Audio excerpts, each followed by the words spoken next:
disappointment.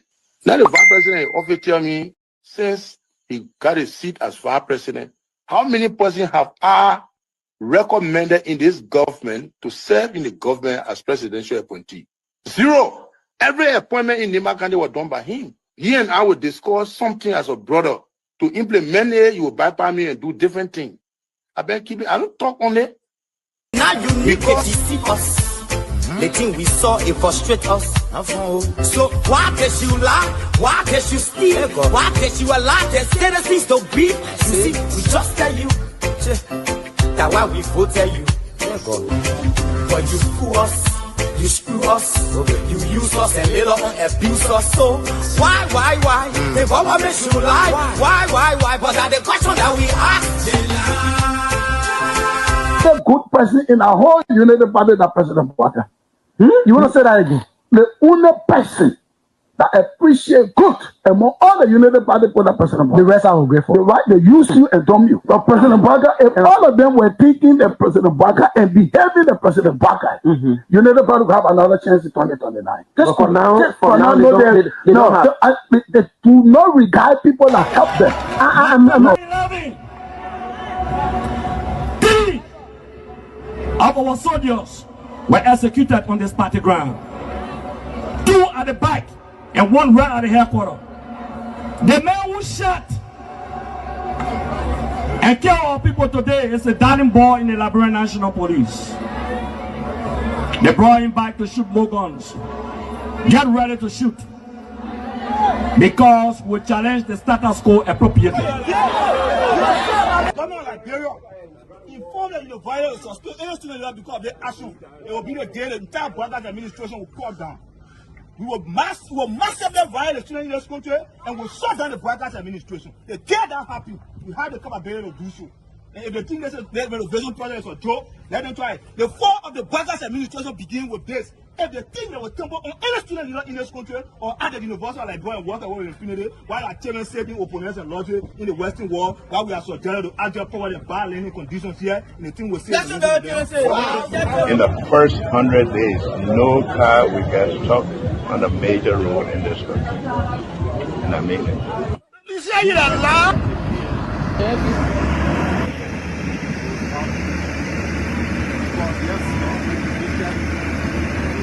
It's going down. First floor. There you have it. That led to decades of war still run deep. But so too does the longing for reconciliation. A reconciliation defined not by political bargaining or by an artificial balance of power, by tribe, region, religion, or ethnicity, but by the equality of opportunity and a better future for all Liberians. Bwaka can lie, the government, all the ministers in the government, they can lie. You know, they put all hustler, they put a hustler, they lie. Everything they say, they never say the truth. Today, the supporters of His Excellency Joseph Bwaka presents him as a poor man from Lofa and asserts that he will understand the plight of the poor people.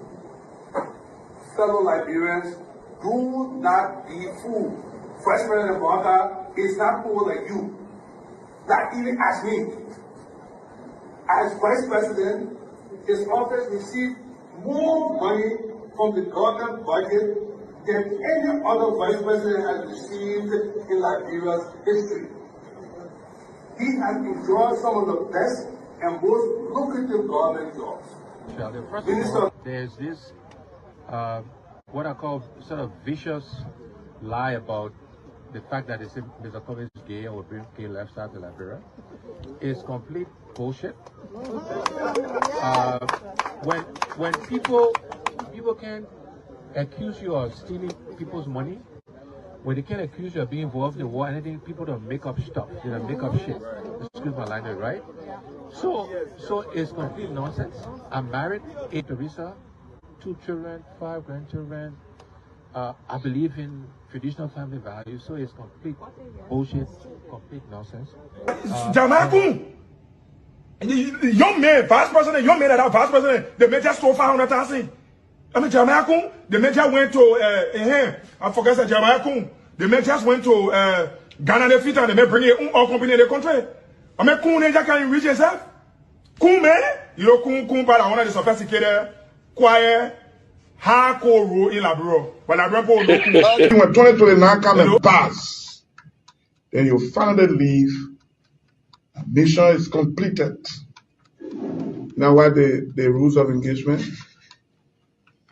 When the war ended, the guy said, the captain, the commander said, mission complete.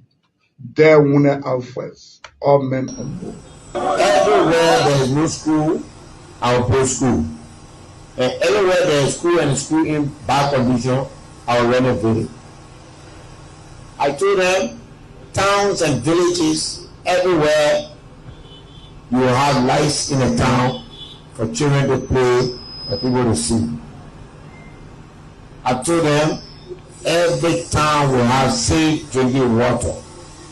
If Charles Taylor is the problem, he will be out of here in the twinkle of an eye. And I say, let well-meaning Liberians come home. If we respect this constitution, a government formed in Accra is a violation of Article 1 of the Constitution. Let them come home. Let that government be formed in Monrovia. The government that capital road, small, B road, all kinds of the place. I think the reason Joseph Boakai will not do much because the old man, the papa is suffering. The papa loves the country, but he can't make it. The criminal there around him, they sophisticated than him. They are sophisticated criminals, so they can't make it. Your league Costa, God know how to pay people. It's just simple. Costa that accused everybody but himself. Everybody, Joe, we join, we accuse Joe, he killed Joseph Boakai. Boakai still living. Joe, no, you leave better. He made me senator. He almost made Joseph Boakai president until he screwed up. We gave God his glory. Yeah. Well, Boakai, when he screwed, he said, oh, we don't want to make sure we will fought for him to be reconciled with the president. And then the people who fought for him. Look, your league Costa, you will come. And Costa on a podcast, he said, they don't been calling me. Okay.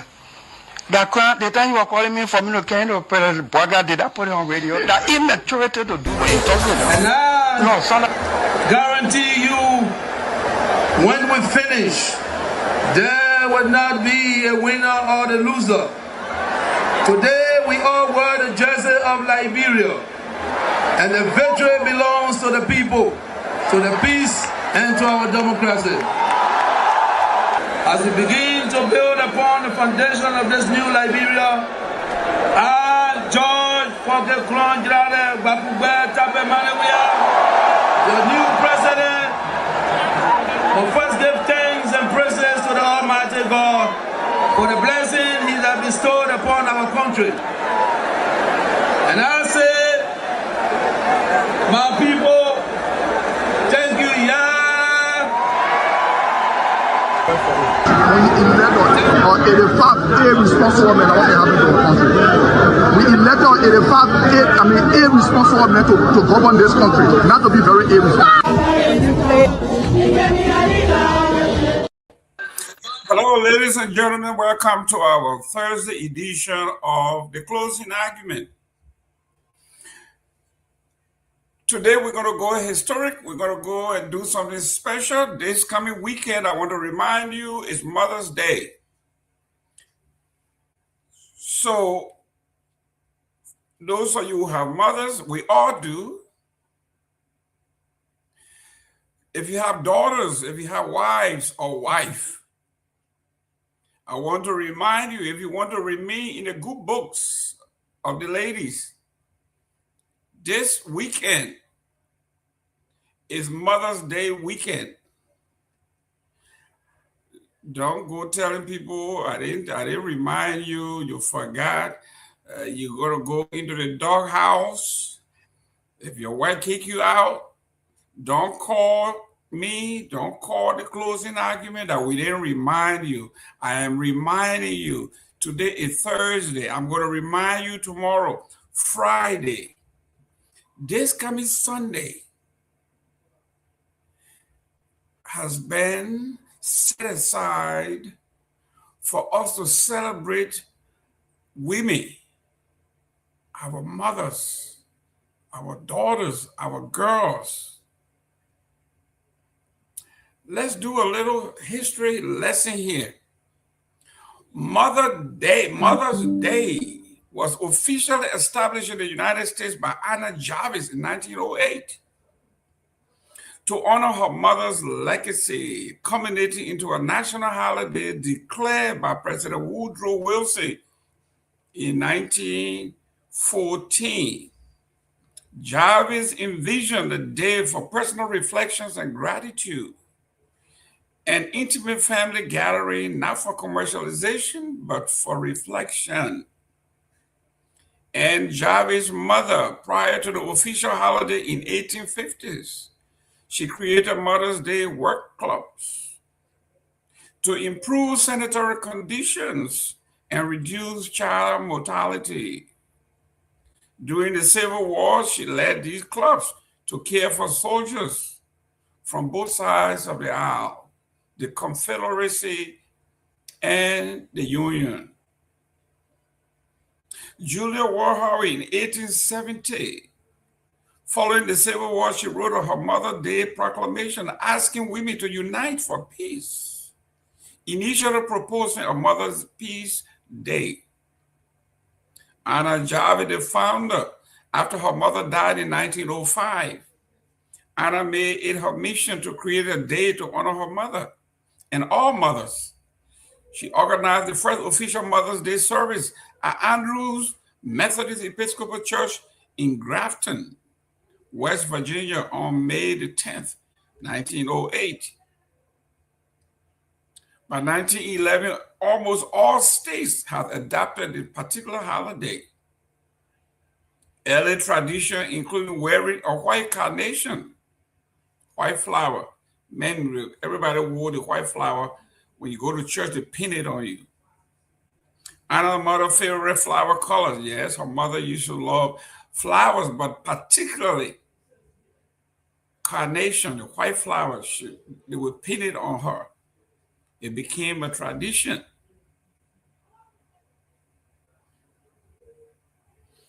The commercialization and the backlash, Anna's disappointment though, as the day became highly commercialized by greeting cards, flowers, and candies, and the candy companies got involved. Anna Jarvis grew disillusioned.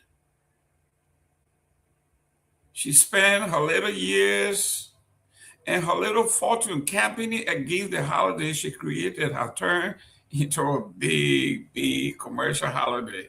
Just as they all have become Christmas and you name it, has all become commercialized.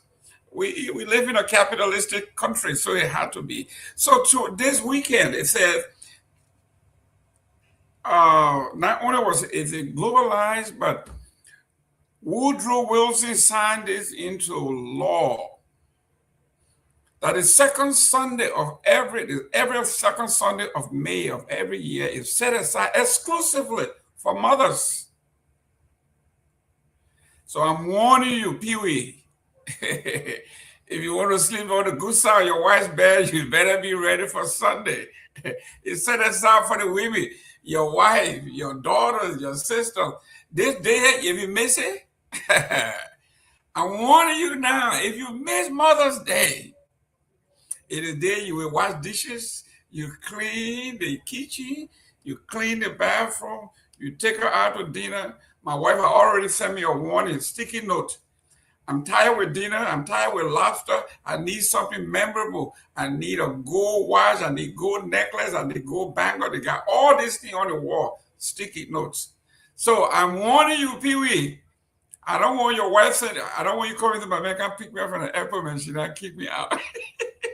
But this coming weekend is a special weekend for our mothers, our wives, and our daughters. Mother's Day, your take on Mother's Day is a great day.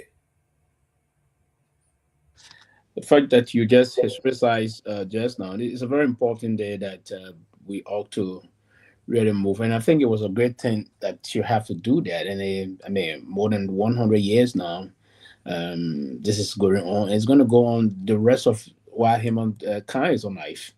But it's actually strategic. There's a need to really honor women. If you were to take a vote between Father's Day and Mother's Day, I will vote that Mother's Day is or women are popular and well celebrated because it's about the women, because we are somehow, I don't know, my uncle would say, we are somehow, even if you don't want to get gay, you got to give it. Oh, now what you said, yeah. But again, historically, it's very important. But beyond the perspective of history and why this happened, even if this had not happened, we ought to recall the significant contribution of our mothers, our women, wives, daughters, and the rest of that. Generally, the Bible even spoke of them, that they are very powerful and genuine and committed helpers, right? Helpmates, if you will.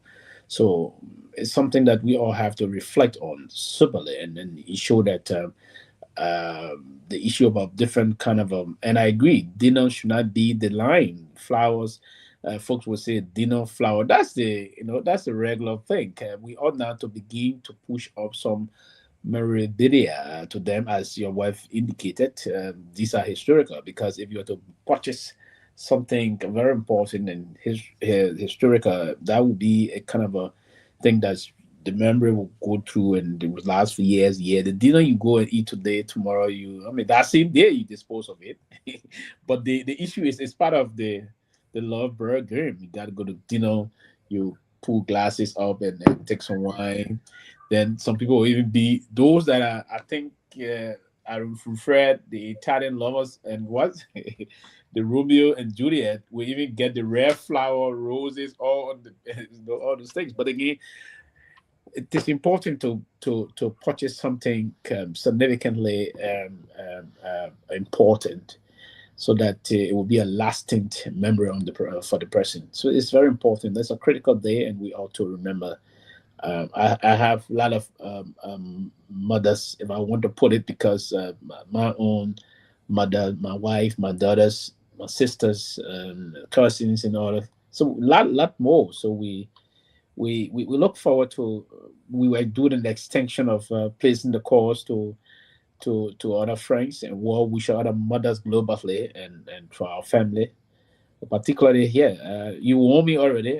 I've been warning myself, and I think someone else should have reminded me of my own warning that you ought to do this kind of thing. But for me, yes, it's beyond the fun and pageantry side of things. I love to commemorate it or conclamas it with something very valuable, so that it will go a long way in recording. So if I could do that, at least this year is dinner or a major other thing, then the next year something very important. I think 1-2 years, then the time you do it, then that means it start to go along the line. But I think it's a day that we have to reflect on, that it is a very significant day. And I see part of the reason why it's wild. And I mean, it's just recently Africa started really celebrating Mother's Day on a serious note. It hadn't been, but the way you see it celebrated in the West, Africa also is speaking to that. The church is going to be well moved out to Sunday in Liberia. You have mothers sometimes, those that have significantly worked for the church, work for the community. Most of them will be honored.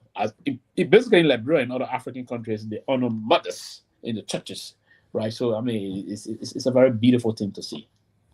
Yeah, ladies and gentlemen, for the next 2 days, we got only Thursday and Friday with you, and then Sunday is going to be Mother's Day.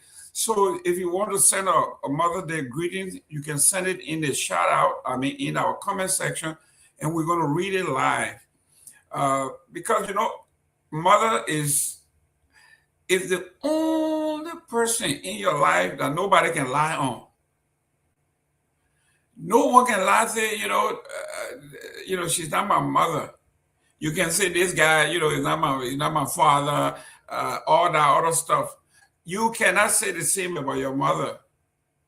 And even though we do not or we have not officially accepted Mother's Day, but in our heart and our sentiment, me and Pewee can be fighting, our cousin father. When I say anything bad about your mom, oh no, Pewee, you know that? They say, oh, you can't say that.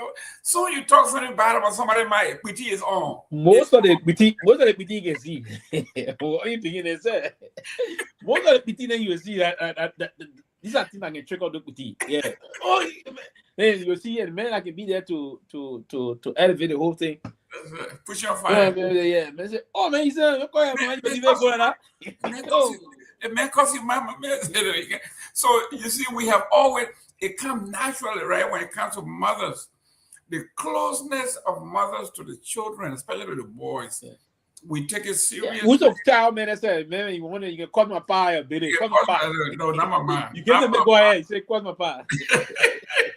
So today and tomorrow are the only days that we have left before Mother's Day. So please send shout out to your mother. Let me welcome Otello. Is that Dubois? You say, I'm watching you from home. I like when they say that. Where is home? Where you watching us from? Let us know. UJ Wonwe, you are following. We don't know where you're following from. Emmett Hammer from K-City. That's what I'm talking about. Everybody in K-City, we say, happy Thursday to you today here in South Florida. It's 92 degrees, beautiful skies.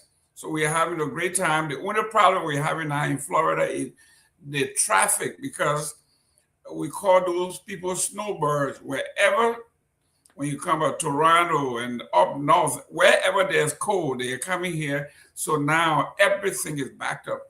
But yes, please send us where you are tuning in from. Send a shout out to your mother, to your wife, to your daughter. The last 2 days of the week, that's today and tomorrow, we are going to be sending shout out. That's why this closing argument is different from all platforms. We are intellectual. We remember history. We do these things. It's not all about the G's. We come out here with something substantive. And we're going to, we said the next 2 days exclusively for women, like Patient Simon. We're going to celebrate people like you all. Theola Gibson, Sarah Dopoh, all the women on here, Telvi, Fanta, I don't know. Even if you're not a mother, you are a mother. We make you a mother because you are a woman, you are capable.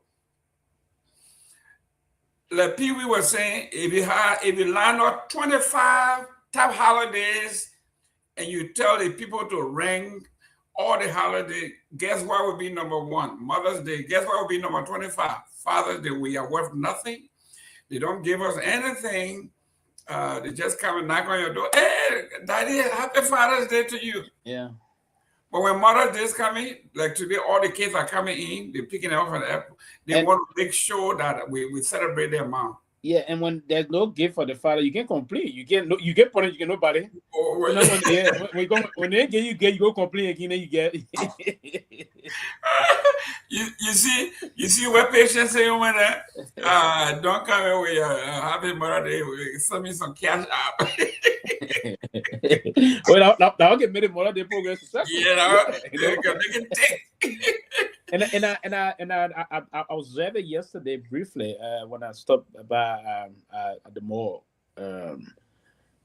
That you sense that we have it. We're going to have certain occasion. Hopefully, in 2. Yesterday was like 3 days down to the 2 days. You note that indeed we are about to have, because the rate of men you see in the mall. Right. Oh. The number, right? So it was unusual. Normally you see the couple will be together, a gentleman, his fiancée, or man, his wife, or so. But the rate of seeing just single men shopping alone, because this time, hurry up fast. Yeah. You gotta do it before. Yeah. So, and my guess is tomorrow and Saturday, most of the mall, particularly in the USA and most part of the West, will be streamed. I observed one other time in England also, and I observed that they also celebrate it. And the rest of that, the war is over now, but the United States is number 1 in terms of celebrating it. Well, guys and girls, let's celebrate our wives, our mothers. You know, mother, like we say, everybody got one. And if you were fortunate to be reared by your auntie, your grandmother, even more so. For those of you that were reared by your grandparents, your grandmom, this is what we are talking about. This is Mother's Day. It means grandmother too. So if your grandmother reared you, you owe it to her. If your sister took the place of your mom,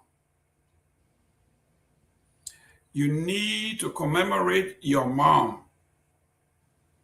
Let me welcome Honorable Mozart Dennis. Mozart Dennis, you are no exception. All the women in your life this weekend, if you don't do it, you will be in trouble. So we are saying to our men, Mother's Day is this weekend, is this Sunday. So we got 2 more days, just today and tomorrow, and we are going to be sending our shout out. So whoever played a motherly role in your life, we are willing and we are going to send a shout out to your mom. So think about it. You shouldn't even think hard. You know who your mom is. Send a shout out to your mom. Let us know where you are in from, and we will send a shout out to your mom, because today and tomorrow will be dedicated to mothers. Tomorrow will be our last day here for the week. Then the Sunday, when we come back now, let my editor now you on your own. If you don't do it that Sunday. But then, on the other hand, if we don't see you here on Monday, then we know what happened to you. Pewee, if I don't see you on Monday, then I know your wife not knock you here. You didn't do what you're supposed to do. Exactly. But I know you will be here because we have all made it our duty. We all don't have $1 million to appreciate our wives and our mothers, but whatever little thing you have, show some appreciation and love. These people are special. These women are special. What the old folks say, you can cry all you want. You say, I can't do it. I can do it with them, but that's a lie. We can't do it with other women.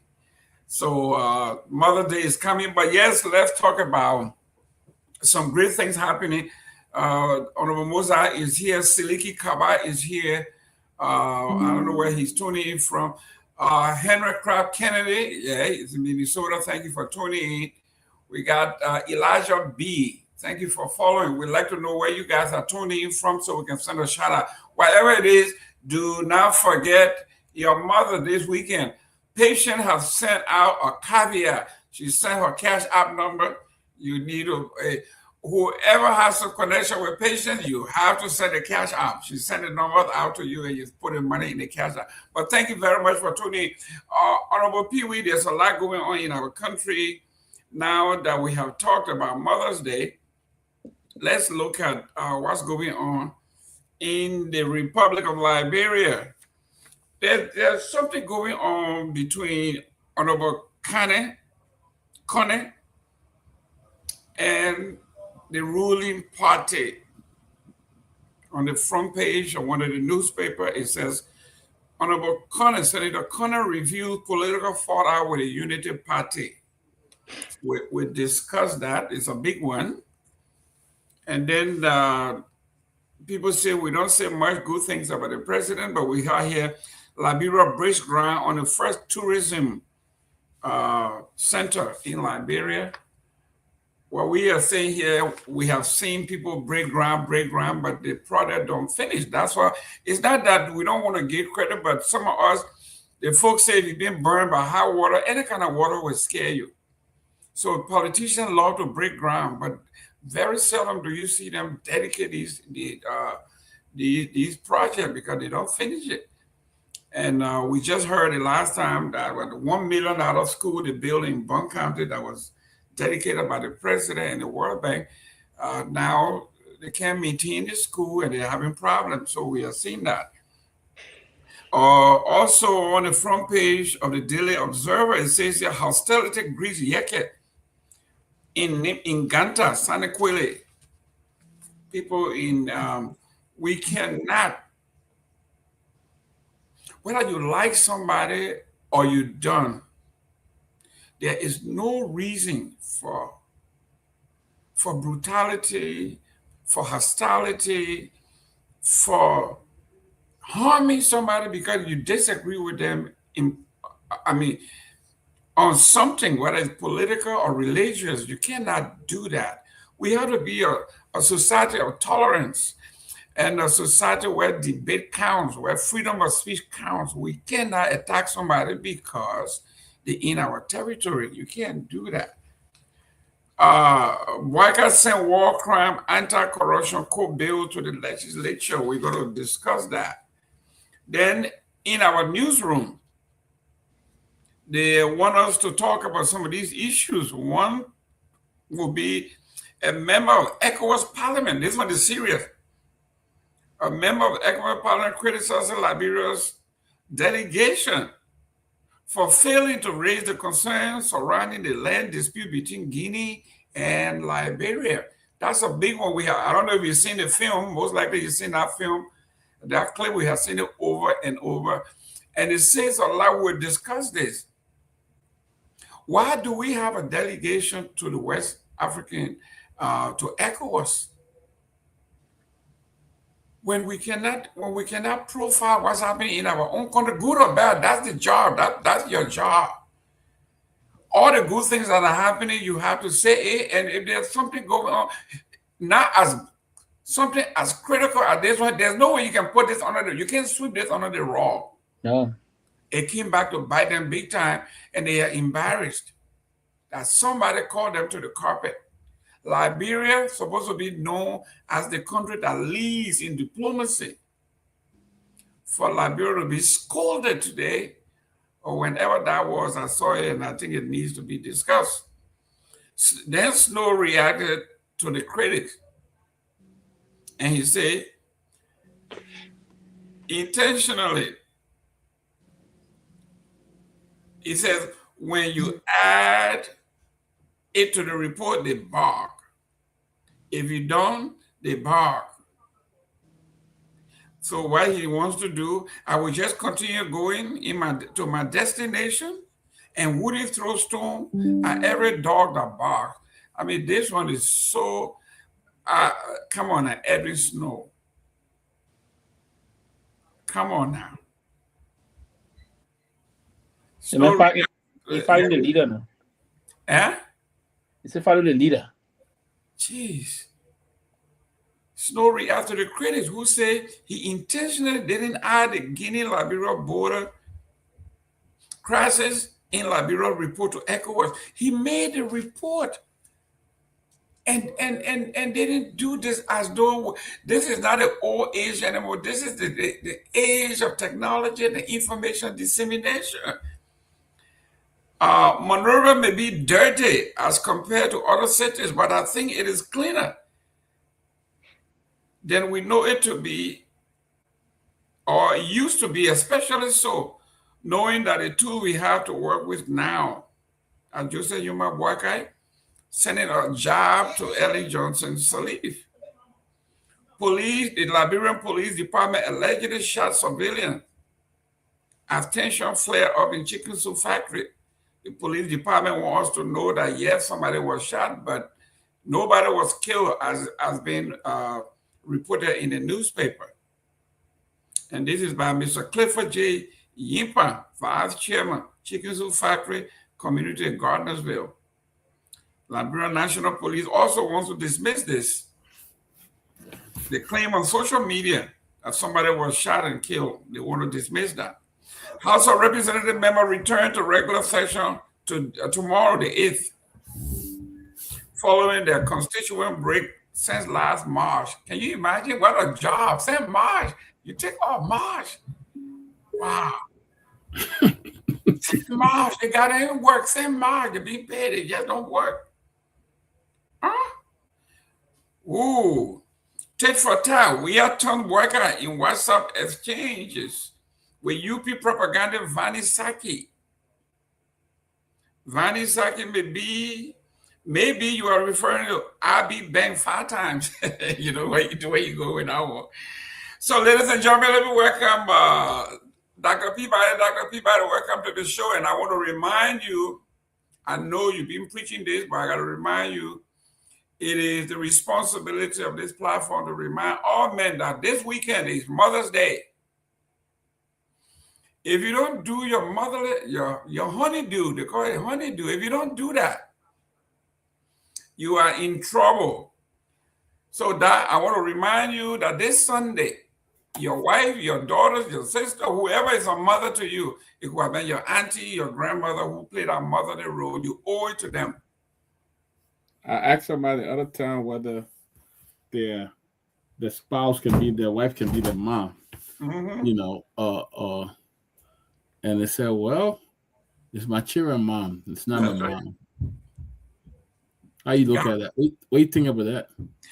And so many can be intellectually not debatable. Oh, listen, look, I don't go into that because the women that like to double dip. Because Mother's Day, right? And their children are supposed to be honoring them, right? Yeah.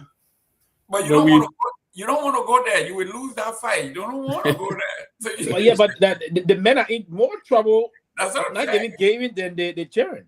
But the children, they would say, when my wife would say, I got 4 beautiful children for you. That's what you're going to say? Okay. Yeah, so you lose that fight. So the children now, they deliberately, they keep their money.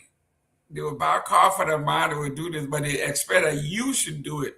So I'm just warning you, don't forget, call your friend, whoever play a motherly role.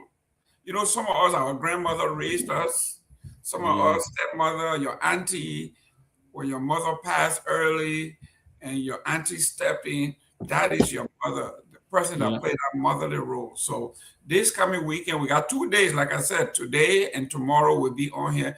We're giving you, our listeners, our fans, the opportunity to send a shout out to whomever it is that played a motherly role. That would be nice. Yes, and that would be really nice. Yeah, we'll read it out to them. That's what sets this platform apart from everybody else. Right, because we are civilized people. We are civilized. We're from Congo Town. We're from Folesville. we're from Hartford. We're from Upper Buchanan. We're not from Foya, so we know this. Yeah, but yeah, guys, we got to do this. We got to send flowers to all the women in our chat room. That'd be awesome, man. That'd be really nice. Our panelists, we have to I know Sarah pushing her cartoon. She know what I'm talking about. She waited to come out here. Tell me waiting to come and get me. So tell me you're gonna get me because I won't forget. But that's our responsibility. I know you go to church on Sunday. It's gonna be beautiful. Yeah, we got to do it. We got to make sure we honor all those mother figure that we cherish and have been there for us and have made our life to where it is. We got to cherish them, and I think we need to do that as well. Everything and everybody that's watching Close and Accurate need to be part of this celebration as we celebrate mothers. And so, if your mother is still alive, you got double jeopardy. You got to give to your mother, then you got to give to your wife. So you got hit twice. Yo, if your mother really hard, really hard. You get really hard. Now listen, there's even a better way to do it. On September 11, 12, and 13, when the closing argument is having her commemoration, her first commemoration dinner, you can buy an ad. Yeah, just do that for your mother. To commemorate your mother, buy an ad dedicated to your mom. An ad. One page. It's $100, just a page. And see all the good things about your mother. Yep. That's how you do it. Now listen, thousands of people are going to be watching. Then we're going to put it on our website, on all our social media pages. So everybody around the world are going to see who your mother was to you, or who she is to you, or your wife, or your daughter, or whomever it is that you want to commemorate as Mother's Day. As a recipient, we'll be selling the ad. You can do that. You'll be doing two things. You'll be celebrating your mom, and you're going to be helping closing argument raise funds to pay our staff in Monrovia. Those guys that go to Ganta, go to Lofa. You see in the comment section, there's a young man that is stationed in Foya. He tunes in every day. Those young men need gas. that motorcycle they drive, sometimes after they do one trip from Monroe to Vanjima, it breaks down, it needs to be repaired, they will call. So we need to do a little budget to sustain our folk. We don't want to call you every Christmas, every holiday to raise $200, $300 to help the guys. If we do this continually, we'll build a reserve where when there's an emergency, we can go and take some money and take care of business. But so far, that's the marketing aspect of the closing argument. We're going to be doing this. We got 4 months. So guys, we look forward to seeing you in the Delaware, the DMV area, where you can wine and dine with the CEOs. You can wine and dine with Pewee. I will be there. Everybody's going to be there. It's going to be a great day. So guys, let's go around. Dr. Peabody. Let me welcome the chief himself. Chief, welcome to the show. Yes, Big Boss, what's up, man? We missed you yesterday. Yeah, man. We missed you yesterday. Those guys came. You know, those are us who are into the child care education business. They got to do the inspections. They have to come and do the fire drill, fire inspection. The fire department was here. And then today, the health department came in to inspect our kitchen, the food, the certification, my staff certificate, all that. So we do that once a year. And it's a good thing. That's why this country is so great. You can't just open anything and call it school or child, you're providing food and all that. Federal guidelines it is serious. You got to do that. But Chief, I want to remind you, like I reminded everybody, this coming weekend, Sunday will be Mother's Day. So I'm going to remind you to do your honeydew, your fatherly due. You got to call your mom. You got to do the best you can. Not only the woman who hired you at birth, but anybody who play a motherly role in your life. This is a day to honor our mothers. What says D? Yes, it's true though. There's a day set aside to honor mothers. And some people got to understand it's not some people was some women who did not even have kids. They are still mothers. You know, they are still considered mothers. They raise people. You know, they raise leaders. They raise great men. And on this day, May 10th, the world over will celebrate Mother's Day, and we'll pay homage to our mothers, dead and alive. And also our wives, our sisters, and all those who carry that's burden as a mother.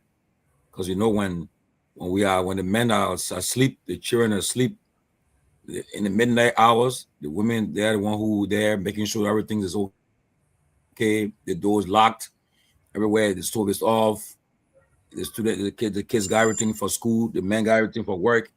The lunch is packed, everything is set.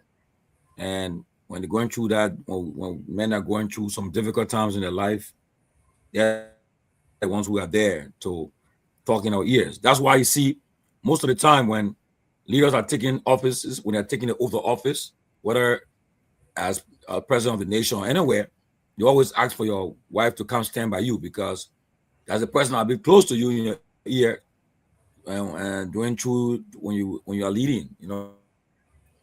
You put a person who hold the Bible and take the oath of office most of the time.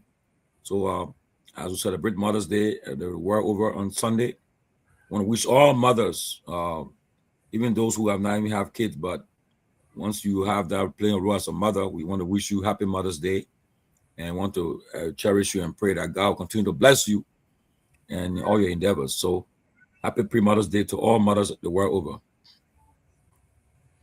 Excellent. Guys, we're saying it here. If you want to send a shout out to your mother or somebody who play a motherly figure, motherly role in your life, put it in our chat, our comment section. We'll send a shout out to your mom. This platform is a family platform. It's an educational platform. And this is what we do. This sets us apart from everybody else. We are here. It's about education. It's about history. It's about family. So we will celebrate the family. When it comes to Father's Day, I have so many ties now. I don't even know. Before you go now, I'm going to say that Tony was talking about it's not only the issue about childbearing mothers, but every woman is a mother. That's correct. That's correct. But I can recall in 2016, in Arizona. Then I was driving that day. It was on a Mother Day, and then the Mother Day Eve, and then there was this radio show. People were calling. So there's a lady that called, one lady that called. She asked me, because I was an expert on explaining about Mother Day thing, right? So she called, she asked, and she said she been concerned. I said that was, she asked the two experts that were on that she got a dog.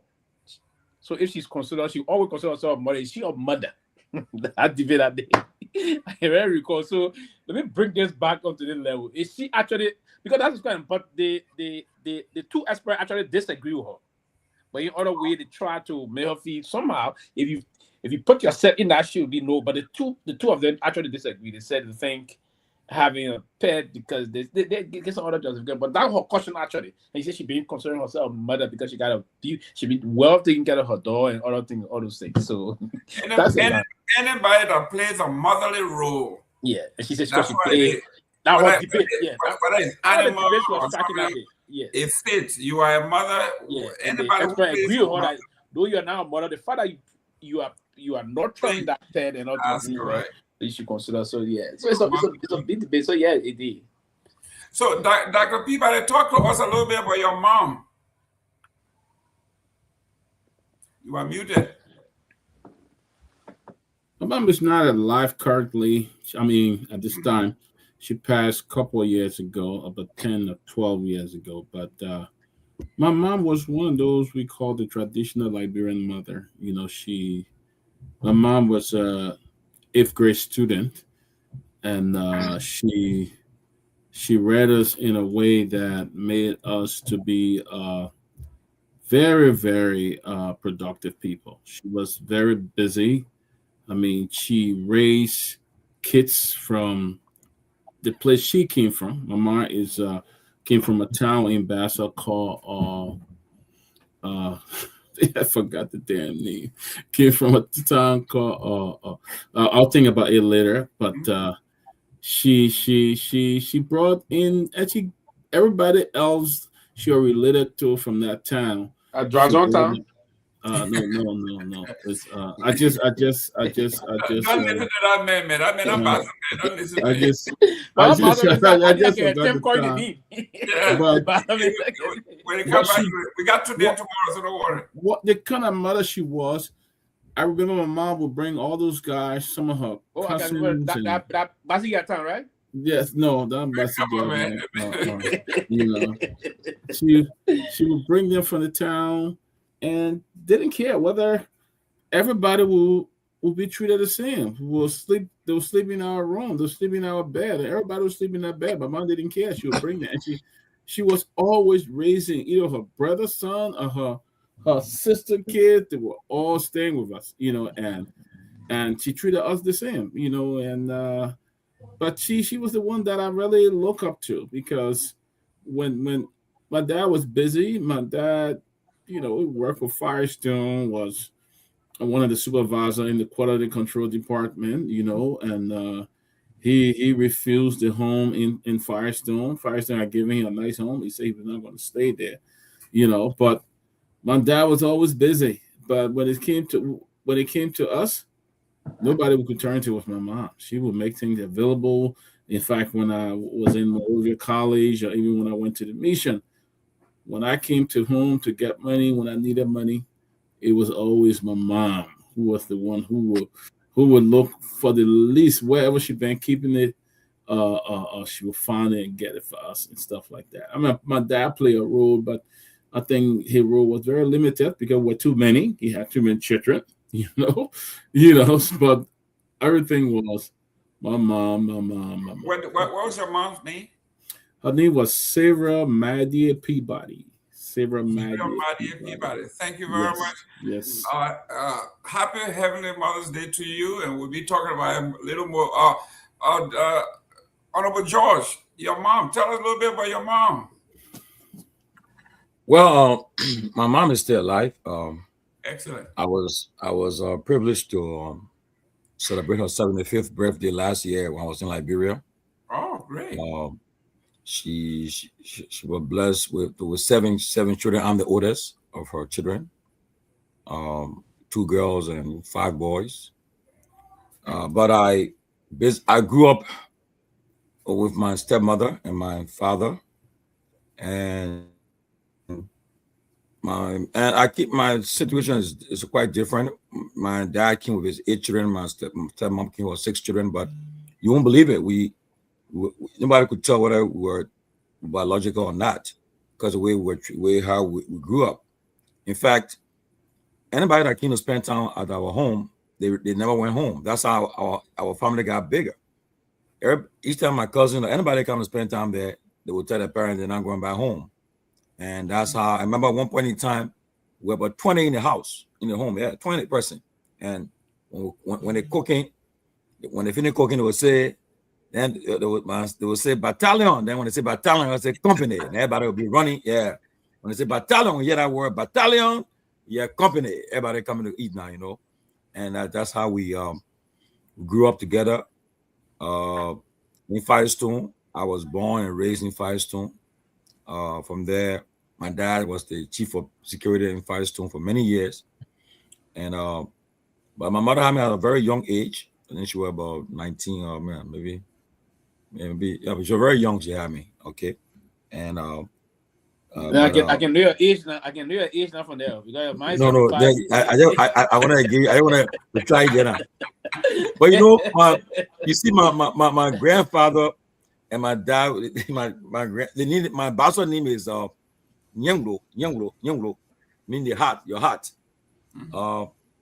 My grandfather, my dad were all kind of boys, and then to find out that your friend, your friend daughter. So grandma got back. He wanted to see the ground he walked on. So now I come born. My dad said, "Look, I get back for you. This boy, you call him Nyenwolo. My heart, my heart. I get back, my heart." But we grew up, and besides that, we grew up very, very. We were privileged. I won't lie. In Firestone, I won't lie to tell you that I was born and throwing water, all this stuff. No. I was born and everything was there. And went to at the time, Firestone had what they call the staff school, but it was discriminatory. And I never liked that. Only when your parents are staff, when you attend the staff school, which was not fair. And if your parent wasn't on staff, you attended the company school, which was wrong. I frown at it and I still condemn it. By the time we had no choice, but that's how we were born. And all the things you see happen, Mr. Gayman, the yellow buses thing, all the things that happen, what a complete American system we had there. We used to ride the yellow bus to school, take out to school, Halloween, Easter egg hunt, Christmas. They all were together there, So that all my kids, when I came in the States, when I tell them about the activity, they say, "Daddy, how you know that?" I said, "Because I went through this, and you guys not even enjoying what we enjoyed, We enjoy more than you guys. Even one of my big brother, he's a pastor. He watching the show. He's from Firestone too. That Dixon, Reverend Dixon, yeah. He was. Oh yeah, I remember. Yeah. So I know him very well too from Firestone. But I cherish this day on for our mothers as we celebrate Mother's Day. I thank God that my mom is still alive. And what's your mom's full name? And Dorothy Jenede Ben. Okay. Jenede Ben. I need my other daughter's name of Jenede. Yeah, yeah. But I saw Mr. Gayman, I saw my great grandmother and all. My mother's grandmother. What? I saw her, yeah. I saw her before she passed. Yeah, before the war. Yeah, I saw my grandmother. I saw my father's mother too. That's how far I went. But just thank God for all the mothers, those who are alive, those who are not alive today, but we give God the praise. We thank God for mothers. It's not an easy thing to be a mother. Carrying that title it means a lot.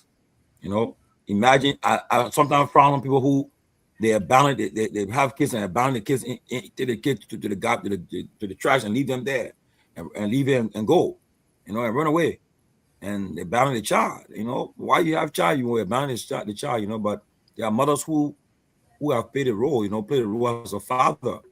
Because there are some fathers who have been irresponsible, who just left everything on the kids, on the mother.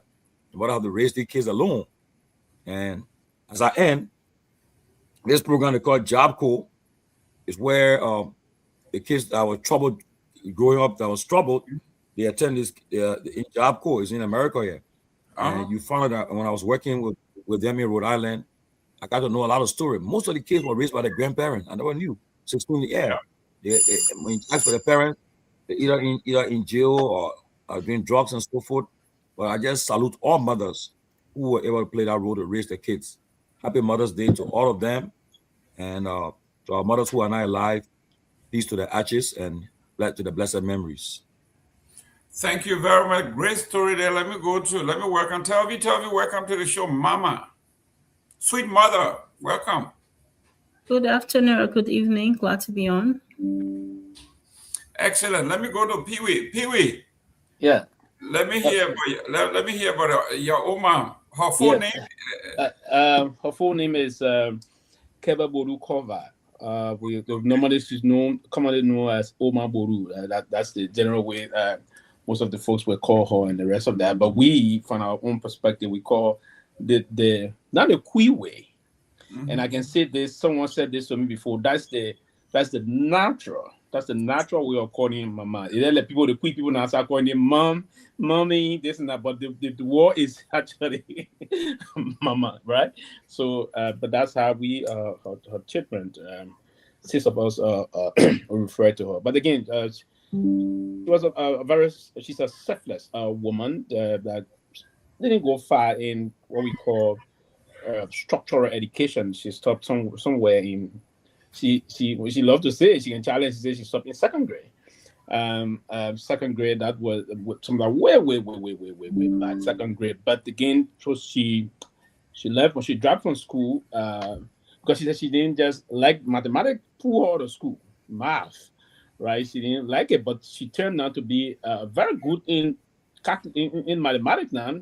When she started doing business, you would tell my mother you would just did this, and before you look, she would give you the number on that. She's very, very, very good at that. She didn't go. She stopped actually in 2nd grade. So, my mother generally, 6 of us, she spent a lot of time taking care of us, and she ensured that most of her kids went to private school, and you know she was a businesswoman evolved into. She started business first into this grumpy peanut business she started, and it grew into something very good.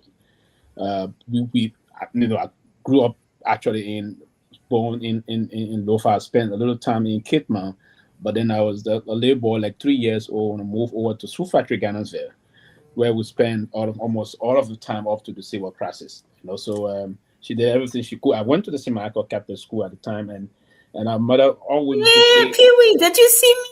I grew up in Ghanansville. I went to see Michael's. Are you serious? Yes. To interrupt, I was just like, "What? Did you know me then?" Yeah, no. I didn't know you then, but I think yeah. But you were the queen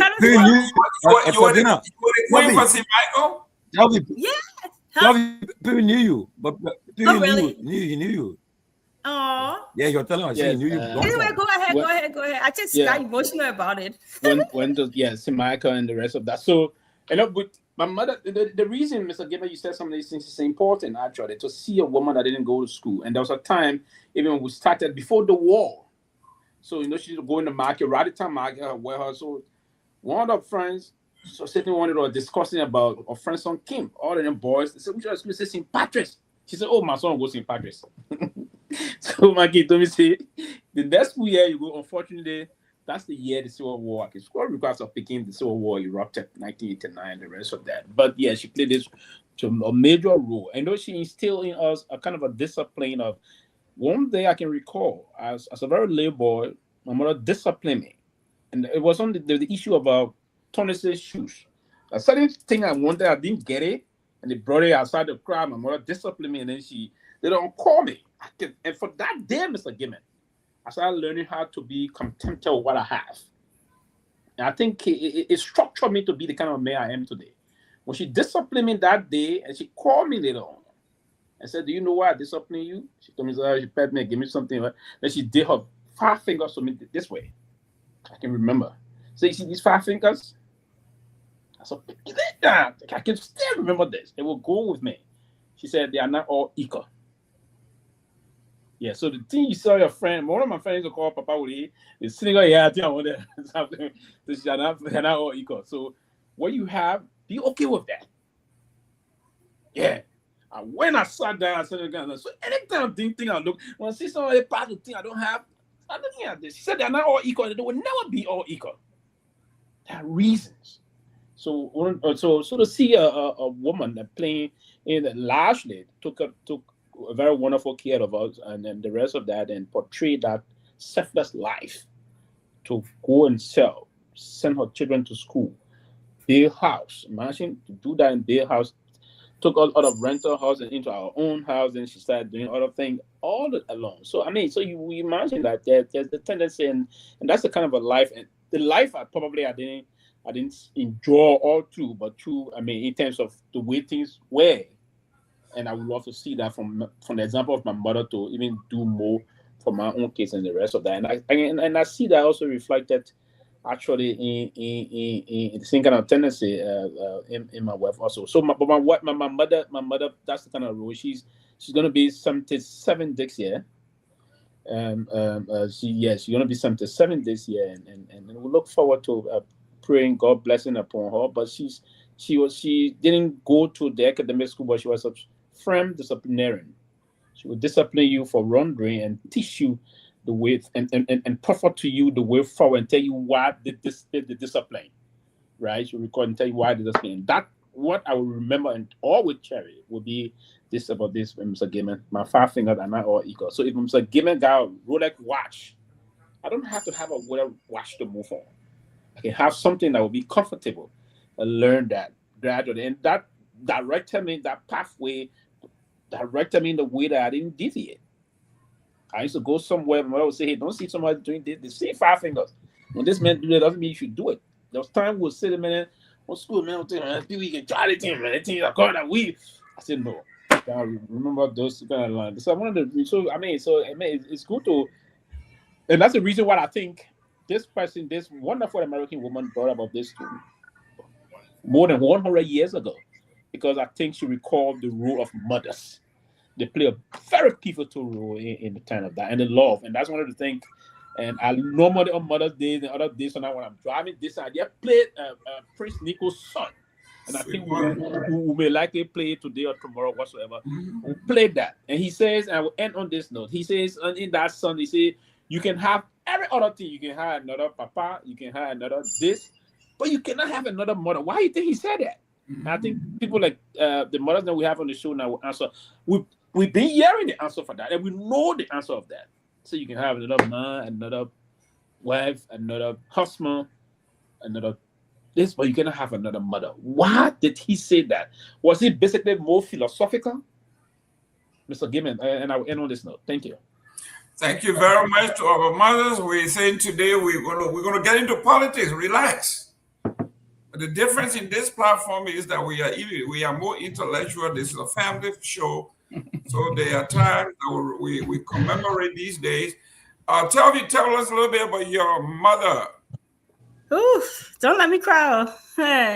No, my mom is not alive. And so for some of us, it's a very tough time. My birthday and my Mother's Day, those are tough times for me. But a good thing that I have daughters and very supportive daughters, so they shower me with gifts. I'm sure people have heard about the 5 love languages, and gifts and spending time together are my 2. So I like gifts all year round, but my daughters, they still know me, because, we just spent a lot of time together. So they'll give me all kinds of gifts. I still look at them every day. I get, pictures, they'll do a mural, they'll do wall pictures, they will do a collage blanket. I took the blanket on vacation with me. I still have them. There are all kinds of things, gifts. But my mom died at a very, I think early 50s. From cancer. So it hurts because I was doing my best to get her here in the U.S., but that's what the Lord wanted. I didn't see much of her because I spent a lot of time here, and I came at a very young age and trying to get her over. But we used to talk, and that's why I said my birthday is a very difficult time because she'll call me, especially for birthday. You know, she'll call me. She will sing a song, and then she was, you know, bless. You know, typical mother, bless you, pour the blessings, and then, you know, wish you all the best. So I miss all of that. But so it's a tough time for me. But you know, I have my daughter, so for us, I want to take it out to the people out there who mothers are gone, because there's so many of us who are mothers not around, but just to appreciate the times that they were around and what they did for us. I heard Pewee talking about his mom stopping second grade. I said, Pewee, you don't know, those days, that was college level. You know, my mom, you know, she went to high school and then she went to Lee Sherman. Those days, Lee Sherman, that was like being in college, you know, and stuff, you know. And so appreciate them. I think of my mom every day. Almost every day I cry for my mom, depending on what my highs and lows in life. You know, we can never move past those things. But I'm thankful to be a mother. My girls love me a lot. My mom had 4 or 5 daughters, but I was the favorite one. And to this day, it brought some friction in the family because she didn't hide it, you know.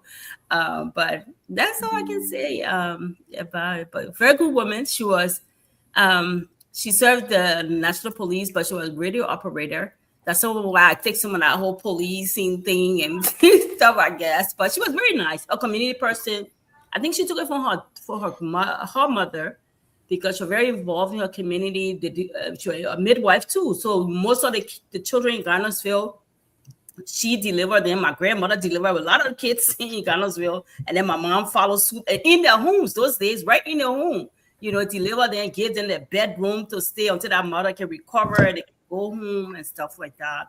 And then she, you know, so involved with the community in her church. At 2 times she was Mother of the Year in her church and stuff like that. So I'm happy I got those memories, because she always sent me those pictures. And so I have those pictures in frames in my house. Those days when I was in the office, I had on my desk. I actually have a collage of my mother, you know, and on there it says a link that can never be undone, you know, even though I haven't seen her for, you know, Lord knows. I'm not cooking for the put my age and how long I've been in America, but I'm looking for Mother's Day. What was the full name of your mom? Regina Cole. See, that's my name. Yes. Okay. Excellent, guys. We're getting to learn a lot about each other. Well, my mother passed when I was 15.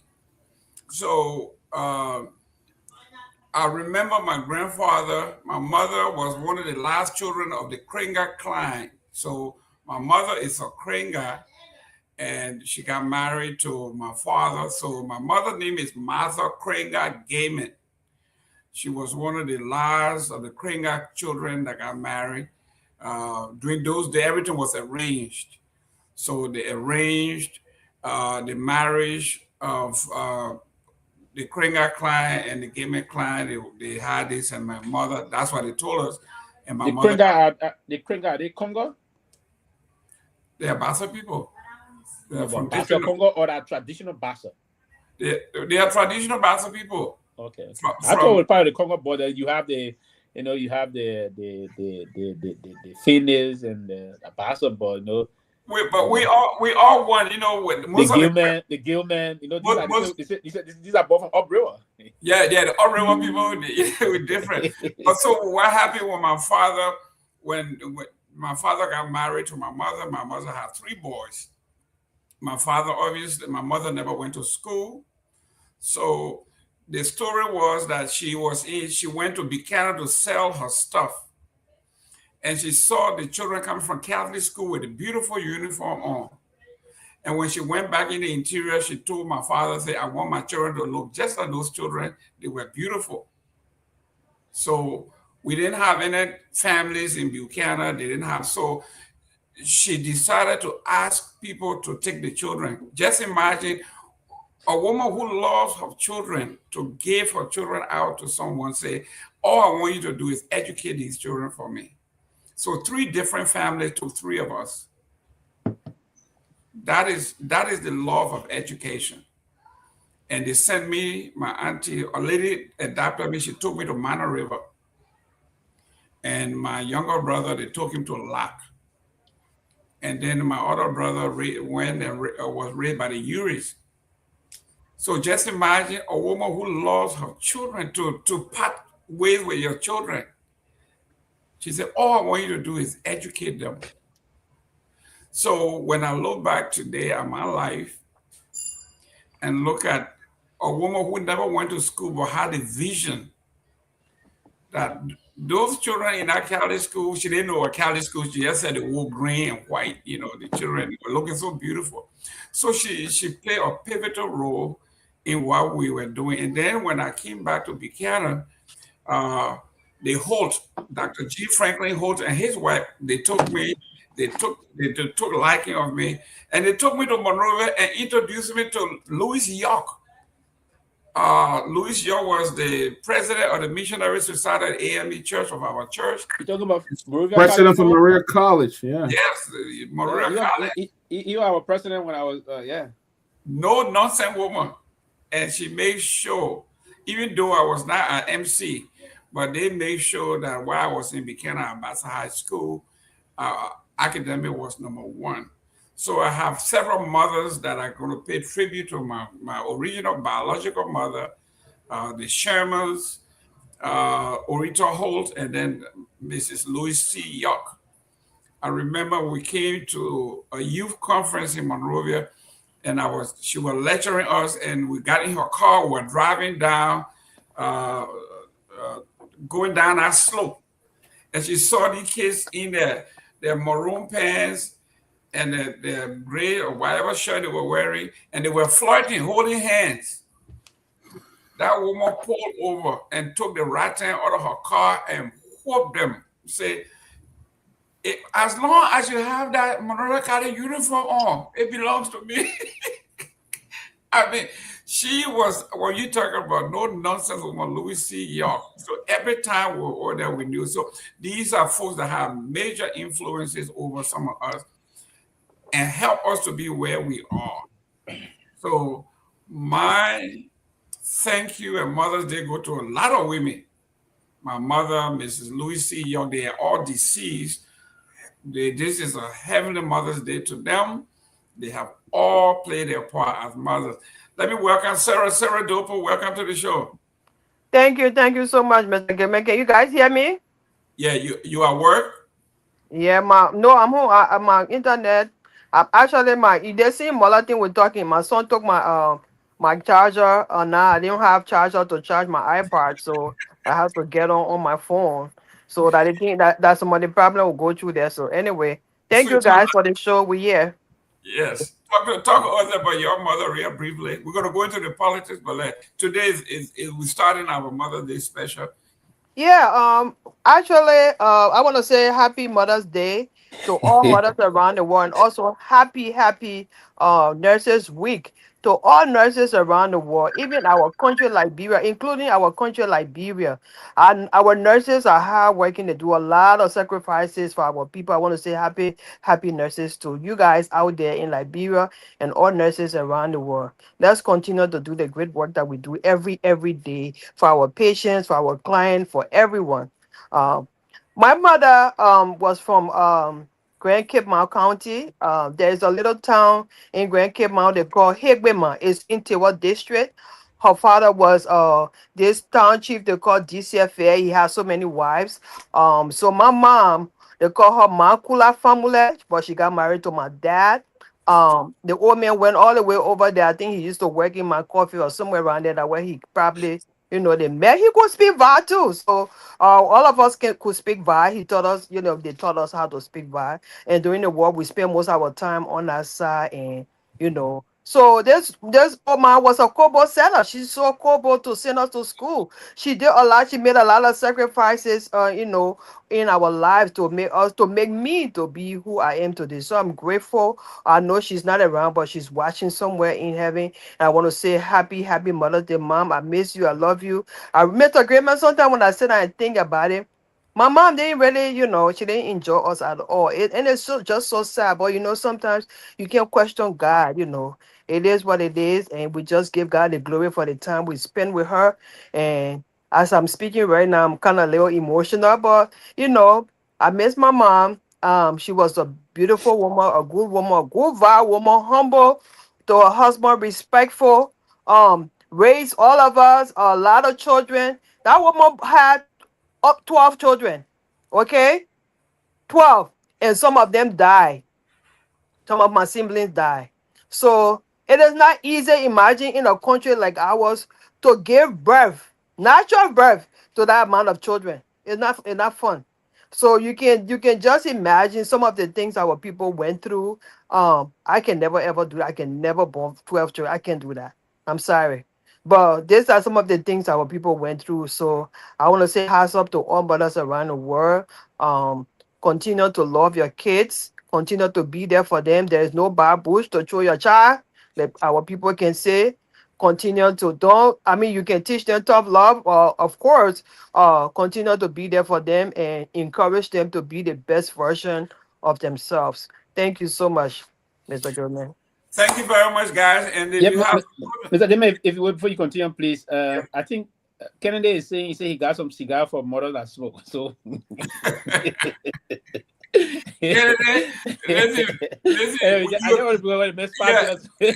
I know what you are trying to do. Why you see, if you offer it to this man, they will take it. So you're not offering it to the man. Women won't take it. So you have to put it on Facebook Marketplace to sell it. Yeah, I know, right? He's slick. But guys, thank you very much for such a heartwarming story to our mother. Guys, in the comment section, if you want to send a shout out to your mother or somebody who played a motherly role, put it in the chat in the chat, and we will recognize that we send a shout out today and tomorrow. I know Patience say you can talk too much. You send her the cash app. We ain't sending you no cash app. Patience, right? We want no empty talk there today, guys. And we want flowers either. Yeah, no flower, no dinner, we want cash.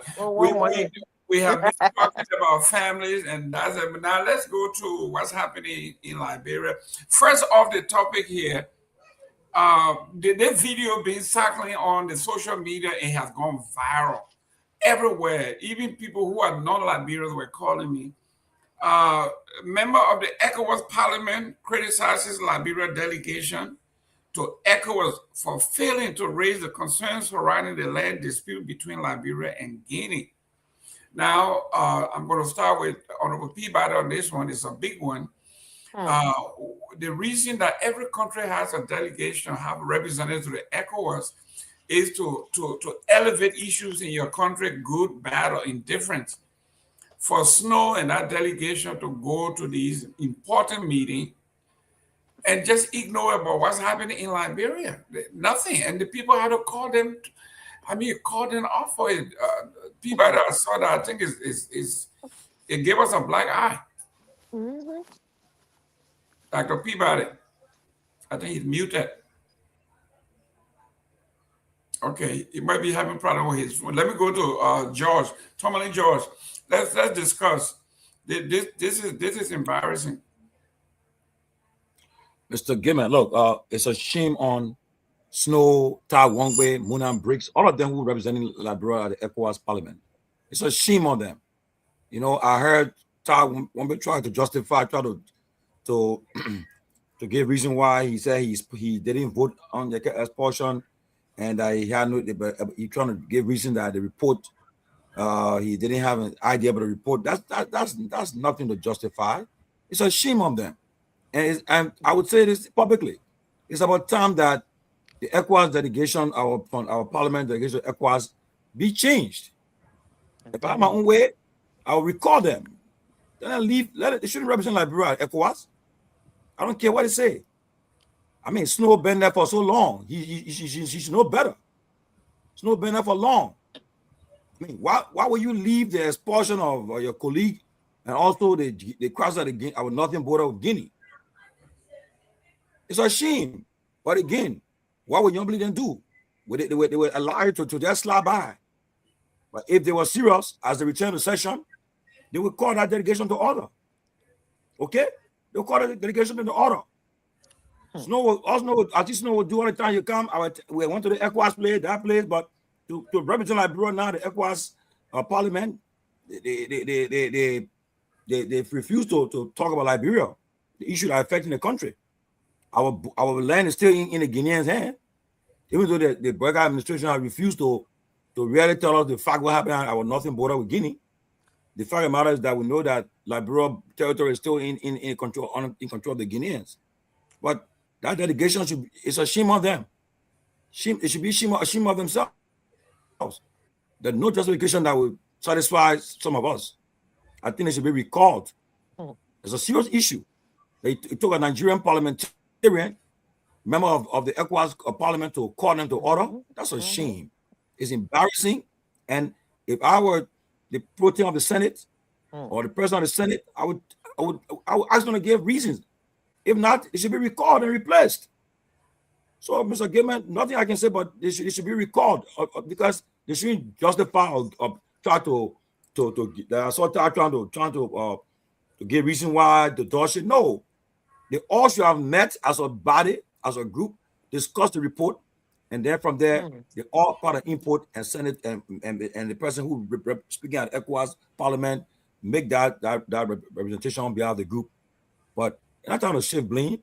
They all should be held accountable for not representing Liberia well at the ECOWAS Parliament. It's a shame. Shame on them. Well, let me go to Honorable Pewee. From the beginning of this administration, they were on Snow's back. They threatened to persecute him. You name it. All of these things have a bearing now. You remember the House.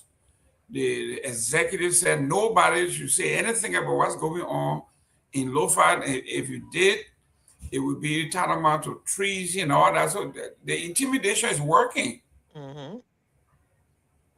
Pewee. I don't think intimidation of this. I don't think Snow should be anybody around us in terms of about politics that should be intimidated about. Because Snow has said other things even more grave than even bringing about the ECOWAS thing. I think it's just some level of neglect or some level of reckless irresponsibility. And again, part of the reason why the ECOWAS Parliament was established was to see different parliamentarian institutions. For us, our legislature would do a representation there. And beyond the ECOWAS Parliament, we have the African Parliamentarian Union also that is seated in South Africa. So Parliament across the world, the International Parliamentarian Union. The reason of such is that we need to synchronize and build a kind of a synergy between every law across the globe. And that's one of the reasons why we have the International Court. So the ECOWAS Parliament with legislate laws governing the 16 country ECOWAS institutions. So those protocols ought to be respected in a year or two. So every member country will have to do what we call adequate representation of their sending country. The sending country would be, for us, Liberia as our sending country to ECOWAS Parliament.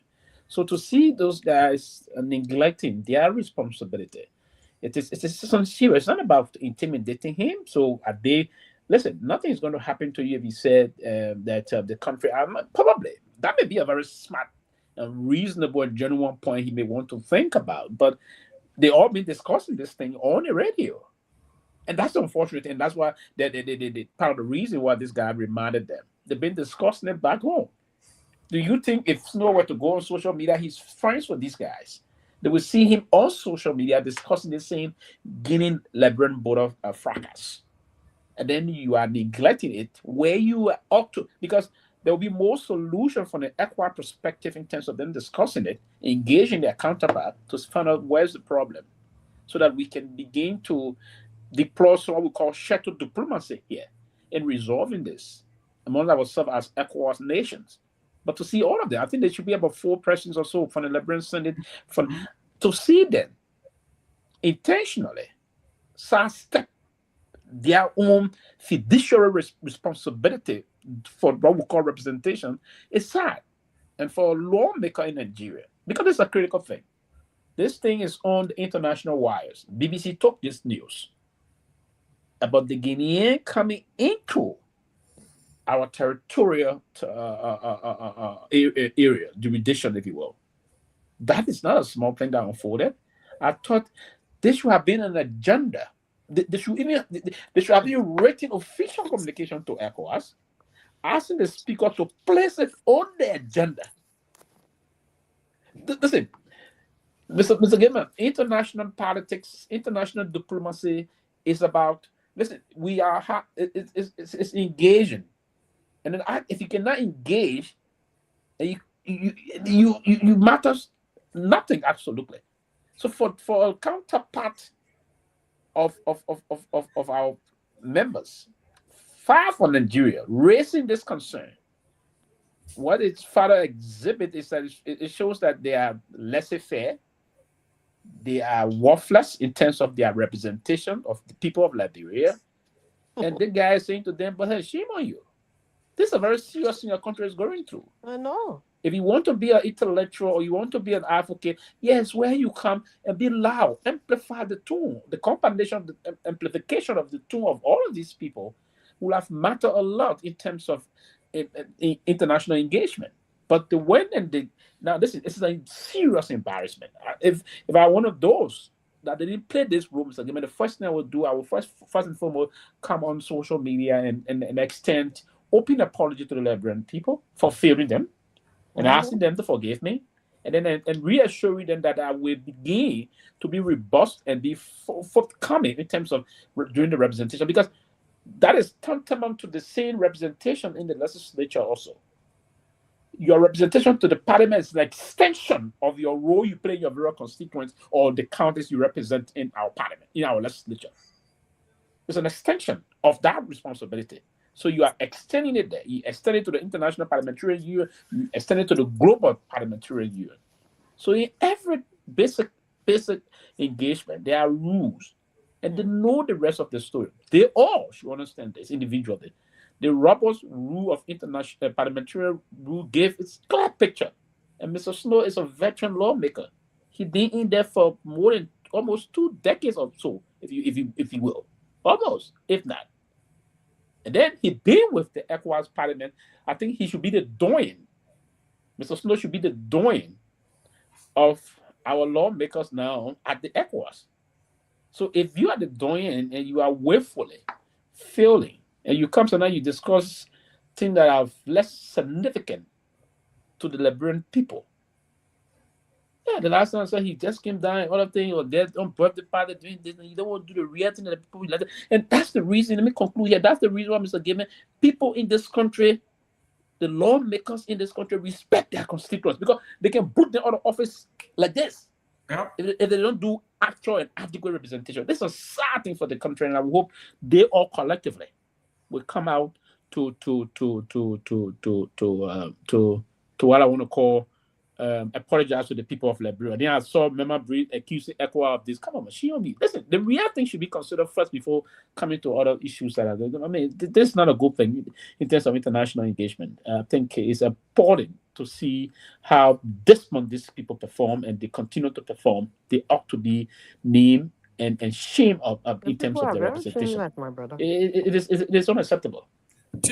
Tell me, listen, you know, the incompetence. Mr. Gayman, can I put the video, the 3-minute video on? I mean, the 3-minute timer on, please, or you want us to do 2 minutes each?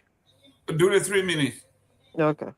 Okay. Tell me the incompetence. I mean, the thing is, sometimes we say let keep it in house, right?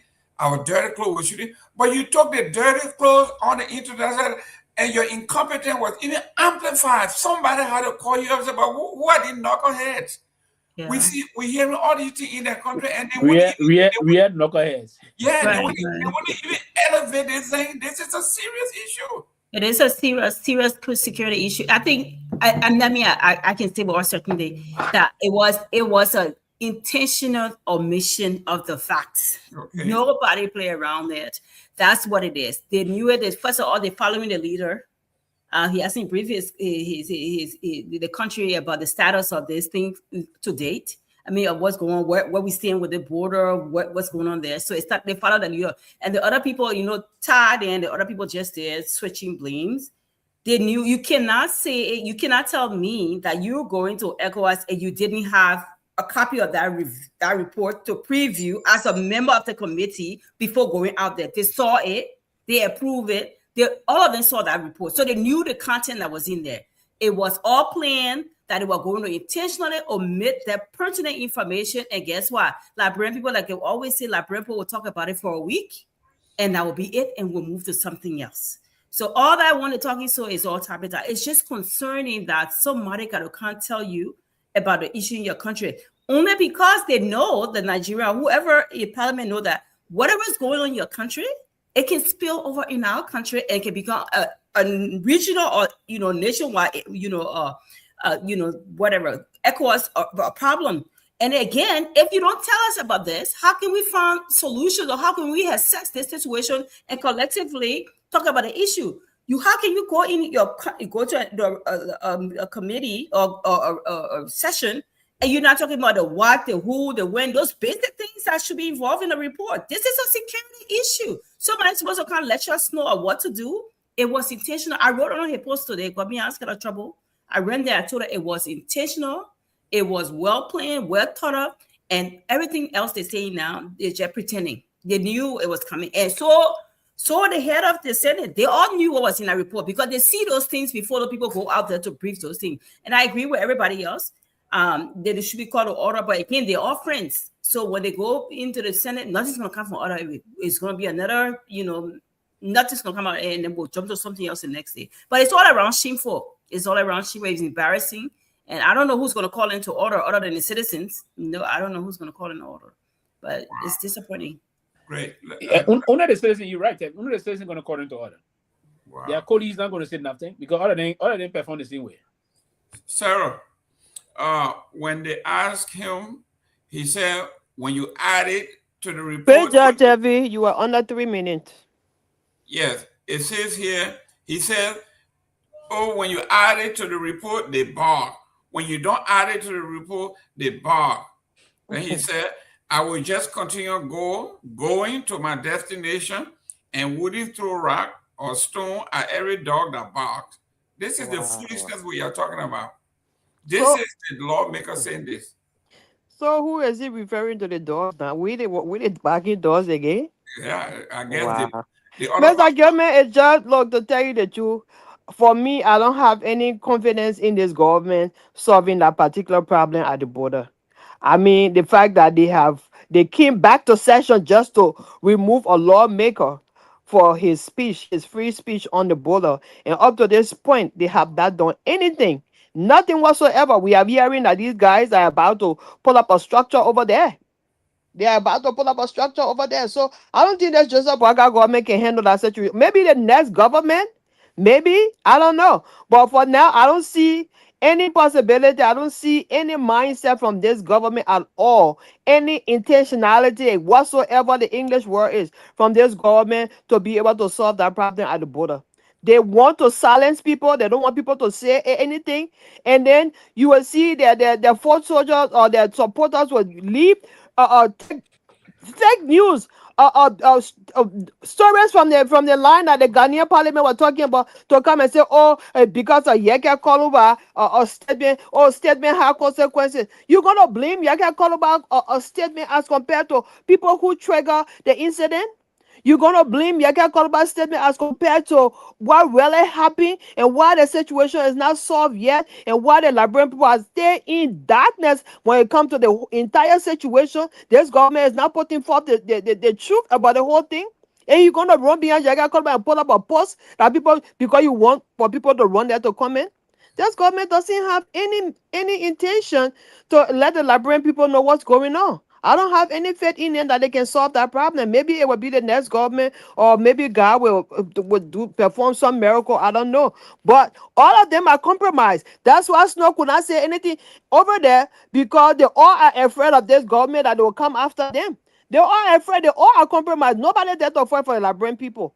Honestly, the people in Foya are vulnerable right now. Those people are living in fear. They don't know when day breaks what's going to happen the next day.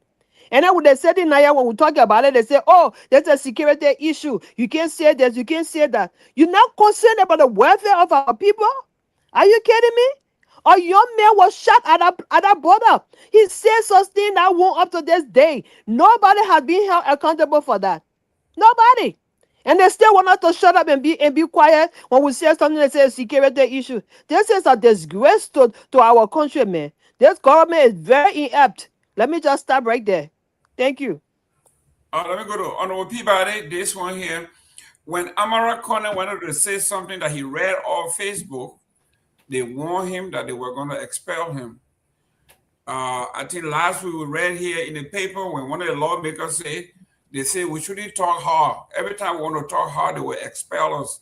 This is the intimidation I was talking about. People in the House, they themselves are now tiptoeing around issues because they are afraid they will be expelled. Even in the Senate, they warned the young man, Kamara, for doing reading information that is on Facebook, that is on Google. Everybody reads. So now the guys go to Parliament, and they don't want to bring it up because they don't want to come back home and be told, oh, you're watching our daddy close in the public. That's the intimidation we've been talking about. This is what we are talking about. Well, look, Mr. Gayman. Yeah, this is what we talk about. You got a guy like Edwin Snow who brag every day on Facebook that he's at the ECOWAS meeting, he at this election, he's doing this, he's doing that. And you representing Liberia, you can't even bring a Liberia case at ECOWAS. Can you imagine? It's disgraceful. It's very disgraceful. They know what they're doing. He know what he's involved in. And that's why he can't open his mouth to even say, let me bring this up at the ECOWAS summit. But by the time you check his Facebook, oh, I'm in Zambia, oh, I'm in Gambia, oh, I'm in Togo, oh, I'm in this, and all day Facebook. He's doing more on Facebook than he should even be doing for Liberia. The thing is, I met in Liberia. We had lunch, and one of the things he shared, he said, government had not created a single job to help the people. They know what they are doing they know what they did. That's why they are embarrassed to even take a case to ECOWAS. They know what they did. The government of Liberia know what they did. That's why they're trying to silence Yeke, cut him off, expel him. They know exactly what they did. They know they were in the wrong. That's why they can't press hard. They can't even press harder because they know they're in the wrong. You see? And Snow, all of them very quiet. But you brag about being the top diplomat on ECOWAS. They send you everywhere over the world. But you can't even bring out a simple case where people have been killed, where people have fled their home, they're living somewhere else, and other people have come and put the flag up. I think the government know what it did. The key figure in that government have been they've been mining in those people's area, and that's why they seized most of the stuff, the cars and other stuff like that. They know what they did. So the fact here is we are not ready. The other one that listened to Dr. Moniba, and he talked about some things. He said that the best restaurant in your country is owned by foreigner. The best car dealership owned by foreigner. The best supermarket in your country owned by foreigner. The pharmacy in your country is owned by foreigner. The best everything is owned by foreigner. Where are we going? What kind of development are we talking about? So you got these very people. They are trading in Thomas Fala and others. They are trading in those areas, and they're making money. So you think anybody going to talk? And they're bragging all over the place. They spend almost $200,000 just for allowance to go to that border. And the very people that are displayed, they couldn't even, what did they get from there? To drive to Lofa border for 1 or 2 days, come back drunk, stand on the road, drinking palm wine and yelling the more we are together and this and that and stuff. Like your friend is my friend and all those nonsense they were doing, making fun of Liberian people. I even understand that the Speaker office wrote to the Senate complaining about Senator Kamara because he talked about the mess that it did to other Yeke case and stuff like that. You think the people serious? They're all about themselves. And unfortunately, it's going to be like that. When you put a bunch of rogue in a place, they only fight to steal. They don't fight to do nothing. Well, ladies and gentlemen, please don't forget your Mother's Day wishes. Your message to your mom. We will be looking forward to reading some of them. But let me close on this. Tomalin, this one here, I don't know. The Nigerian they are stakeholders in Liberia, Tomalin George, because during the Civil War, the Nigerian died. Those of you who were there, who have knowledge of it, y'all know. During the ECOWAS, the Nigerians, they lost a lot of their young men in that country for us. So they do have a right to say, listen, look, we were over there to protect your sovereignty. We lost men and women in that country, a lot of them. And then you're having something coming up and you're not informing nobody and you're being paid. You come here, you live in a lot 5-star hotel. They give you allowance and they fly you all over the place. And you're not doing the bare minimum. Nigerian laws, before you continue, Nigerian laws from the record, almost 700 plus soldiers in Liberia. Jeez. Yeah. Mr. Gayman, let me say this. Right. Wow. Look, I'm announcing today. Today is May 7th. On October 9th, 2029, we'll have 88 seats up for grabs. 15 senators and 73 representatives. I want to say that anyone who are interested in running for these seats, I'm there to help you. Look, my goal is I will be looking at every 15 senators that are running for re-election. I will be looking at the record and we'll check it out. But my goal is to see them replaced. If anyone there I will pass the test that I think is re-elected, I mean, I don't care who disagree, but I will come up and say that. But there's 33 seats that'll be up for grabs, and there's 15 seats. You are free to come. We'll help you. I will help you raise money. I will take time off. We'll go on organize shows and help raise money for you to go after the seats and make your case to Liberian people. Some of them been there for 12 years. Some of them been there for, 18 years. And some of them been there since 2005. And it's about time that they gave way. I don't care. But come and make the case for to get these people out. If they want to be re-elected, let them call for an audit immediately. Let's put a bill on the floor for audit us. Not system audit. We want a real audit. We want to put it up. So that'll be up for grab. Be my guest. Come forward. I don't care who offer re-election. Come forward. Let's join. We'll take them to tax. Put the records out. Anything, in fact, going forward, anything nobody, these senators that want to be re-elected, come. Bring it up. We'll talk about them. We'll use our website, our page. We'll talk about them. Bring a record. Bring a record. If they're serious, they come here, we'll grow them. But come forward with it. So you trust any running? Contact anybody on the platform. Contact any member of the platform. Say, I want to run against Tomalin George. I want to run against Sylvester Pewee for that seat.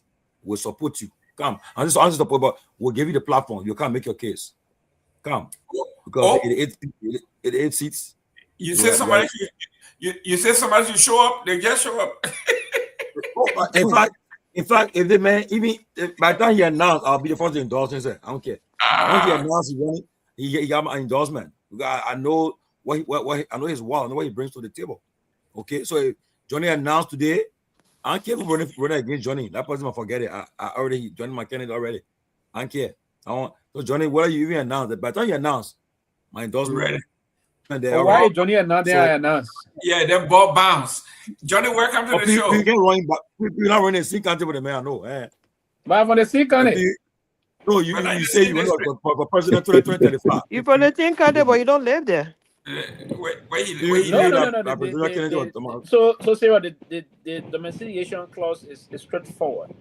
You may have domicile. So the language is straightforward. You may have domicile 1 year. So yes, I was born in Lofa. So the domiciliation is clear thing here. If I even lived there 1 year before I got property there, I'm qualified to contest. So that debate the code track here. So that's you may have lived there. So and you see so that so even if I spend the 1 year there, then I left there, I qualified to contest there. No, okay. Yeah, that's the rule. Yeah. Johnny, welcome to the show. Yeah, thank you, Mr. Gayman, and thank you to all my colleagues, panelists, and to our audience. They've been Johnny? No, but I've been running around a lot of things. So I just got home like in 20 minutes and talked to John, you guys. I follow you guys on the social media on my phone. And I actually got interest in the conversation regarding this, African ECOWAS Parliament situation, and I wanted to make some contribution regarding that because I right now I have a plan to even go back to Lofa in June and go back to that same border area and do some other things there because I don't think we are, I mean, the way we discussing the issue with Guinea and Liberia, I don't see the Guineans like in the mood for aggression, but I think our people also are not sincere, with us to tell us what the Guineans are telling them. And my point I want to make regarding our ECOWAS parliamentary members, well, in my mind, I hope people can do the research and people should have some information because this also has to do with foreign policy issue or foreign discussions. So my thought is that the legislature should be inviting, number one, the president, if not the president, inviting the Minister of Justice or Minister of Defense or the head for Liberian Immigration Services. They should be sitting using their oversight position to call these individuals or these people, these stakeholders in our security sector that are responsible for internal security, external security, and borderline security to come and report to them on what is happening at the border. Because this is how I think our legislature should be informed about national issues. That's the official way I think they should be informed. So based on this information that we get from these individuals, and then I also think that when our member of parliament, our people from legislature are attending these meetings, they should be going with either with decisions from the plenary or decisions from the government. So in my view, I don't think that Edwin Snow or Mensa Breeze or whoever and Town, those are on our committee, should be speaking there as individuals. I think they should be taking Liberia's plight there because that's an official matter. But again, the downside is that if our president that visited Guinea, met with the Guinean delegation, the Guinean government, we have not seen anything on the e-mansion website telling us the outcome of that meeting and what the issues are. All they're telling us is that we are handling it diplomatically. So if we agree with them handling it diplomatically, then they should also be able to communicate with the legislature to know that at the ECOWAS, we have representation there, so they can take the issue there too diplomatically. So I'm wondering whether Honorable Snow and the rest of the other guys have also gotten communication from the president regarding this diplomatic initiative that is ongoing, in the sub-region or on the global scene. So I wouldn't want to just, squarely blame Snow and the rest of the people that represent us at the parliament, because this is a government that must work together in unison. So I believe they should have some communication from the executive regarding their move towards their presentation at the parliament. If nothing is done there, then of course, like I saw the video where the Ghanaian parliament was making reference. So look, we heard this thing. Now you guys are here. What is your position? What have you brought to us? It's a shame. And the shame does not just go to Edwin Snow and his team. It goes to the country as a whole. Because we should be approaching, we've been hearing that we are handling this matter diplomatically in the international space. So I think ECOWAS Parliament plenary session is one of those places where we should be making our case. So the Ghanaian Parliament member was trying to make a case for us, but it's like the post say, you cannot cry more than the bereaved.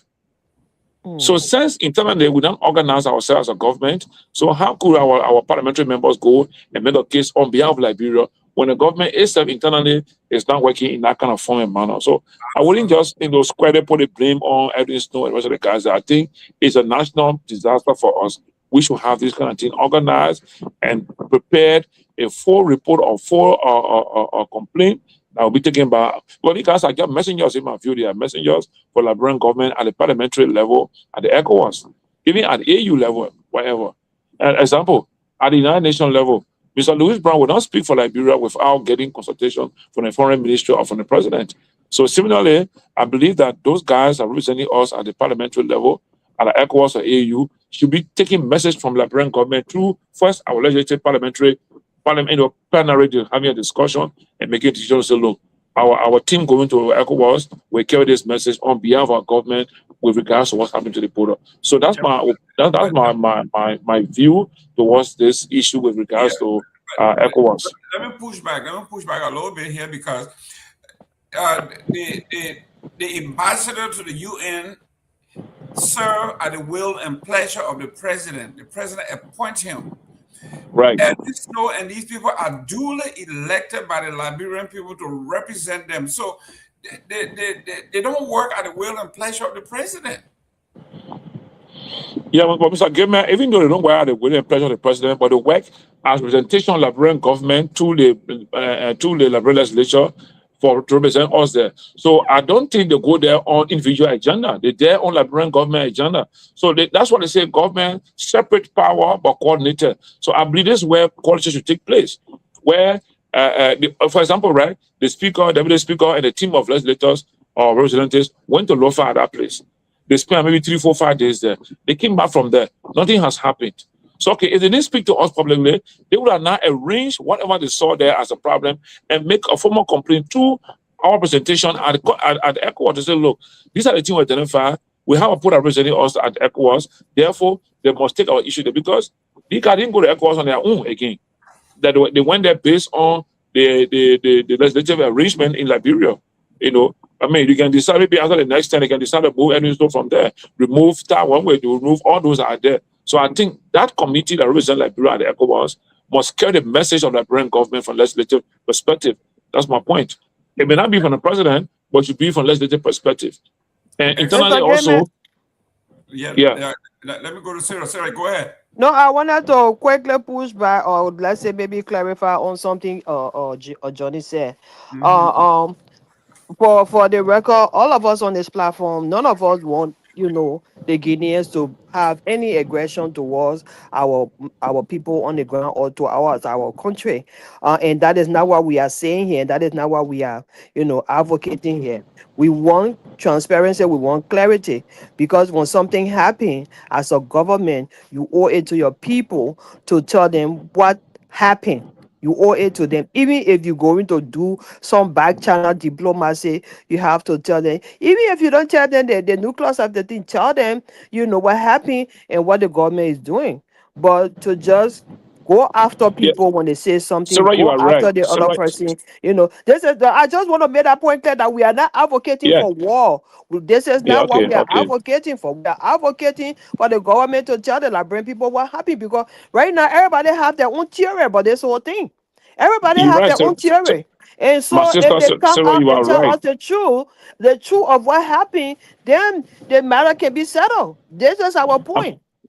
I mean, Sarah, you are right. To the extent that even in Guinea, I've been making some research on Guinean and the news outlet, because I know when that meeting was held in Conakry, the Guinean government made some public statement and they have some news. I've been making research, a lot of checking on Guinean outlet, following on the international African news. Right now, looking at the Haras, this station in Nigeria that get news about Africa.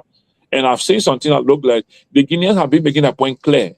Yes. Making that point clear. I think they spoke to us about some 1907 something document that suggests that place for them. And the thing is, like you say, myself, I've been seeing the same thing. I've said it over and over. Even one of my own representatives from Lofa tried to even, try to chastise me or something to say, my position is not. I told you, you guys owe us a lot. We let you guys go to be our country representative, senator. You must come by and tell us something, even as a country caucus. They have not done that. And I have a lot of things I have in mind. When I get to Lofa next month, I'm going to make sure I will be on several one of radio stations to let the Lofian know that these guys don't worth being our representative senator, because our security is at stake. Even though it doesn't look like they are fighting war, when somebody cross the water, put a flag up, build a small tent, whatever, build or put where they want to sit into and manage their activities there. Even though, and like I'm promising myself, the public hearing me now, right? When I go to Lofa in June, I'm going to go to Sonoma again. I will even make an attempt to walk towards the Guinean to see why they will not allow me to go across. Because look, the last time when I said to you guys, when I went to Guinea to the Vonjama side, I didn't see the Guinean posture like put people in combat readiness, right? They were relaxed. Someone in their t-shirt had that. They were just relaxed, like no more thing happening. And they allow us to go through to Guinea. I want to master that. Spend the whole day there with those guys, walk around. I had a place somewhere. I even feel like, if I go back Lofa, I want to go spend weekend in Masada to enjoy their weekend activity. What they call some of this one. You understand? But Why are they across? What did they tell our president? What did they tell our government when our legislators went to the place? Why haven't they told us what is happening? Like, lady wrote a press release of Kula Fofana, right? I know that her name there, wrote something. And she, even in that release, the third paragraph, I think the second or the last line, she said, clean by Liberia. Clean. She didn't say Liberian land. She said land clean by Liberia. So a lot of things are happening in the back. They don't want to let us know. And the more they keep us in suspense, they keep us speculating, the more we get negative. We keep talking things that may not be good. So up to current, I don't really see the rationale and logic in why locals expel Yaka Kuriba. And I still don't think Yaka Kuriba is even expelled. I still believe that he's not expelled based on what I'm thinking in my mind. Because what did he say? And he linked his statement. He linked his statement to what President Walker said when we went to 72nd, that God is not making new land. So he said, if God is making new land, so Guinea keep for the land. How is that a statement of treason? How is that a statement of being unpatriotic? Okay, now you are patriotic. You went for this meeting with the people there. Why don't you inform, or isn't that a patriotic duty to come and inform Liberian people what has happened? We don't think you tell us all the detailed, classified information, but let us say, look, we went for this meeting. The Guineans have an issue. We are why stop because I've been out for long. I know. Oh, it was good when we tell me what's talking. Yeah. Yeah, I just part of it. It's so busy. The reason we no, I kind of I wasn't paying attention. You're petty for your kids, so the reason we gave Johnny a little more time is because he in Liberia. They like and go anytime. But Johnny, thank you very much. Yeah, all of me. Not on defense. But Johnny, though, question: do you think Mr. President Baga is not in the know of the report? He certainly is. And the content. Yeah, Telvi. Johnny Turner start all over. No, it's not over. So Telvi, you're right. I don't believe that our president is not informed because he went for the meeting. He went and met with the other president. I know the other president told him what they had to say. So I know he's aware, except that they are thinking about how to address it, how to communicate with us. I think the challenge is how do they communicate with us to let us know what's happening. I meant to report the report that Snow gave to ECOWAS, that he read to ECOWAS or the team. I disagree with the part where you say that, they shouldn't have been a representation of Liberia. They represent Liberia. So I think they were fair representation. Snow is all in this game. So I also believe that Mr. Burka fully know. He read the document before it went to ECOWAS before Snow. There's nothing that the country will go. I think you're right. I mean, they should not go to ECOWAS. And this thing was raised before, right? That the Guinean crossed the border. So why not go for ECOWAS Parliament? And then you cannot raise the real issue or what was there, what is there. So something is going wrong somewhere, and it is not good for Liberia. Seriously. Something is wrong. Now let me start a new topic with Mr. Pewee, Honorable Pewee. Yeah, before you start the new topic, I didn't want to say something to Johnny. I don't need him to respond there just to say this what he said. Okay, about. Johnny, you can't respond because your time started all over again. Yeah, but I just want to let Johnny understand that the president met these people and spoke to them. The president met the Senate, spoke to them, briefed them about it. The president paid a visit to them for that. So if you say, you don't know if the president said and the president met them, the issue is that raise that at the level of the ECOWAS parliament. This is our concern. Raise it at the level of that big parliament. So that if other people will raise it on our behalf, it's not a good thing. But go ahead, Mr. Gayman. Yes, there's this thing growing in Monrovia about the city being dirty. For those of us, Peabody had not spoken. Let me go Peabody. Peabody, for those of us who are into the social sciences, Johnny is here. Most of you are here. The president say, yes, Madam Salih said the city is dirty. Then he pushed back. He jabbed her saying, yes, it's cleaner than what it was before. Basically, it's cleaner than when you were here.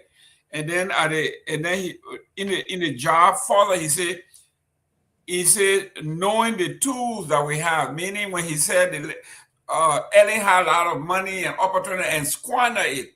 So he is saying here now, look at the tools that we got nothing. And we are doing better than you, who have a lot. Basically, that's why I say it's clearer than before.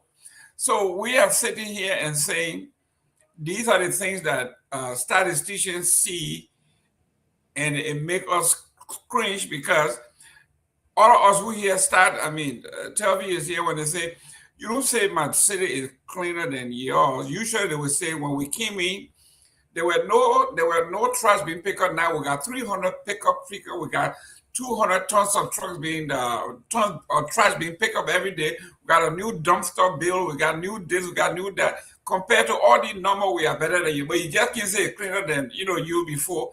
With no stats, no numbers, no figure, nothing. You just say they said they're cleaner than when you were here.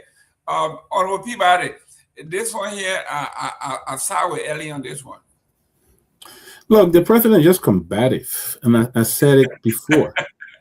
He cannot accept any anybody criticizing him. He gives cheek, and I don't know whether it's a sign of aging or what, but he had become so combative, and he's more on the defense these days than to accept. You can't lead if you don't accept criticism, and that's why it seems like President Bouaka. Everything you tell him, he has some kind of combative answer. When people share with him the other time about, he said that referring to Liberians abroad or those who don't live in Liberia as dogs, or barking and throwing stone at them, and those nonsense. So he's very, very combative. He's embarrassed because he has failed the country. He was all over the place. Oh yeah, we can fix it. We can do this. And since he took over, everything that he was blaming President, we are insulting him, calling him names, he's doing it. He's riding $500,000 car. He riding private jet. He have hired a whole police motorcade with motorcyclists and things driving him around like king, driving all over the place. All the thing that he frowned against is what he's doing now. So, I mean, what I would say, Liberian people handed this old man a very lucrative retirement package, and he's enjoying it. That's all he's doing. He doesn't know half of the things that exist that go on in the country. Some of the things that goes around him, he doesn't even know them. He just go by what they say, and then he come up with cheek. Because if he was a true leader, if he was abreast of everything that was happening in the country, he would know how to respond when he's asked questions by journalists. But he comes out, they ask him one or two questions. Okay, the president will now retire. Thank you, he leave. He had not sat down with the press. He claimed to be the most educated man, but he can't even sit down with the press and let everybody ask questions. They have to set up a little group of people who go there and sing praise songs to him and stuff like that. So what we're seeing here is we have a president who's combative, who is not abreast of what's happening in his government, so he just come up and make embarrassing remark, thing that embarrasses him. And if he was not combative, he wouldn't be spending almost $1 million to remove Kehleboe, because Kehleboe just exercised his freedom of speech, and you came up and just pay money, call people back to section just to remove this guy. Can you imagine? There's a man who are living on loan now. He's taking millions of dollars and giving it to the legislature to remove somebody who criticized him. I mean, so he's enjoying his retirement. Let him enjoy it, but he really totally absent for what's going on in the country. He doesn't know half of what's happening in the country. That's why he's just making these random statements, embarrassing random statements and stuff like that. Sarah Dopoh, we love you. Even when you are at work, you tune in to make your contribution. So whenever your boss may come, you get run. We understand that you're on your lunch or you're on your grace period. When time we excuse you, you can leave. Yeah, Tomalin, here we are. Usually, this is why people say former presidents should reach out to other presidents. Broaden your horizon, make your network bigger. If George Weah, if you can use George Weah to bring tourism, to bring money, if you can use the former president, Ellen Johnson Sirleaf, to bring some international gravitas, use these people, you are going to take credit. It's under your administration. Why combat a woman like this and say, it was cleaner than when you were here and we got no tools, you have more tools than we and you didn't do it. I mean, it is, I don't know what to say. What do you take from this conversation, Tomalin? Mr. Gayman, I pray that President Bouaka administration will give us reason to at least come here and praise them. I mean, if they were doing things the right way, small will recognize it and will praise them.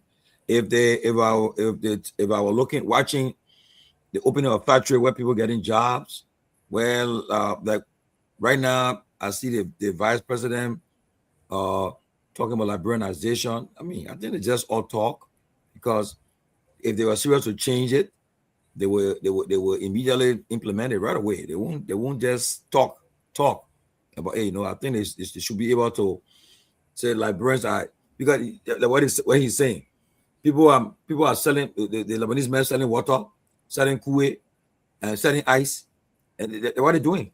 You're selling, you are retailer, you distributor, everything. They're doing it in Liberia, and that's so. Which one the Liberian people will benefit from?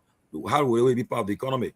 But issue about this sitting with President Bouaka and Manasali, two of them, Manasali said that she and Bouaka agreed to retire in 2017. There was the agreement.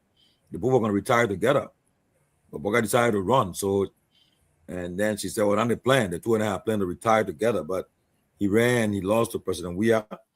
He ran again in 2023, he won. And I think right now he's just enjoying his time there. But the city is actually dirty. You can see it. Until you get, that's why it's important to elect the mayor of Monrovia. They should look, even if they want to have election for all the mayors around the country, elect the city, the capital city, elect the mayor for that city. So that person know that their job will be determined upon the work they do. And after 4 or 5 years, without 4 years, you know that if you don't perform well, you will be changed. The people will vote you out. Right now, the guy is enjoying the covenants of the president, so he really don't care. Juman Jala guy maybe weak. If you're a wise spoon, you know that he's to criticize everybody. That was the one place.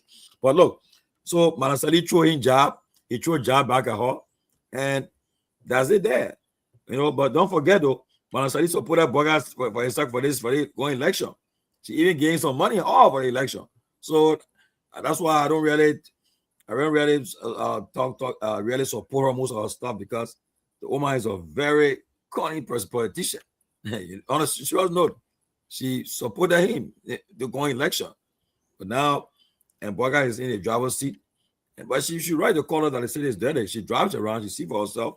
But Boga is defending and said that the city was better than when they were there.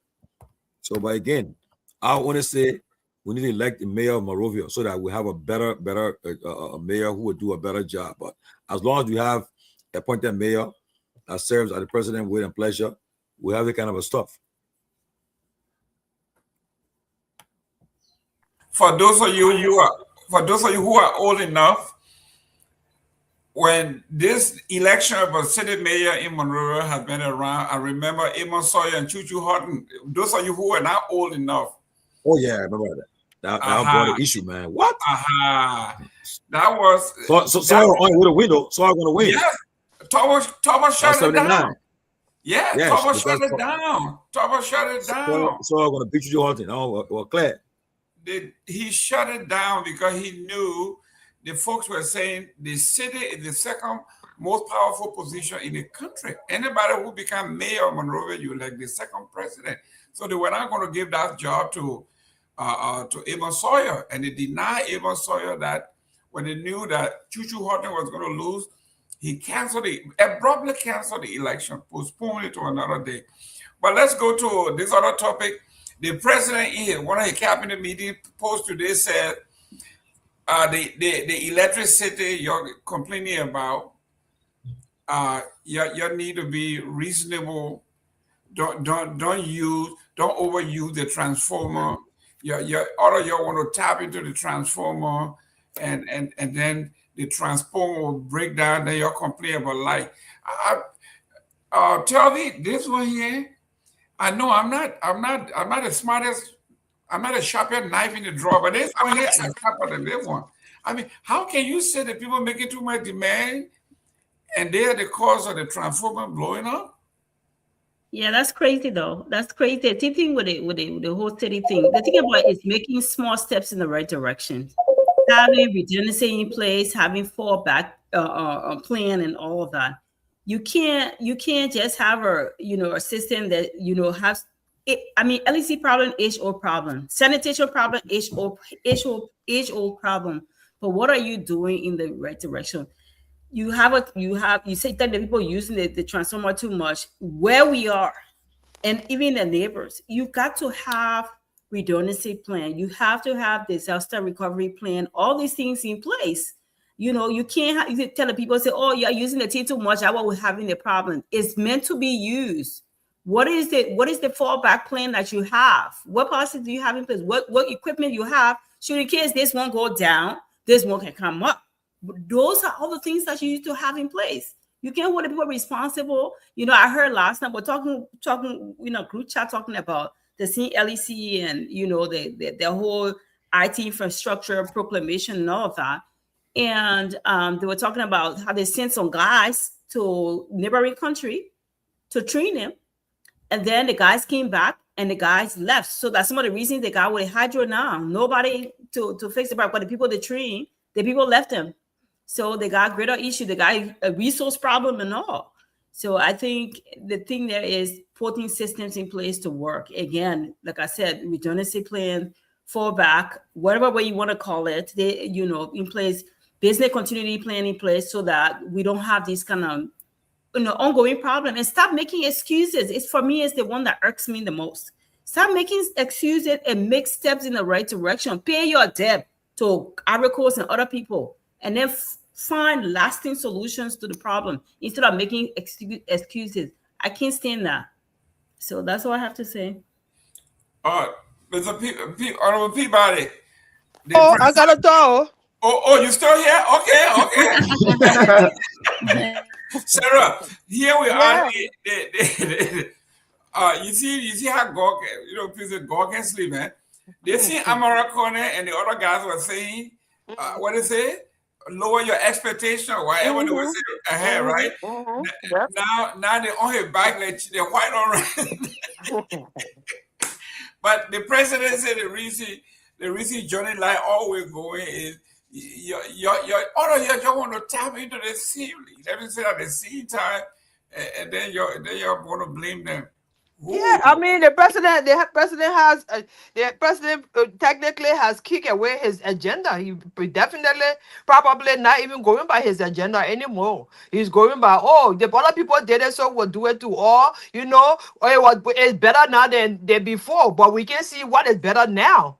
Okay, I mean, you keep as a leader ready to work. You keep to replace a previous government that you criticized for so long. Now you come to do comparison strategy. Yeah, that's not solution. That is not solution. If you take somebody from in power, the people expect you to do way more than what you took the person from out of power for. But you come, you say the man will ride private jet, but you ride more private jet.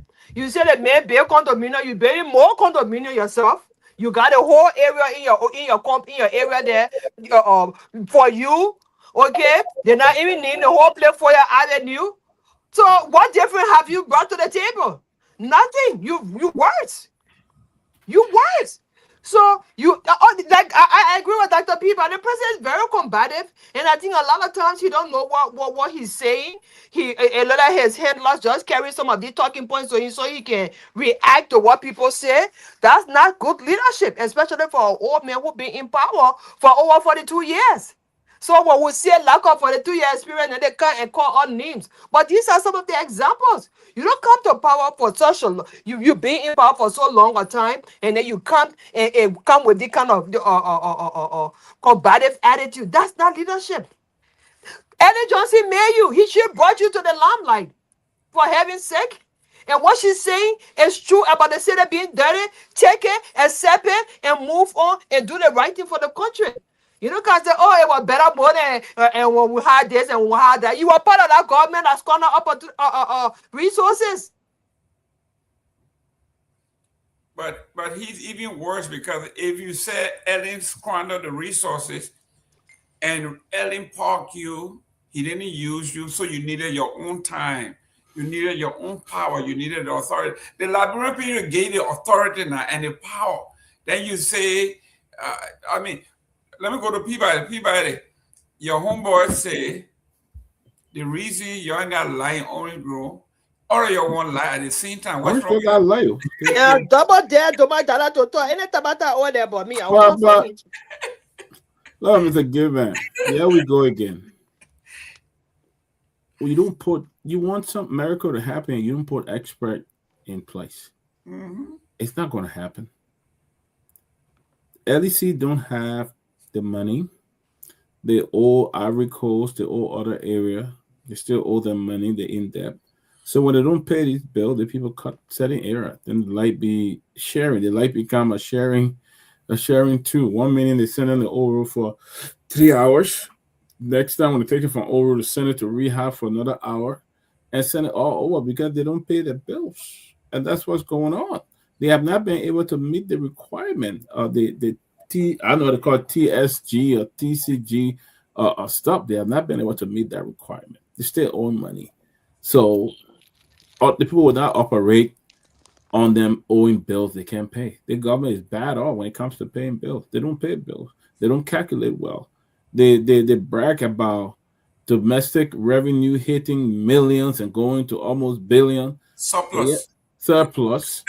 But they can't even pay their bills. So they spend all the money on traveling. The president came all the way to DC, will have an interaction the other day to kind of get in the war that nobody had to know about, read about, and stuff like that. You know, you bring in a whole crew, you fly in private jet to a certain area, then you take the plane to come and stuff like that. They spend millions of dollars on traveling.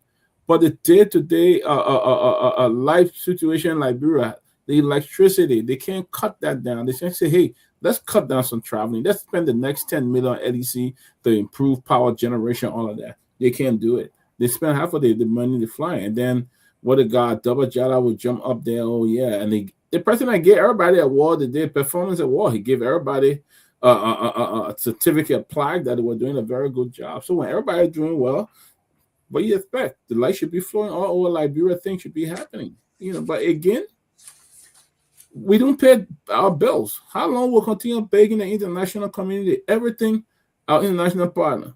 Light, international partner. Water, international partner.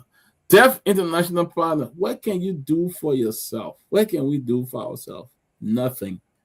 Okay?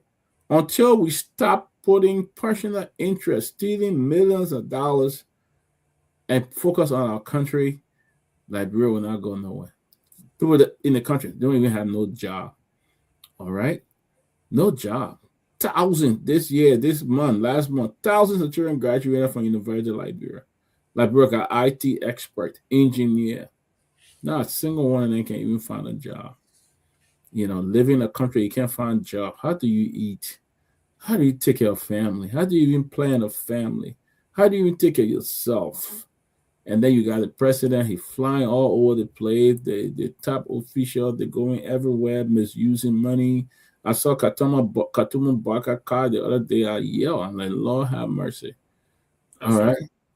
So that's what we're going through. And that's why Liberia will be there for the next 6 years. The new government will come in. That's all. Well, ladies and gentlemen, we're throwing lights on everything today. Something serious happening in the Republic of Liberia. We have to highlight it. Today, the front page of the paper, we're not making this up. It says here, that's the Daily Observer, it says, hostility greets Yeke Koluba movement in Ganta, Sanakwili. Expel lawmaker Yeke Koluba faced hostile reception in Ganta and Sanakwili on May 6th. As a group of youth believed to be supporters of the ruling party blocked his movement, disrupted his outreach, and pelted his convoy with water and stone. Koluba, traveling under the banner Movement to Liberate Liberia from Criminals and Crooks, had just concluded a week-long tour of southeastern Liberia and entered into Ganta. And he was attacked. His convoy was pelted with water bags, and stone. And they physically attacked him. And they said the superintendent of Nimba, of Bon County, defended that and say, Nimba, say Nimba is rescue charged. That was her comment. This is a law enforcement officer, the superintendent of the county, under her auspices are citizens of the country, former lawmaker or lawmaker still, is being physically attacked and abused, could have been killed. And she said they are just rescue charged. Let me begin with you, Johnny, because you're in Liberia, your life could go anytime. This is frightening, especially for someone like you who travel all over the country and you don't take sides. You tell it like it is. This is concerning. You know, Mr. Gayman, before going to this issue, I want to speak to the issue of the university. I think people around our president are treating him wrongly with giving him information. I mean, the issue of transformer is a technical issue. Every transformer has the capacity to provide energy for people to use. So, for example, in my neighborhood, let me say, around the country, in any given place, you do fee assessment. You look at the potential users of energy in the area, right? If you come to an area, you say that around here, plus and minus, every household here will use around maybe 10 amp of current. And you do the calculation, do the GIS studies, and you calculate how many homes there. That's how you deploy a transformer. Whether at the time you deploy it, it will be used to its full capacity or not, that is another thing. So, for example, you should deploy the transformer in areas based on population, based on the size of the users there, and you can even project the users' capacity, the appliances. So if you project that and say, okay, there are 50 households here or 50 homes here, and let's assume they will use at the same time, if they all come on, they'll be using 10 amps per home. You do that analysis, and you deploy the transformer. Then you will not have transformer getting blown off. Second thing also, the guy working for LDC are the one who come and do connections in the neighborhood without the appropriate LDC instruction, but they are LDC personnel. I know that for a fact. In my neighborhood, we have had the transformer getting blowing off, and sometimes we trip, and then they will come in the evening and reconnect it, will get current on, but they will tell us that the place is overloaded. Then we'll ask, how are we getting overloaded if you're not the one getting full connected?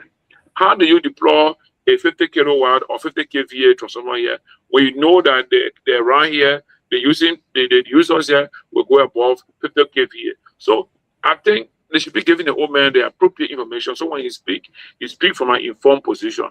And let them allow the guy from LDC to give the old man information on what's happening. Those around the old man should not add that they are the technicians and giving any information. But that's all.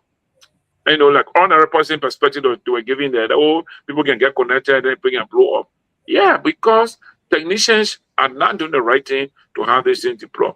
So let's go to the issue of Yeka Kuruba and the situation. When I saw this thing on the social media, I felt very discouraged about what we're doing here. Yeka Kuruba is a Liberian. He's free to move around. If he does anything wrong against the will of people, they will have remedied to those things.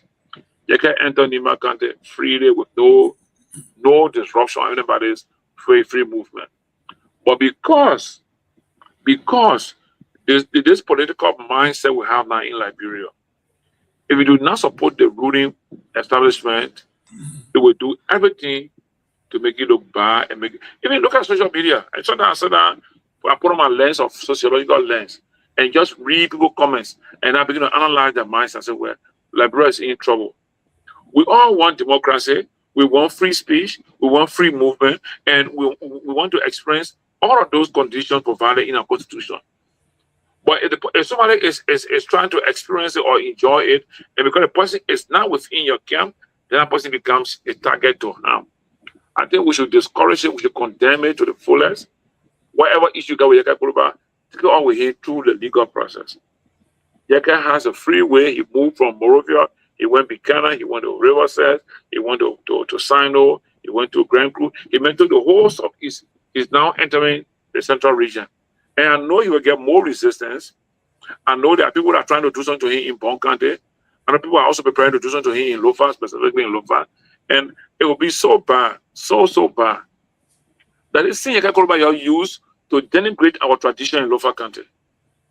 Pewee is here. I'm sure people are talking about. During the campaign, they want to put him in the Korba regalia. And people know what that means. Because of politics, they undermine the respect of our tradition. And I have a serious issue. The last time in Lofa, people in your home yell, I have meeting with the elders there. I mentioned it to them again. I said, you guys are undermining the value of our tradition because of politics. And no one person, even me, as much as you know me to be who I am, I should not be the cause of undermining our value, the value of our tradition. They want to dress the Korba in our regalia because they want to show that Korba is so powerful. Now he made a man powerful now. To move around and go to places that he can even go before his own. Right? So I think our people are taking politics out of context and they are abusing this country to the extent that in the future we always start regretting why we did this today. You know? And I expected that my uncle Joseph Parker, who's the president for Liberia, to guide people around that don't know some things. He should not let them be misleading him or giving him wrong information to say things or do things. You know, so I think it was wrong. I will condemn what happened to Kehleboe. No, we should not have done that to him. And even those that are planning in other countries to disrupt Kehleboe or to attack him, they should not do it. They should allow him to come. Those who don't have interest in Kehleboe, don't go to his program. That's all. Stay away from his program. Absolutely. You don't have interest in him, don't go to a program. Those who have interest will receive him and celebrate with him, and he move on. I saw places when people went around in few numbers. Where they couldn't battle Kehleboe in Bassa, they didn't battle him in Riverside, they didn't battle him in Sando, in Grand Creek, in Maryland, even in Grand Jida. I heard they have small. I don't think we are in Grand Jida. Why Nimba? And I can see that as Kehleboe goes towards Bong and even in Lofa, you will get more problem because people who feel that this government is untouchable, that the government is a heaven-sent government, that they should not talk the ills of what they are doing to us. They are the one I want to add that they will die for this government in the sense of trying to attack somebody. It's not fair to Kehleboe. It's not fair to our society. It is not fair to our democracy. And I know a lot of people who are hearing me from Lofa, they are angry with me because they expect that we all should be praising this government because Baka is a kissing man. And so he's from Lofa, and so whatever he does, we should all celebrate it and say good. You know, that's not it. It's not about Lofa, it's about Liberia. We have Lofians in every part of this country living freely and happily without being molested by anybody. So if we have a Lofa president and something is going wrong in his administration, we will say it so that we can be put on the record. We say it and put on the record. My being here and my survival in this country, not because I'm a Lofian, it's because I'm a Liberian and because I'm able to work and put my knowledge to use. So let us know that Liberia is not for one person, it's for all of us. That's correct. So that's my response to that situation. Dr. Peabody, I mean, this is becoming worrisome. How can you demand constitutional right, the right of movement, right, where the citizen has the right to move anywhere he or she pleases, as long as they are not causing any problem, they are not harming anymore, they are not breaking the law, but to attack him personally, because you said this is Unity Party stronghold. So nobody can come here. Stoning somebody. And the superintendent, the head of the county say, we are Unity Party, we are rescue charged.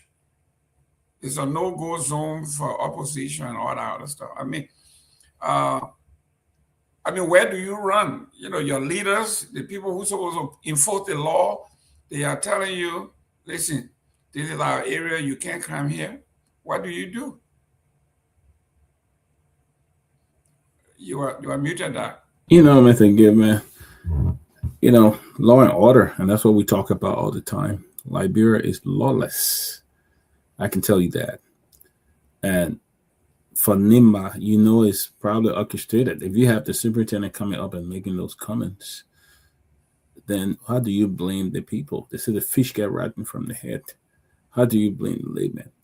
But it just shows how disorderly, how lawless, and wicked that appear to be, that the man is going peacefully, he's a citizen of Liberia. He can move anywhere, anytime.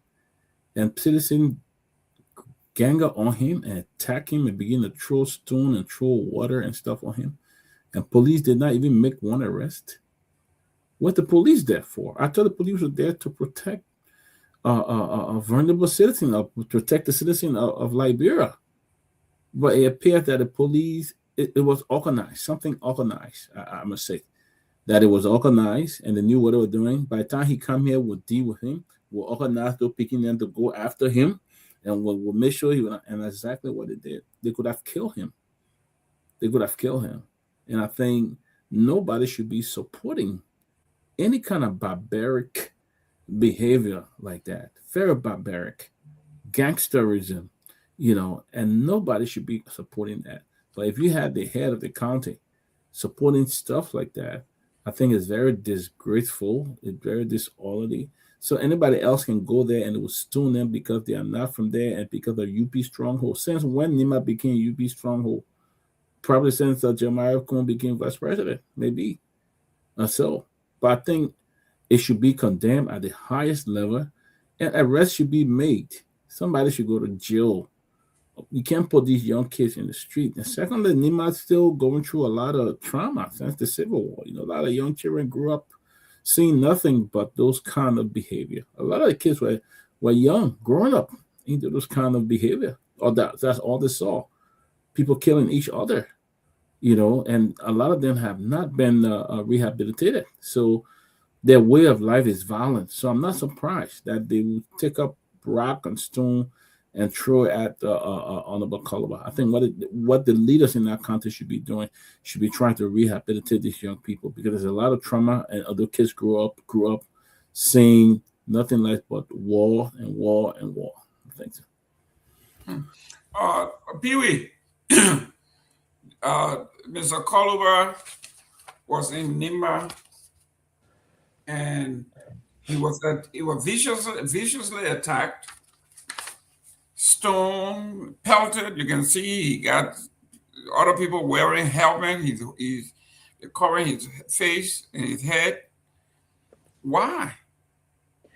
So it's just quite unfortunate. Again, Nimba just proved that they still some of those unscrupulous folks in Nimba still want to spoil the good name of Nimba County. Let me put it this way. And again, this is wrong. Citizens of Nimba should move to condemn it because many people believe that Nimba, Grand Jide, these are people that got the kind of belligerent style of behaving.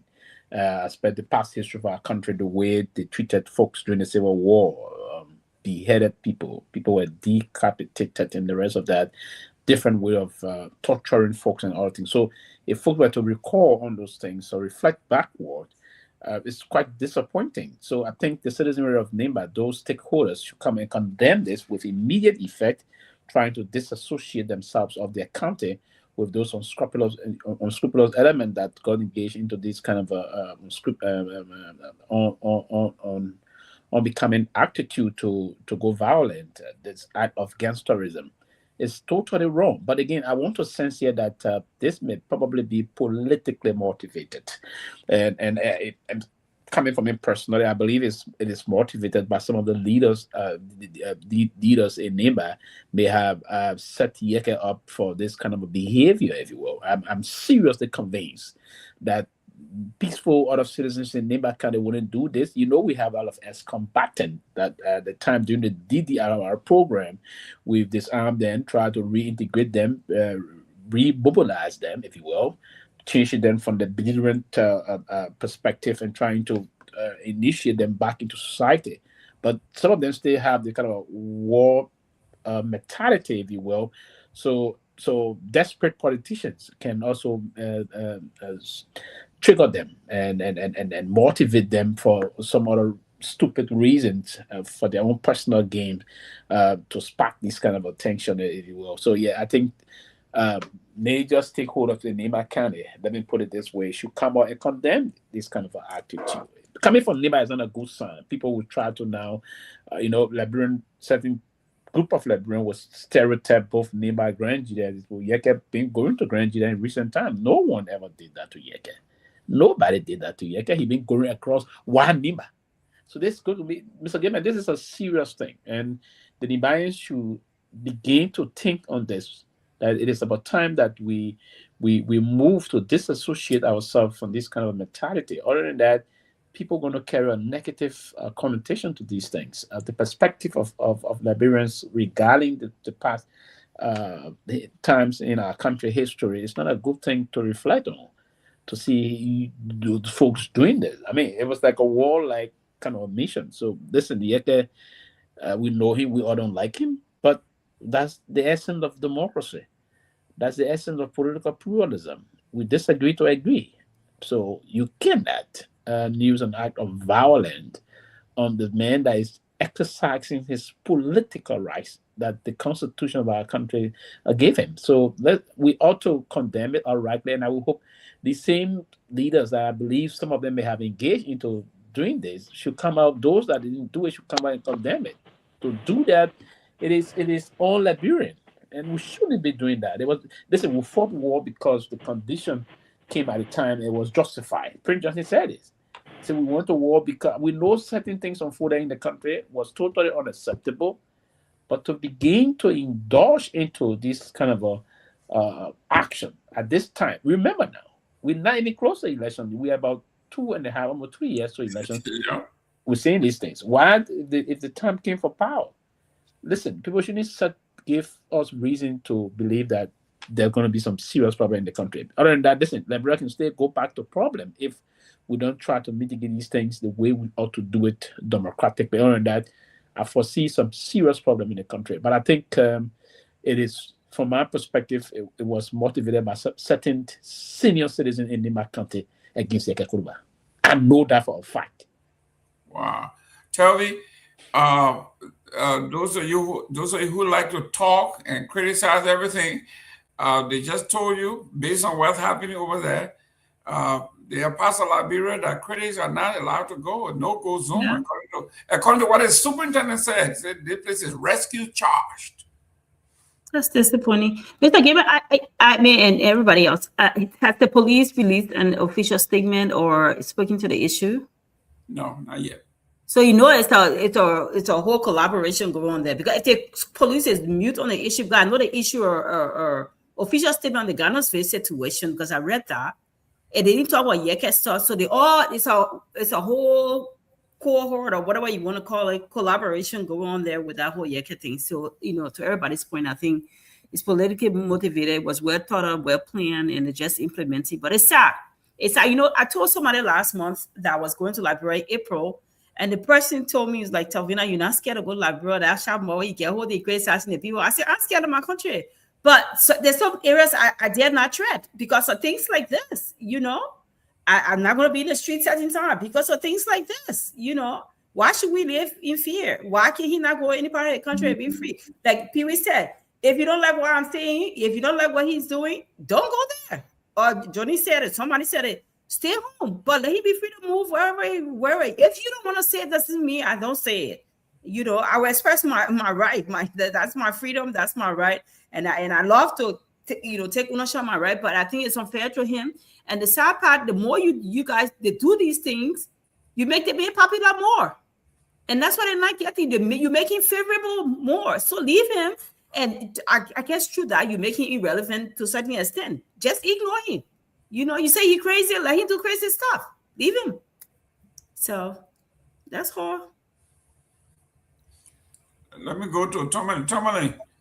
It says here, up to press time, there were no arrests, no report. The police department have not even made a comment. They have not released any comment on what happened in Sanikwele and Ganta.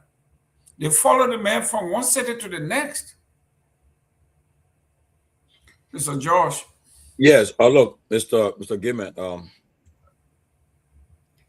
I don't know. Look, Liberia should not be made a place where even if because you agree with somebody of the government in power, you cannot therefore that. Even in America, Trump, people come in Washington D.C. and blast at him. I mean, he responded to them, he tell them he cussed them back, but not because the guy goes to Nima and he should be treated the way he was treated.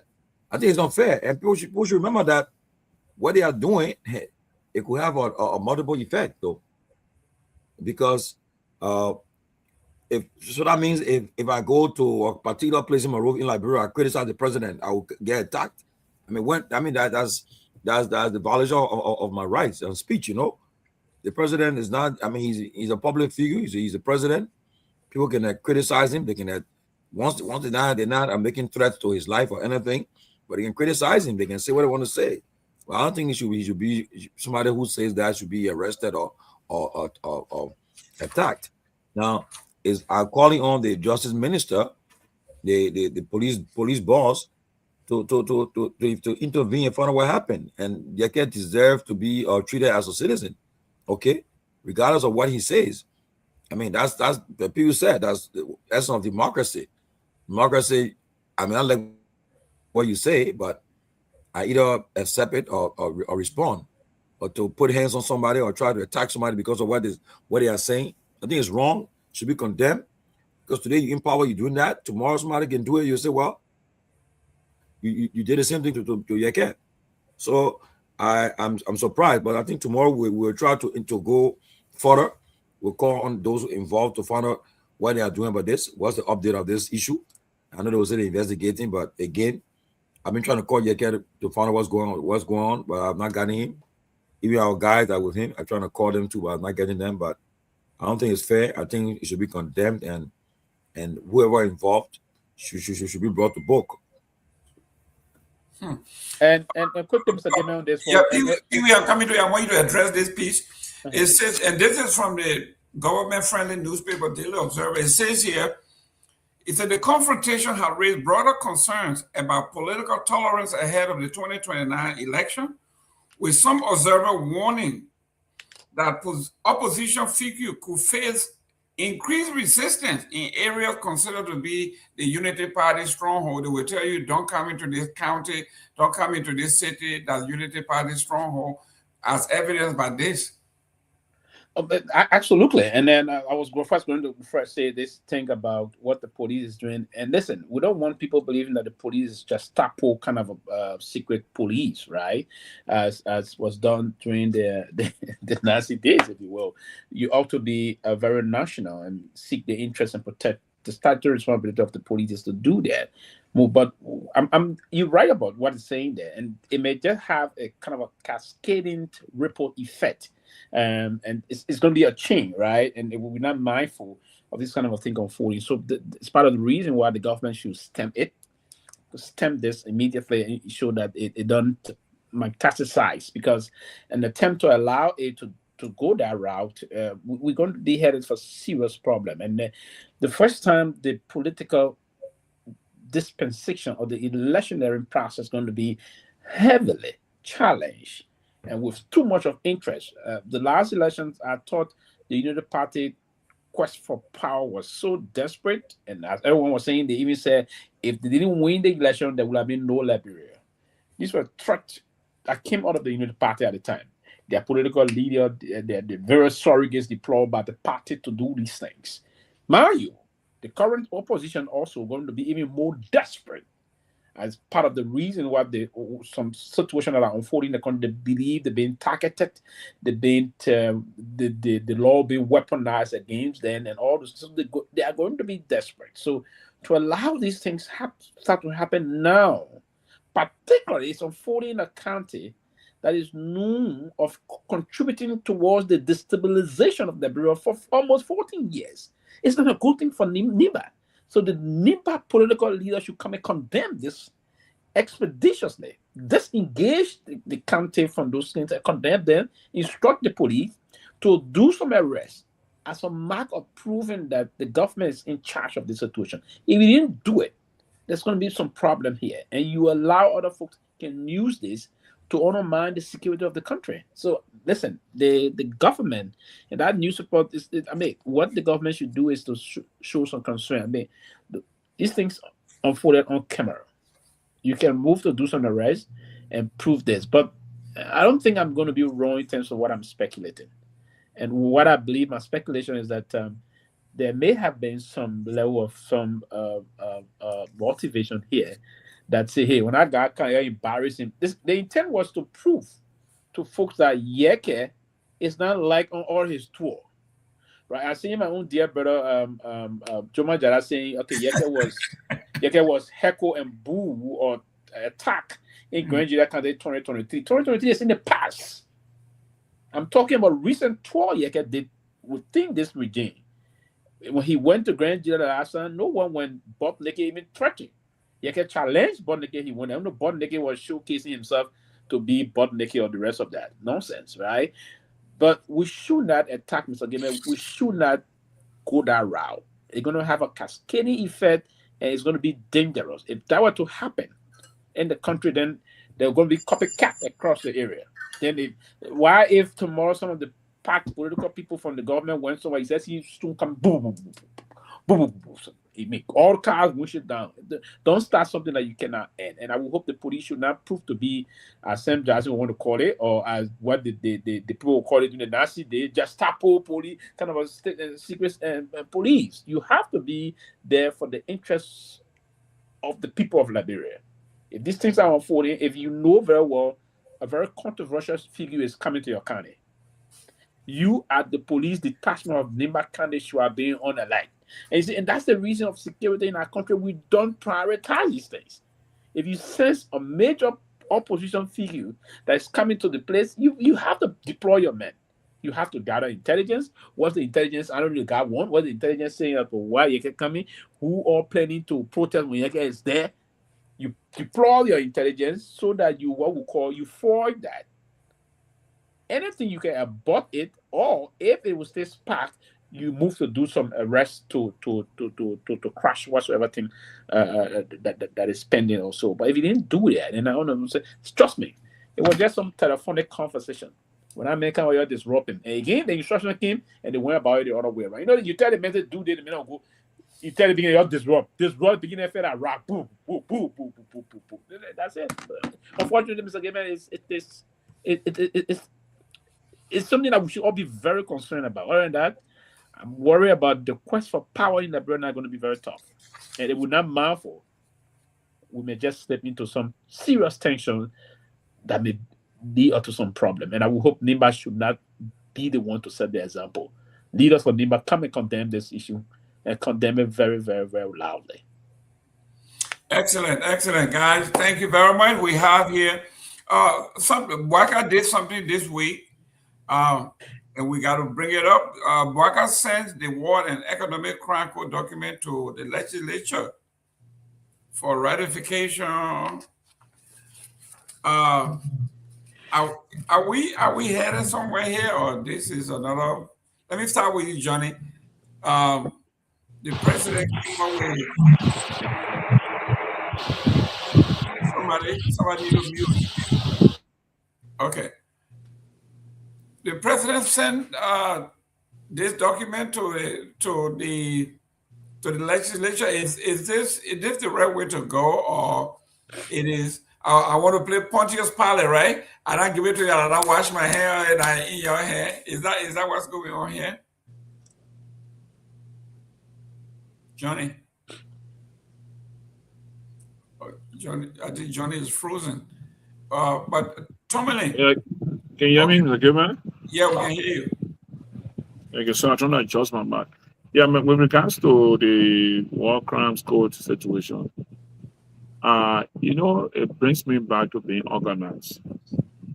Our national budget is the control mechanism, is the lubricant of the government.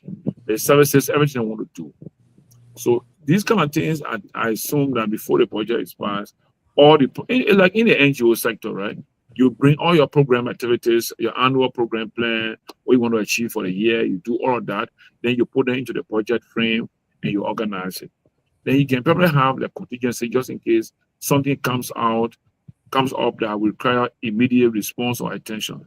So that brings me back to say that the War Economic Crimes Code document that's going out now to the legislature. This thing shall be part of the president's agenda from the State of Nation address that was delivered in January. And then it will going to have a space in the national legislature. Because I guess that law that's going to legislature also has financial implication. And so I would think that, you know, it's going to have a constraint again on the current budget we have. But let's see what happens with the legislature, how they're going to review it. I will try to look for the content of this draft law and see what is in it that is going to be specific about the war and economic crimes code. So now that I've not seen the draft of this law, I will not speak much about it. I will only talk about its administrative aspect in terms of when to pass it, when to introduce it, and then I'll have a space in the legislature, in the budget for support. And let's wait and see what is the content. I hope we can find it in the next few days. We can have our hand on the draft budget, look at the content, we can discuss in detail what the content is regarding the war and economic crime code. Tomalin, I didn't know that this legislation, something is going on here. Now they have separated the courts. They said these are two separate courts now that need to be operational. Two. I thought they were one, but now they have made it two. So this thing doesn't make sense to me. It was one economic crime court. Now they are separating two separate courts, one for economic crime and one for, I guess, crime against humanity. Well, you know, right now, because the president ran on this promise about this war economic crimes court. So right now is when you look at the checklist, the laundry list, a lot of things that ran on, they have not yet accomplished in it. So they're trying to now do check marks. And this war economic crimes court, they will surely come out to honey, especially in Nima. They will say, oh, this court was established only because of Prince Johnson. So right now they're trying to find ways to pretend as if to say they have been something about it. Now they're going to send it to the legislature so they can put it into or enact it so that they can make it a law about this bill, this war crimes court. And they're going to do it. I see Jara Babu, Councillor Jara Babu. I think he's the head of this. Yes. And he's not praising the president about this.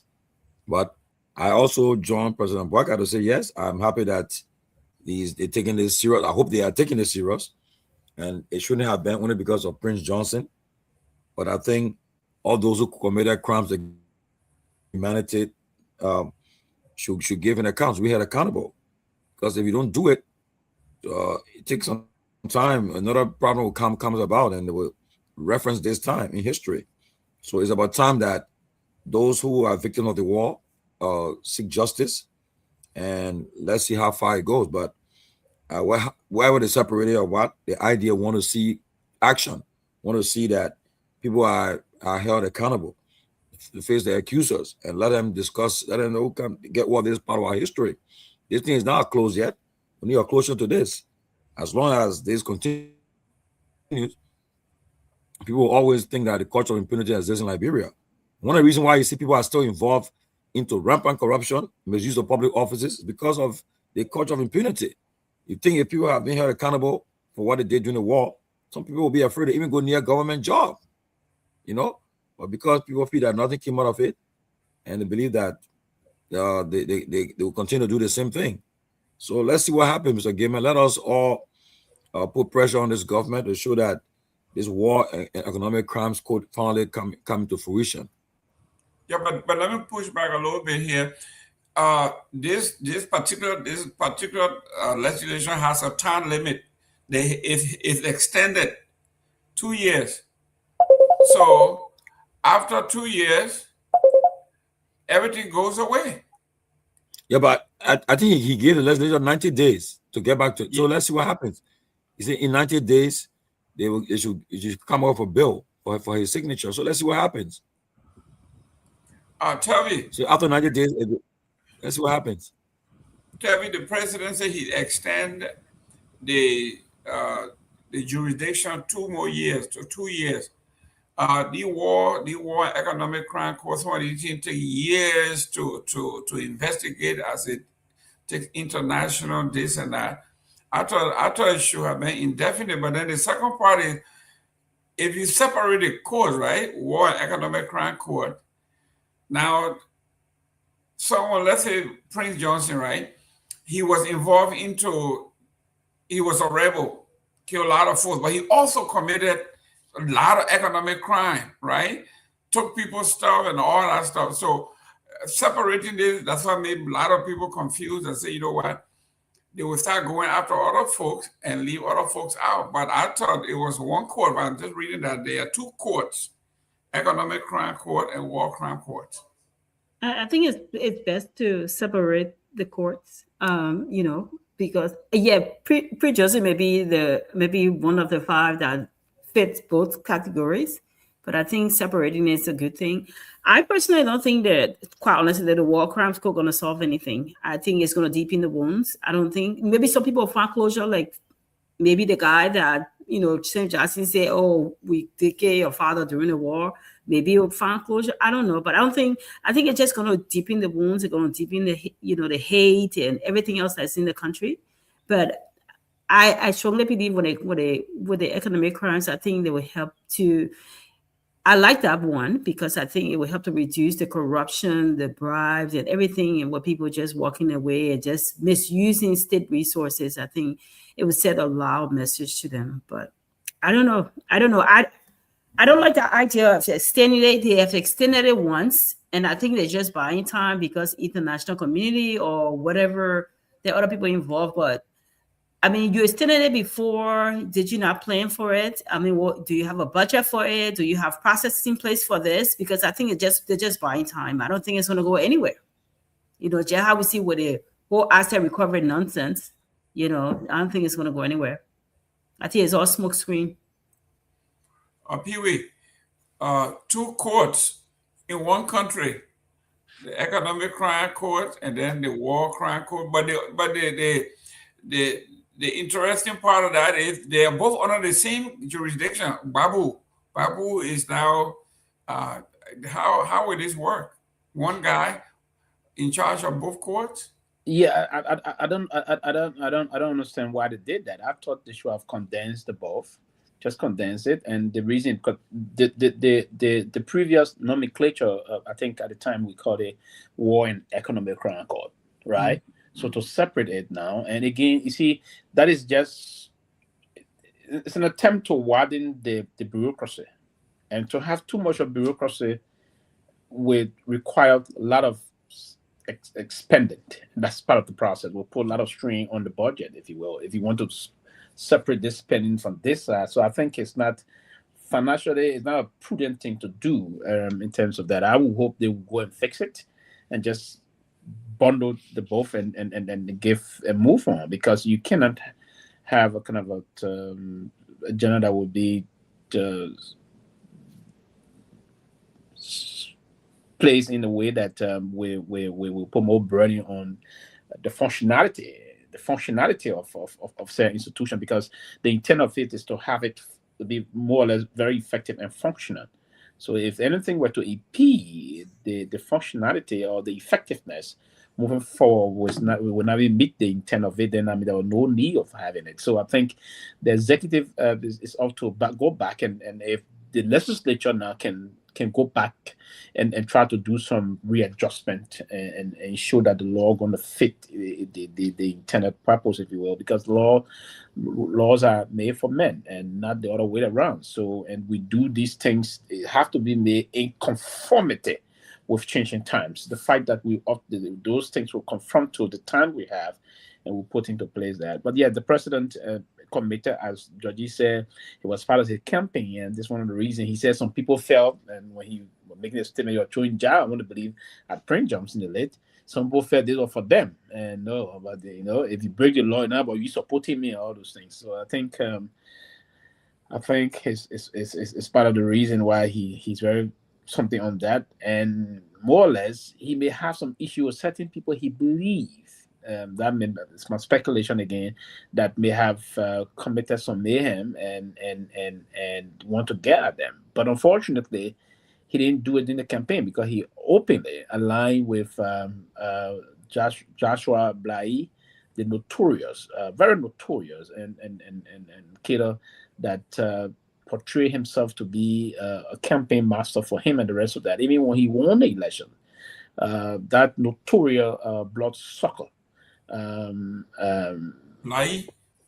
was seen on open with the First Lady of the Republic of Liberia and all those things. So listen, this is people that are still moving around, causing noise around here, that should be pinned to the wall and given probably 100 lashes on the bare butt for abusing, mutilating, and decapitating and sucking the blood of our innocent people that got massacred during the very unfortunate civil crisis. But yes, I do understand. But yes, from to have your own position, listen, and it's unfortunate that I'm not contesting the 2029 election. It's going to be 2035.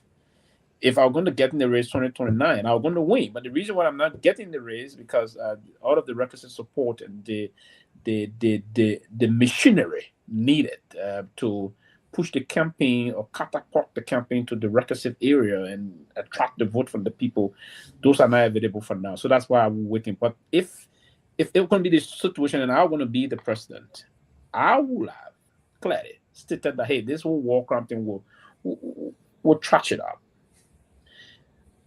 Mr. Gayman, the international community really don't have the appetite now to support active and separate war crime code, economic and war crime code for Liberia. We could do it the other way. The TRC advanced two different ways for us to approach this.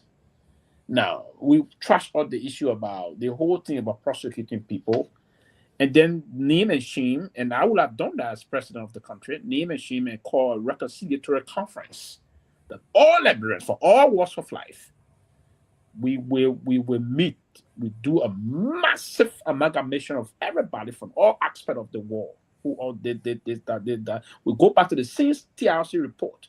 Now, the Supreme Court trashed this report, but we can still go and take some meaningful, important tools from that report. Those that committed heinous crime, we can come back and we, as president, you can lobby. There can be a legislation, Mr. Gayman. Those that committed heinous crime in Liberia should no more take public office. The TRC recommends a portion of those things. You take some. You take them outside. No time in their lifetime they should ever do this, they should do that. Then those that were heavily affected, their family got killed, affected, men, and all the rest of that. You invite some of these people to see how you can compensate them, right? So I would have done, listen, we're not going to get the country, we're just going to use it. This is a mirage. The government is going to move to say we're going to establish these things through Jarababu. There's going to be another bureaucracy allotting money to this commission. Eventually, the money is going to go for, they're going to widen the issue of the bureaucracy also. We're going to do this for the purpose of doing more research. We're going to go across the country, talk to witnesses, and do all those things. It's capital intensive. Those money going to come in. But eventually, they're not going to prosecute nobody because it is expensive to do that. The international community lost the appetite to do that. They would have done that ever since the person that was best positioned to initiate it was Madame Sadi, but she didn't have no interest in it because herself somehow she would have been caught up. She was between the Caesars and the high ground, honestly. So quickly here, so that's one of the reasons why she didn't do. So you cannot do it. You don't have the resources to do it. So just bluff. Keeping time to move, spending money for certain people. Listen, government is so big and sweet to the extent that sometimes as president, you create the room. I'll tell you, hey, so one day, former president be last thing, our president called Gayman. Gayman, how Florida? I'm thinking on something, man. You don't think you can come down here and create some kind of commission? So I tell the country boys to put money in the bank. That's just it. The first I around, they need to keep them busy. But that commission is going nowhere. And that's my prediction. I wouldn't know how it's going to end, but they said about the bureaucracy is about allotting money in the system for certain people to operate. But it's going nowhere. The main thing about that thing was to happen, I was saying it didn't happen. I'm afraid we're going nowhere on it. Wow. Let me work on Robert. Let me ask a question, right? Yeah, go ahead. Let me work on Robert. Robert, welcome to the show. Thank you, Mr. Gayman. It's great to be on. Yeah, go ahead, Tomalin. Yeah, okay. I know Tommy just said something about Peabody, about the length of time that elapsed. Right. So, I want to ask the body, do you think restorative justice or retributive justice, which one do you think will be the best for sentence because of the time. Which one will be the best framework? Restorative justice or retributive justice? Which one you think Liberia should pursue? Let me take a crack at it. I would prefer restorative. And that's the path to go. Yeah, that if you go to, let's say you go back, you go to the village here, right? Okay, we kill a lot of folks here. We're going to build a school, metal steel. We're going to make sure that everything has restored. These people will be entitled to blah, blah, blah. You work it out. That is workable. You bring the concessionaires, you bring everybody in, you restore these people. You can't make them whole completely, but they can benefit from something, okay? By you taking Prince Johnson and giving him life, put him in jail for life, what does that do for me and the whole town that was affected? But if you build a school, you build a hospital, you build well, you empower these people, it will benefit everybody. But the one you're talking about, on the other side, to me, it is the one that I think for folks who are bent on vengeance. You know, you kill my mom, you kill my auntie, I'm going to go after you, I'm going to kill your mom too. It leaves us nowhere. Nowhere. And quickly on that, even Tomalin, back to your point. In Sierra Leone, the United Nations spent close to $350 million to put just few individuals in jail, because saying he got no money, they put in jail, and most of them they were already sick for the put in 200. Yes, what was food eventually. Most of the guys, there was a time we came to the United Nations. I spoke to a Southern guy on a flight from Brussels coming into New York. And he was saying to me, other people were doing this, saying to me, do you know that we spent all the money trying to put those 40 people in jail and some of that, but those that were affected, that got hanged, getting short sleeve, long sleeve, they are all dead now. There's no social program for them. And you spend $350 million. So you see, that's the point. And then most of them guys are getting short sleeve, long sleeve. Freetown was terrible. 7 million rather. It was terrible. Tomalin. So how can you go about it? Even the UNTIA, the report said there's a need to rehabilitate. So the rest of the justice is not only the retributive justice is going to be here. How many person you punish? There are no few of them. We're six right now. If we ask the question, how many person for restorative? How many for retributive? But well, don't do it like that. Let me say this. Okay. One minute, Robert, 1 minute. Your name and where you calling from?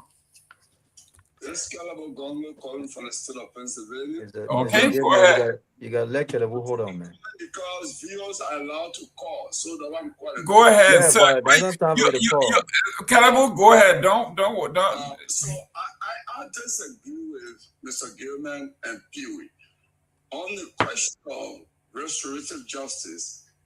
I think that view is so horrendous in my mind. That if you take under the social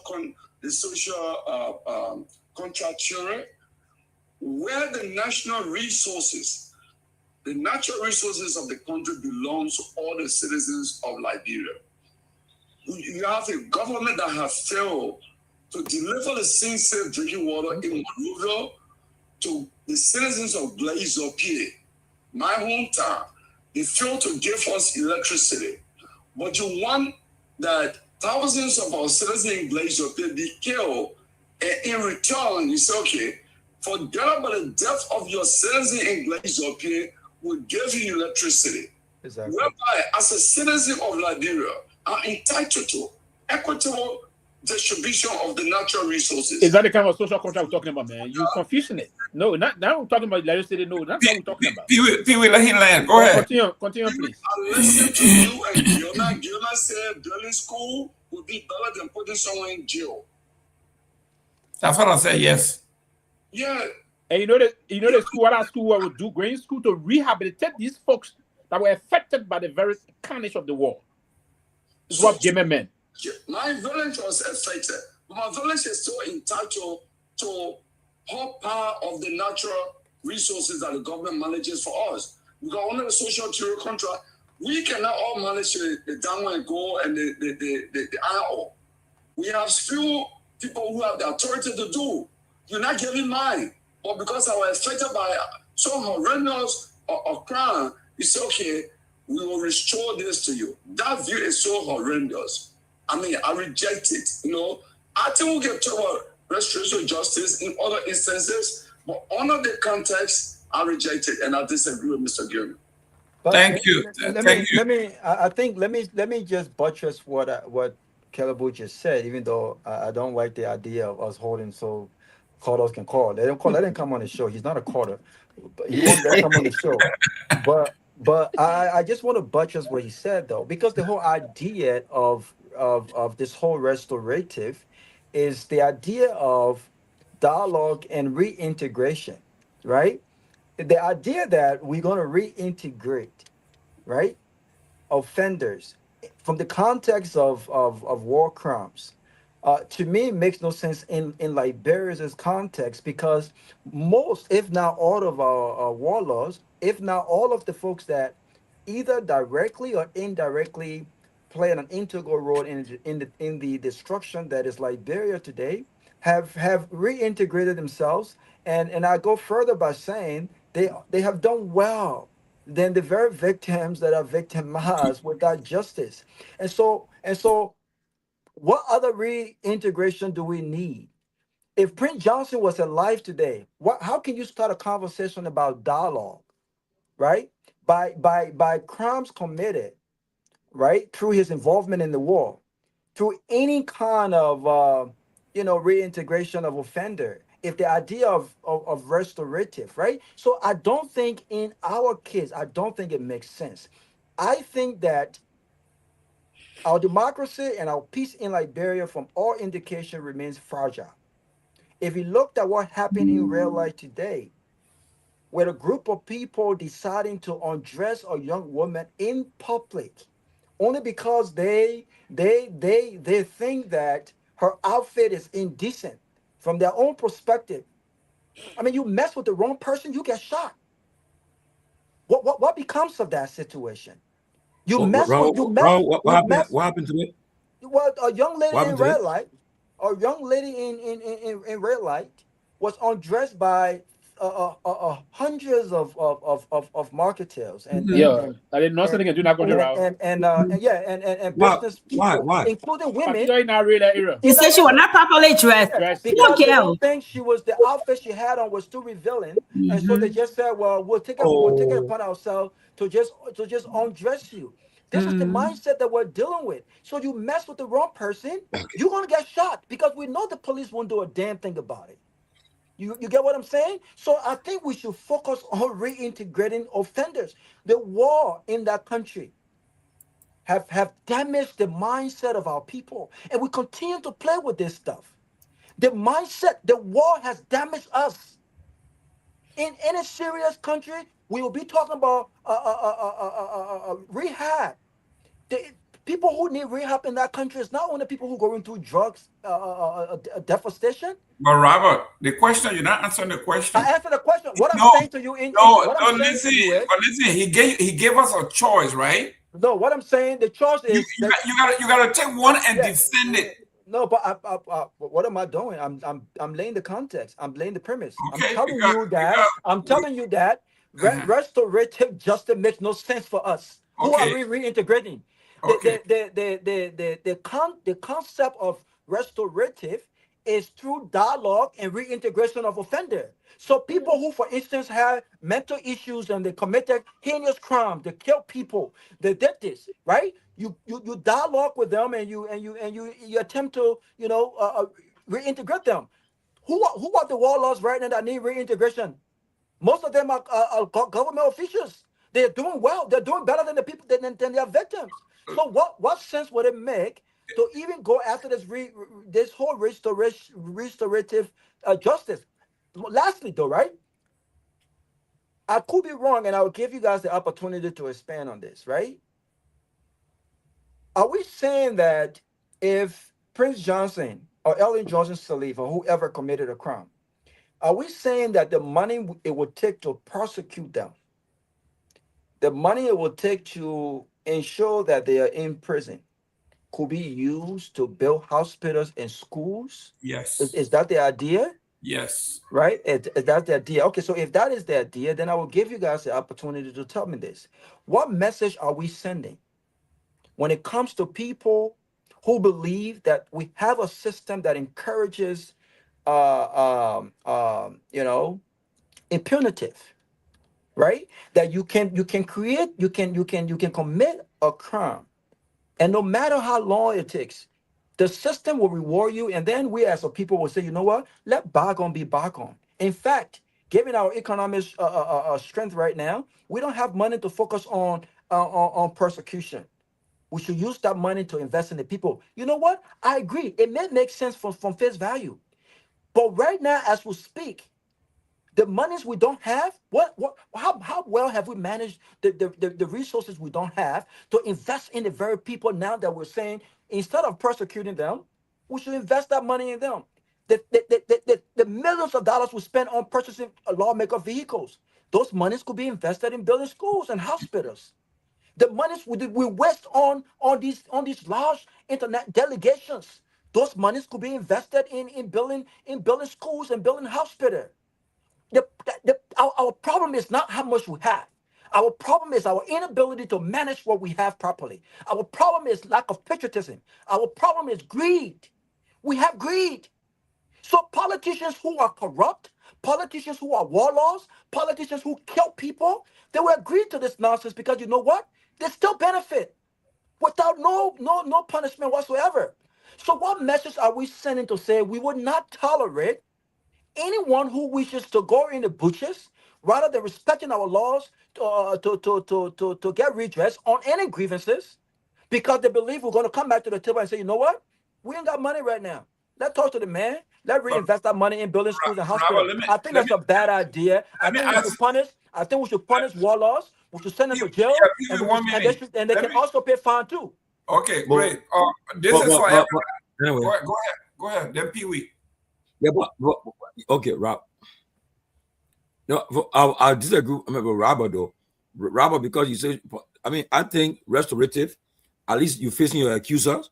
You guys can face each other, and you guys can, because it's been almost how many years now, and once you admit, if let's say I come in, Robert, let's say I committed some crime, right, and you said, like, make an example.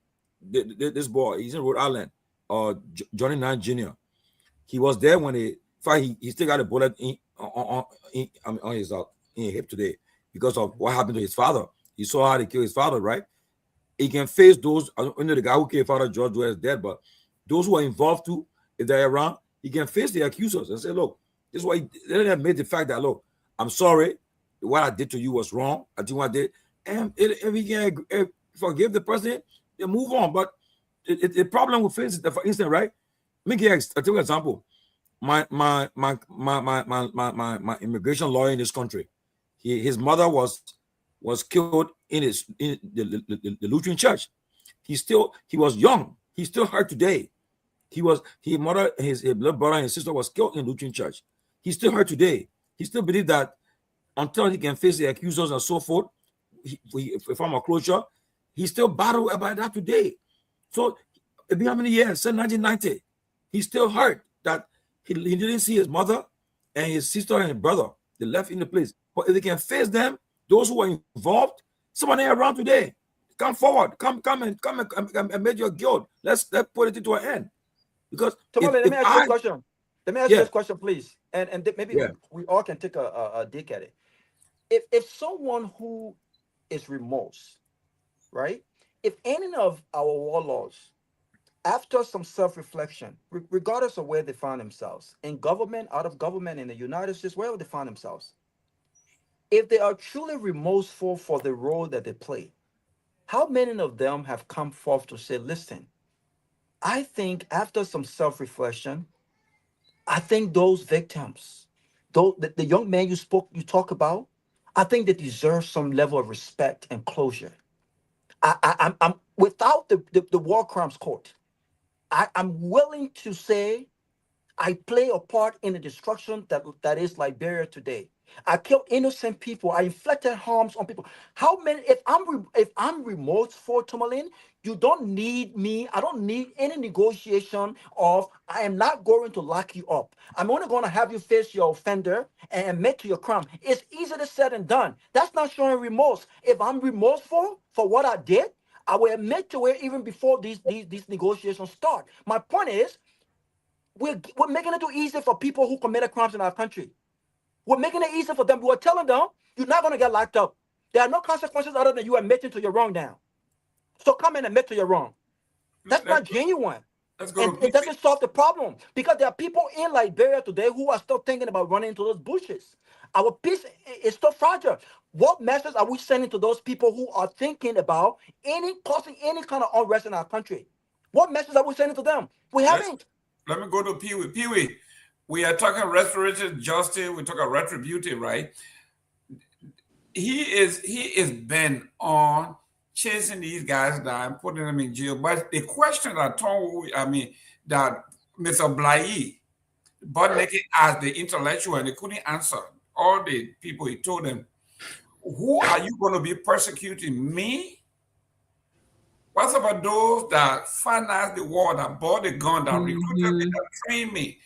Do you, the Tonwo use of the word, the Ellen Johnsons of the word, the Taylors of the word, are you going to persecute those? You're going to leave those people who financed this war, the billions they needed to finance the war. You're not going to persecute the Ellens of the world. You got, for me, the butt naked. So, Pewee, you touch on this now.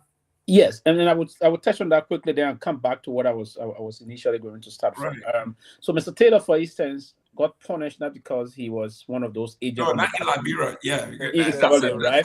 He was punished as just the point you just struck just now. That's what I want to come back to. Mr. Taylor was punished to be the chief sponsor of the RUF. He didn't hold a gun. Yeah. But they punished him for that aspect of it, of being the chief financier or the chief mobilizer of the RUF, if you will, allegedly. But anyway, the prosecutor, he found him guilty. So he's currently in jail and the rest of that. No, so my belief, and that's the point he struck, that is important also, but the TRC report highlighted that.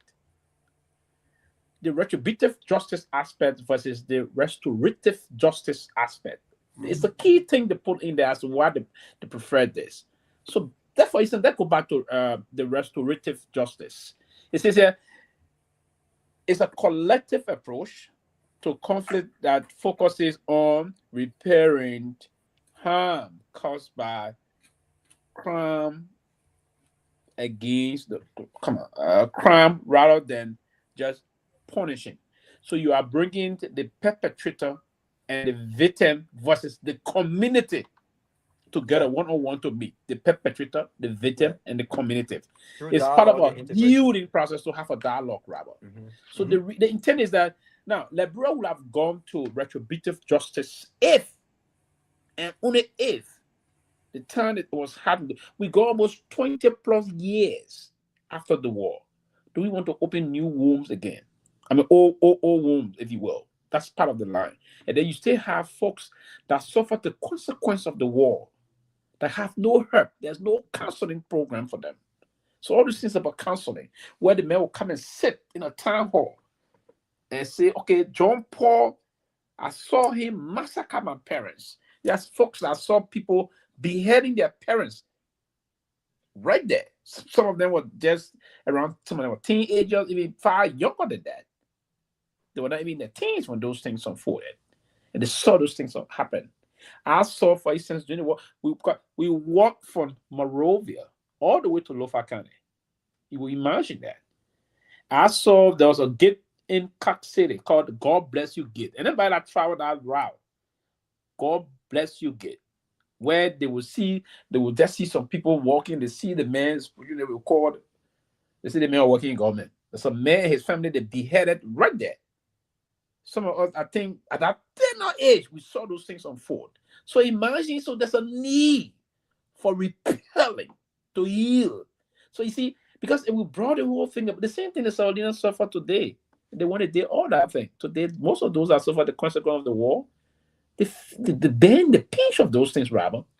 And the United Nations spent close to $300+ million. Imagine just to hire to go to bring in consultant, witness consultant, or pay each other somebody $25,000 a month, give the money off to those people. And how many percent today, guys? The only person that now in jail for war crime against Sierra Leone, in Sierra Leone, the only person that in jail now is Charles Sitter. Ain't got no more that. For me, I think it's unfair to Taylor. Taylor shouldn't be in jail today. Taylor's the only person why Taylor is suffering. It's unfair to him. That's the only person in jail. The record. I've been researching that. When the woman was talking to the president, I went back and started researching it. So it's one of the reasons why I don't support that route. There's sufficient reason you have. You have a lot of people staying in Liberia. What did those trauma? How do you move about to remove the trauma for them? And they will have to come and sit like Sam Jackson. I don't know, he said out of frustration. He said if they said, "Oh, okay, you're powerful." It's good for him to meet that fellow and say, "Okay, we care for the man. No, now that okay, I will forgive you. I will forgive you." There are other people that will say they will be remorseful. They will sit and interact. The problem we have in Liberia is that the TRC report was in 2-4. And it was more people saw the political aspect of the TRC report. Johnny got a mute.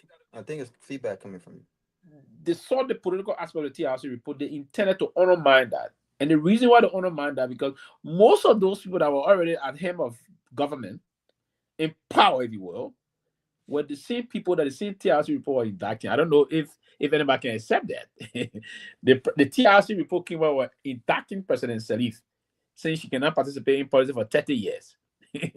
And so how can how are we saying that's why the report coming to me? That's me approving it. It's saying that report. So again, it turned political. The TRC report almost indicting almost 85% of those that were in both the House and the Senate at the time. They say all of them were charged, some of them charged for economic sabotage, some of them charged for this. They cannot participate in government for 30 years. Some were even banned from participating in government. At the time, Prince Johnson was Senator in Nima County. At the time, Adolphus Dodo was Senator in Nima County. These are all known dangerous warlords, if you will. They were all senators of Nima County, the two of them. At the time, Edwin Snow also was in the report. Edwin Snow was representative of District Number 5 or so, if you will, in 6 in Moserado County. So all of them, many of them I want to call name now. They were all in the Senate and the House of Representatives. The report hit them off. So what they did eventually, they challenged the report, they politicized it, they used the government influence. The report went to the Supreme Court, and what did the Supreme Court do? The Supreme Court trashed the report, said the report was unconstitutional. Where are we? And it was the time that we needed to actually do this. It would both condense it or blend them, intersplice the both report. I mean, the both aspect of what the report said. It would have done that at the time. It would be okay. But then we're just fresh from war. But now we've gone 20 years. So why are we doing? We have not met. We have not had one town hall meeting and aspect the TRC report because the Supreme Court went and trashed the report. Because the sitting president at the time was indicted in that report. She wouldn't have agreed to it. She opposed it vehemently. And then tried to challenge it via the Supreme Court. The Supreme Court also sided with her and the rest of that, and they trashed the report. The whole entire TRC thing that collapsed. Now, how do we move back to begin the process of repelling or restoring some dignity to the victim that got victimized by the perpetrators that they seem today that are in the authority? Those perpetrators, most of them are still making laws for the country. And we continue to increase the frequency of the level of help which we elect them. We elected him again. He's one of the terrible warlord. All of them. So listen, if we want to do it in the way of saying it, there's a way that will come back to that TRC. If I were the president, I will bring the report back. Challenge the Supreme Court. We have to revisit this. Okay, Supreme Court, you said this. I will do an executive order as president. And say we can come back and do this thing and do this, we'll find a means of saying it. We'll pass a law that those that participated in the civil crisis and all of the now part of the restorative aspect of things, Mr. Gayman, quickly, is to also meet these people. Some people they lost everything, they killed all their parents. How can you help some of these people? They're nothing, they got no foundation. Their home they got damaged. Part of it is to see those that are helpless, begin to put them back on course. That's why we say that then Kehleboe called, then I know where he came from. I don't know why. I mean, people think that when we say restorative, they only, that's sit down and talk. But, to Pewee's point, Mr. Gayman, we have to think about sometimes those things involve, compensation or or yes.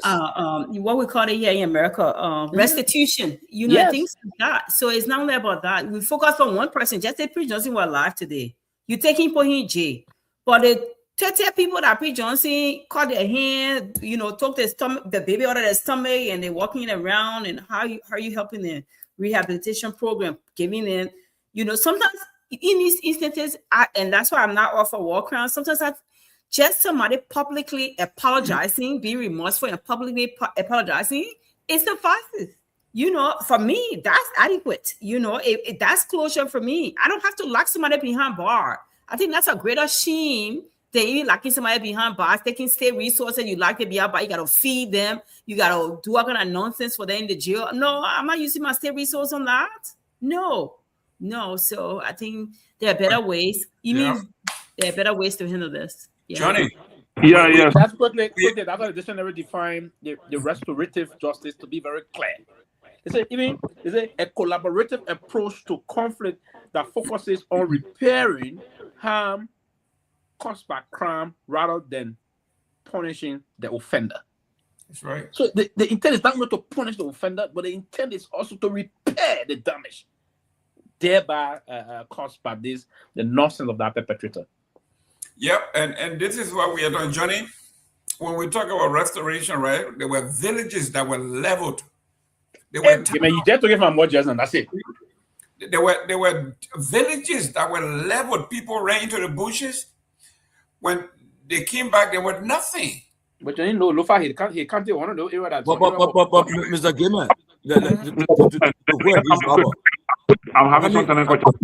Give me 1 second. Breaking rubber.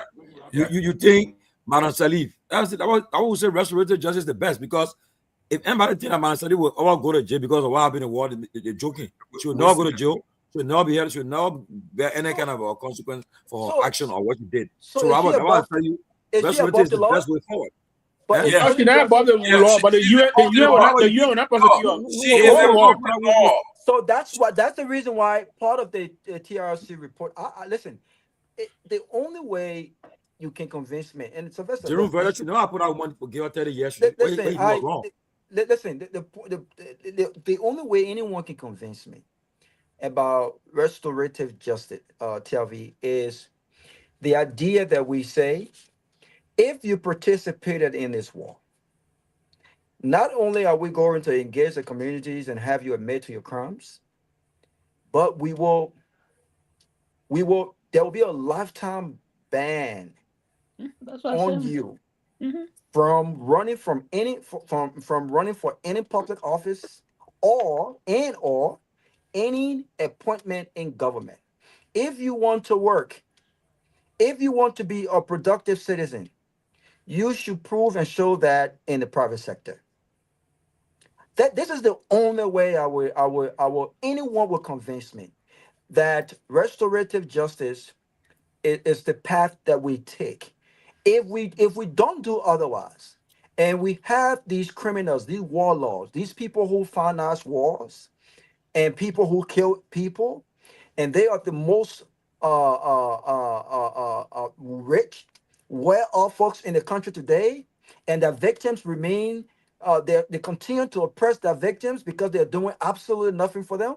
I think we are sending the wrong message. If we do restorative justice, then let's say to those guys, you've done your part, you committed crimes, we won't lock you up, you will admit, you will do community service, we will invest the money in the lives of the people, but moving on, you will not be allowed constitutionally to run for any office in this country or be appointed by any leader in this country. You do that, I agree to restorative. I think it's fair, but I won't say lifetime though. I'll just get a reasonable time, but not lifetime. Johnny, welcome. Johnny, that's your area. Yeah, so you know, these two terminologies have been very, very crucial in this space of conflict resolution, even globally and locally. And we are come to the point where most of these organizations try to blend both of them based on the magnitude of the crime and the offense committed. We move towards restorative justice or retributive justice, you know, in any case. But here's one point. Let's go back a few weeks ago. What did our former president say when talking about the war, about the situation at the border? Didn't he say we got men in Liberia here like a TV man can go and do certain thing in certain country. That was no, I mean, no, I know too many. I know you're going to chase something because you're a man, but no. I said that one not necessary for him to say. Oh, man, no, too many. Forget about it being necessary. It has a serious issue when it comes to the same war crime issue. We are trying to reduce or remove the issue of war-like activity in the country. You said on the public radio, on the national radio, and say, even though we are doing things diplomatically, we got men in the time, maybe men can go in some country and capture the whole place. We depending on. Then in the absence of a national army, you see there are people in Liberia that can do things even more than our army. That means a lot. That sends a very big message to us and to the rest of the world when it comes to that kind of statement. But look, every situation of conflict, these two theories, these two concepts are always considered in addressing the outcome or in addressing the cause of the conflict. So you can do retributive justice depending on the nature, on the magnitude of the crime committed. And you can also do restorative justice. Right now, there are several organizations I'm a member of. They are supporting activities even in the U.S. and other places where they want to take cases from the court to reduce court actions, to reduce the regular technical court issues and do community involvement, community resolution. And those things are part of TRC. And like people and everybody else said, I don't know why the whole TRC document was just rejected during the first term of Madam Sadi. You understand? But it's necessary. There are communities that suffer massive destruction during the Civil War from 1989 to 2003. Look, just recently when I told you guys when I went to follow my brother, when I got there, I just felt like what I saw during the war, in Lofa and other places. The place deserted, people run away, left their habitat, everything. You've been living somewhere comfortably, we are in a relaxed mode. Just in a few minutes, you have to get run out of the place. Those are issues that must concern our national leaders. So we got to do both of them. But one thing I also want to make clear is that Jara Babu is not going to be the heir for the war crimes code. He has this commission, the duty to establish it, to carve the law, the statute. It will take a very long time because first of all, the statute of the war crime code they want to build, it got to be in line with the American Constitution and also in line with international standards. That's one place where I see they will be having sticky issue. You cannot establish a war crime code that will not go in line with your own national constitution, your country constitution. So they will have a lot of sticky issues there. But I think while we are talking about building a war crimes code, we should be handling the community initiatives where people who suffer this thing massively, the state and its international partners need to do some things to start getting some relief. Up to now, people are still distressed. People are still suffering from the impact of the war since 2003, the war ended. People are still feeling, there's a family I spoke to sometimes in Cape Mount. During the Ebola crisis, I went to Cape Mount to have people turning out. And this family spoke to me in a way that my day wasn't good at all. I just had to stand my ground, to try my best to do the job I was doing. Because the way the Oma explained what happened to them in that place, because I could tell from the way she was responding to us when we got to the community, her reactions, even though I'm not a psychologist or whatever, just her presentation tells me that something was going wrong with her. And my colleagues didn't understand. They were getting angry. I said, no, the Oma got some kind of issue. I would talk to her. I would take time with her to talk and see when I will address her issue and provide her support. After we talked a few minutes, Oma told me my son Kehleboe, she told me in the house. She started explaining, showing me places where things happen in her presence to her family members. And she stayed in that same community. She said every time she walks around and she sees that place, the reflection, the memory comes back to her like it's happening at fresh in Cape Mount. So these are for me. I'm not a psychologist. I don't have any professional training in my situation or in mental health issue. But I think we need to do serious things. And one thing I realized that our Ministry of Health budget did not consider mental health as a post-conflict country. What we experience here, mental health should have been a major concern for Liberia. Even if we threw the whole TRC report away. If we have people who understood the impact of the war on people's mind, we would have put more emphasis on mental health and mental health to put the country in order. Absolutely. Guys, we have agreed that between 8:30 to 9 o'clock, we'll open the line for phone to call. I got 3 people call already before you come in. Your name and where you calling from? I got another call here also. Yeah, okay. Your name, hold on. Quickly, every time I hear the issue about the war crime court, it draws my attention so close because I'll give you a few examples, right?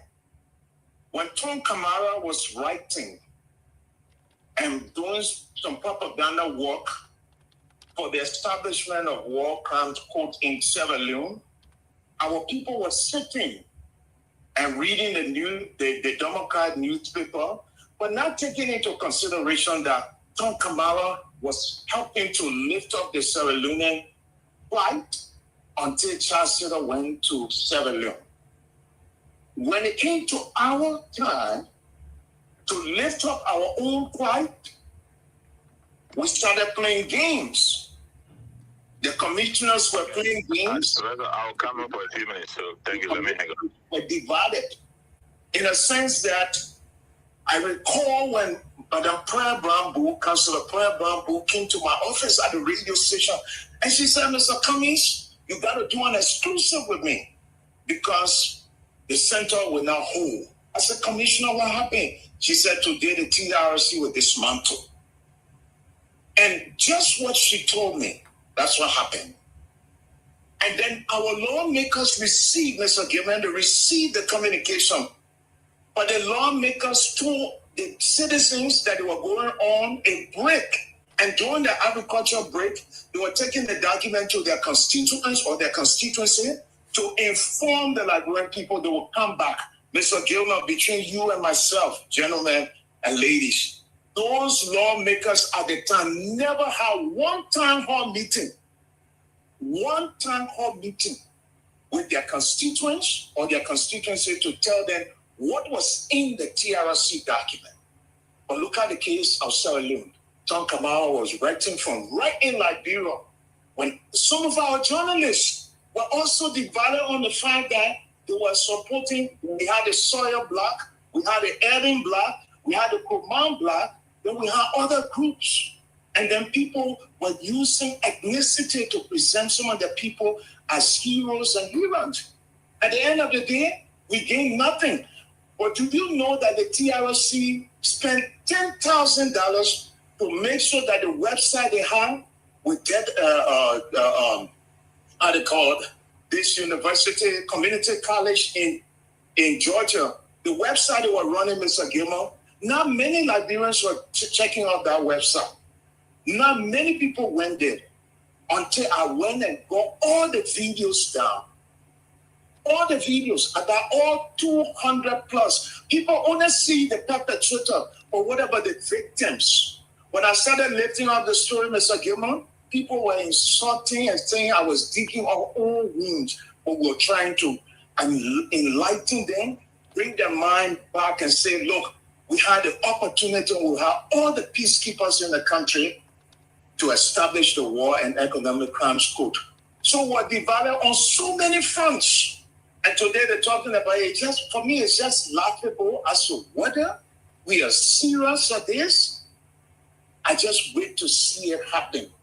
That's why I've been lifting all the TRC tips I get, from Franz Zamington to Corin. I lit up all the tips, Mr. Gayman. I was creating awareness for Liberians, including, but right after we started airing the TRC tip, 5 weeks later, the TRC website went down. How much they needed to put that website back on? Only $10,000. You call Councillor Verda and he will tell you it took the TRC $10,000, the Liberian government $10,000 to keep the website on. But they never kept that website on. Yeah. But make sure the website came down that the Liberian people can see the victims. But if I start sharing some of the tips for you, look at the victims from the rural part, just watch all those different videos. Thank you. Brother, that's where we find ourselves, man. I don't know if our people see us or not. Thank you. But thank you so much. Okay. Pewee, you have someone in line. Go ahead. No, Mr. Nagbe on the line, but he said he'll come on. I mean, okay. He'll come make a contribution. Yeah, he said he just went off. Okay. So, tell me, this is why for me, if you're going to spend $60 million, because now what I'm looking at this legislation that we are talking about here, we're talking about the war crime code was going to cost close to $60 million, right? Instead of one, now we got two. Now they call this one, they call it Special War Crimes Code. Now that's a different one. Then they got the Anti-Corruption Court that they not split into two. So you talk about creating jobs for your friends. These are two gigantic courts. So now we're going to put all of our friends in one, put all of our friends in another. If you have 30 million or 60 million, now you double that, and you go into the international community. We are talking about some serious sources of funding that will come in the country within, they gave them, they extended 2 years. Can you imagine what we are talking, establishing these courts, doing the research for that amount of money? They say 2-year limit. I thought some of these crimes carry no limitations. Right. Some of these crimes supposed to have no limit. Go ahead. Well, Mr. Gayman, look, I have a problem with those. You know, the TIS report, Pearl Bamboo and Kafuma Corner, I think there were two of them that objected. They didn't want that cause our report not to be fully implemented. They caused a problem there. They voted against that report. I think because and that's why today the report is in a dustbin. And the second thing is that Jerome Gayman, I disagree with him to tell a sitting president that he bound for 30 years for being active in politics and so forth. So you expect that when I want to implement a report while you're president? You tell me, say, you banned for 30 years. That was the stupidity of the whole thing. Yeah, now the problem I got, being stupid to the two of them objected to they voted against the report. They sent in part of the report, and then Telemans that he said, she president, you are banned for political 30 years. They must say that in a boss. I mean, I put it in the dustbin of history. God, I'll give you job. I mean, you targeted me or what? I see alone 30 years or what? Then why are people who came and said something about the report? You free them. So they're not sure to come out with that TRS report. I got all country today. The culture of impunity is still existing. But they could have rejected parts of the report and put it out for you can reject part of it. You see? Oh, you can't. I mean, let me frank. Look, regardless of what Taylor did, why would Taylor alone be facing 50? I agree, but why should you be in jail for 50 years? Why? Yeah, but that's none of the because. But our president of our country. And I will say again today, I call on the war crimes, that international court to release Mr. Taylor now. Release the man. No, Tomalin. I share no sympathy. You need to have a sympathy. It's unfair.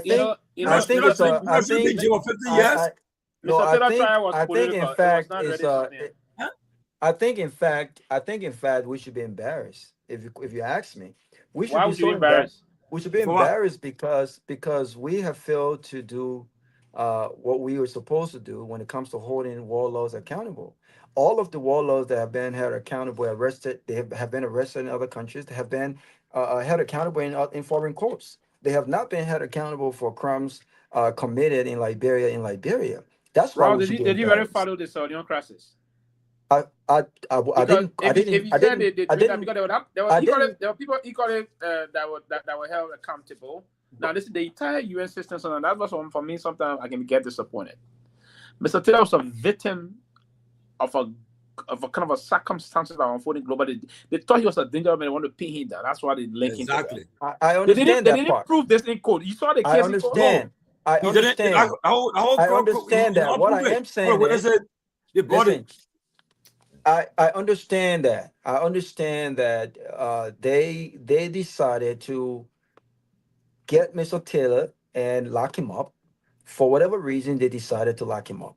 But from a Liberia perspective, I would have preferred Taylor locked up either way. No one is saying people shouldn't be fair, but at the end of the day, Taylor committed a lot of crimes in Liberia. I'm happy he's locked up. However way he's locked up, whether it's too late, and I can say this on public platform. Taylor hurt families. He committed heinous crimes in Liberia. People died at the hands of Charles Taylor. Hold on. Don't say Robert. People died. This is a fact. People died at the hands at the order of Charles Taylor. A lot of young Charles soldiers fought for Charles Taylor, and even when he was president, what did he do to rehabilitate them? The mess, the Zogarization that the country has become today, they played an integral part in that. So listen, I would have preferred a Liberia court persecuting Taylor for crimes committed in Liberia. But we both know that if Taylor was not arrested and locked up for crimes committed in Sierra Leone, we know today, Charles Taylor will probably still be alive and walking free on impunity, just like the Ellen Johnson Sirleaf, and just like the Prince Johnson, and just like all the other warlords in our country, just like the Butnick and all these guys. We know this to be fact. We've never shown the backbone to do the right thing, because the very people who committed these crimes in Liberia, Sylvester, were decision makers, like the Ellen Johnson Sirleaf situation. Ellen Johnson, if Liberian people did not reward Ellen Johnson Sirleaf the presidency, if someone else who did not participate in the war was the decider, was president when that report was released, and he or she had nothing to do with that, and it did not affect them, they would have made an independent decision on the behalf of the Liberian people. But no, it was Ellen Johnson Sirleaf. She was the prosecutor and the jury. What do you expect? You expected her to inflict harm on herself? No, it's not possible. It's not logical. So the point I'm making is, Robert, 1 minute, Robert. Let me lay on this, please. Robert, I want to give this more injection, please. Robert, I agree with you on this matter, right? But this lady is the same lady that was sponsored, supported fully by the U.S. And going back to the whole conspiracy issue that we discussed, that you agree with also, she was the president, but she and records are there that she played a major role in the Brand Civil conflict, but she was loved by the U.S. and she was given a Nobel laureate. Absolutely, but you know that, right? Yeah, but I'm not arguing that the politics in America is at times selective. I'm not arguing that is selective. It's very selective. Ellen Johnson Sirleaf is not better than Charles Taylor. I've never argued that. I've taken an independent position on these issues when it comes to war laws. Both folks who financed this war, whether it's $10,000, $15,000, and made decisions, Ellen Johnson Sirleaf is equally as guilty as Charles Taylor is. So, do I agree that Charles Taylor should be in the Hague, locked up for crimes committed in Sierra Leone, while Ellen Johnson Sirleaf is seen as the darling girl of the U.S. or Africa? No, I don't agree with that. I don't agree with that. However, this does not negate the fact that we as a country would not move forward when it comes to these key decisions on war crimes, Telvi, because the people that are supposed to decide are the very people who we're trying to prosecute. It doesn't make sense. If I commit a crime and I was a lawmaker, do you think I would vote for anything that could possibly affect me or lock me up? I wouldn't. So the point is, if anyone other than Ellen Johnson Sirleaf was president, they would have seconded the 30 years ban from politics in Liberia. I agree with that ban. I don't think it was excessive. It didn't make sense because the person you that's supposed to approve that's supposed to agree with that, was the person the ban affected. So how did you expect her to do that? But does that make it wrong? No, it doesn't. Let me welcome Mr. Victor Nagbe. Victor, come on. Hey, it's good to be with you guys, and thank you for the show. I missed most of the show today. My son, one of my boys, had something that I had to help him out with, and so I couldn't tell. So I didn't want to come on, like that late church congregant, you go to church late and then you raise a son that has already. And then you don't pay no offering. And then you pay no offering. You got to offering down our fast. But I have to come here quickly comment on the restorative justice discussion. And I really disagree with my young brothers, Tomalin and Pewee. You know, I didn't just say that Charles Taylor shouldn't have gone to jail for what the mayhem that he's supervising in Liberia. Absolutely. I think it's a misunderstanding of restorative justice. Look, there are elements that must be present for true restorative justice to take place. The victimizer must take responsibility and own up. I don't remember Charles Taylor ever none of them apologizing to Liberia for what happened in Liberia. He was not the first. Mr. Nagbe, he did. He did. He said, I know during the war, some of my people came through here. But the big people, the top people, I beg your partner, forgive them. Forgive me. Yeah. Oh, no, he said it. That's not enough. He said yes, it. He takes every responsibility of what happened in Liberia. If you want to try and he said it.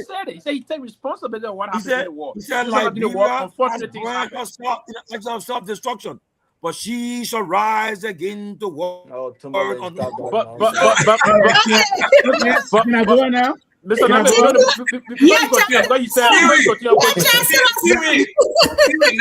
end his soliloquy. Go ahead. I mean, join Tomalin. Tomalin, go ahead. Boy, the way you talk, you see Tomalin talking now? Listen, man. Tomalin, go ahead. Let me talk my own. Before you try, let me say this. Mr. Nagbe, I know you said it was the perspective Tomalin and I came from this, and particularly where I came from. I can justifiably speak to that. First and foremost, Mr. Taylor, you didn't try. You cannot say Mr. Taylor should go to jail for any crime. There have been nothing proving that Mr. Taylor did anything. You are not trying first and foremost to go to jail in Liberia. That's one. The second thing I was going to say is that Mr. Taylor, during the time when he had a special interview with, 2 times he spoke on the Liberian crisis. In Nigeria. He spoke in Nigeria and he spoke at the Hague in the court. He said he take every responsibility. There were child soldiers. He said sometimes the revolution, when it starts, things can happen this way, happen that way. As leader of the NPFL, he took responsibility of those things and apologized to the Liberian people. That is what he said very clearly. But yeah, quickly, what I'm going to say to you on the issue about the Liberian thing. So to just come out definitively, I know most of the progressive but don't like Taylor. So that you know, for Mr. Nagbe to come on this show, most of the progressive don't like Taylor. No, honestly, most of the progressives, they don't like him. They don't like him. Pewee. Yeah. I'm not done yet. But I will conclude on the Pewee, do you agree with the TRC report that those that bear the greatest responsibility, yes, they should be held accountable? Will you put Chancellor in that category? But Chancellor said it. Chancellor said he waited on the court. No, P, what do you say? What do you say to that? Well, would you put him in that category as of the course greatest responsibility? He's the head of the major warring factory in the country. He'll be placed in that category allegedly until he can be brought down by a competent. Allegedly? Why allegedly? Oh yeah, so the TRC. That's a legal term. That's a legal term. Do you know the reason why the TRC? Robert, do you know, Mr. Nagbe, you're coming in a few seconds. Do you know why the Supreme Court trashed that report? Now, there's not a legality here. It's a very convoluted legal matter. And due to that level, it's very convoluted. And due to that, the Supreme Court said, listen, will you... Okay, they came out and said, for instance, a lot of the there were almost 100 different librarians, 150 different librarians. They had them for economic sabotage. I don't even know. I saw one Nagbe there, but I don't know if that Victor Nagbe, but one Nagbe was there 264. Do you know, even from the left of someone could be the new there, they say because they are so people that are affiliated with fashion, they put their name there. So a lot of things they didn't do right. So Supreme Court said no, this thing was legal. It was not just good. Why people that some Professor Sumo Kupini that are just they don't because they believe people they left him also. Seleke Kromah recommended him to get a national bank job. So they say, okay, the economic sabotage. Then you go put in the man will be banned for 30 years. They passed 30 years, including the president. Then, you know what they did? They went to Amos Oil and put a major road to they left Amos Oil. Listen, that TRC report. First, Mr. Nagbe, go ahead, please. But yeah, I don't need to clarify. On our list, I saw that I would think I said no, but thank you very much. Contrary to your assertion that the progressive community don't like Charles Taylor, no, that is not true. But the point I was driving at when I said Charles Taylor was not a foot soldier is the point that Jerome just made. This man was a warlord. Yeah. He prosecuted the war machine that leveled all of Liberia to the ground. If you say he apologized, I don't remember. But if he did, that's not enough. Look. Did he support the war? Did I support the war? Uh-huh. I supported the removal of Samuel Doe. Did you support the war? No, I did not. But you supported the removal of Samuel Doe. I don't want to remove Doe. See how is it, bro? Hold your hand and take it and let's go. We had alternative. You understand me? Armed rebellion, if you remember, since 1986. Immediately after the inauguration of Doe, right? After the NIBA conflict and all of that, where Jackson Doe and Samuel Doe had a NIBA conference. From there, he offered the man, can you imagine, putting him as board chair or something for national security or something like that, right? So since that, Gareth Matthews said, any attempt to remove this government by force will set up back for over 100 years. That was 1986. He said that. Yes. So we never supported armed rebellion. Even our friends who set up the BlackBerry, we were approached. They came to us on the Oro at the office to offer us opportunity to go to Guinea and go with them and go and do the training for the BlackBerry. Matthew told them, no, we are not going to do that because nobody is ever bigger than the government. We never supported armed insurrection. But we supported the removal of Doe. Doe was a disaster. How? Democratically. Yes, democratically. But you know, so let me come back to the topic. Back to the topic. You know, restorative justice, there has to be an admission of guilt. There has to be attunement. And then the victim has to also be made whole. Mr. Taylor did not do any of those. If he apologized, I know it was a conditional. If you all say, what do you mean? You don't know what you did? We have to say, you did what you did. Yeah, that was how he prefaced his apology. If you all say this is, then we know, what I apologize. No, that was not a full throttle apology. Let it create atmosphere. Get atmosphere an environment where the victim and the accuser can sit down and meet face to face. But it has not been created. That atmosphere was started by the TRC report that you all are trashing. The TRC report is not perfect. The TRC report is not perfect, but it is a start to something that could have been done to bring peace to Liberia. That report was tried. Yeah, maybe Ellen Johnson was. You have Kafuma Kone, peace to Arches and Prayer Bamboo. Two of them descended from our report. I understand, Tomalin. Somebody, I think Washington leader too also refused Washington. Washington.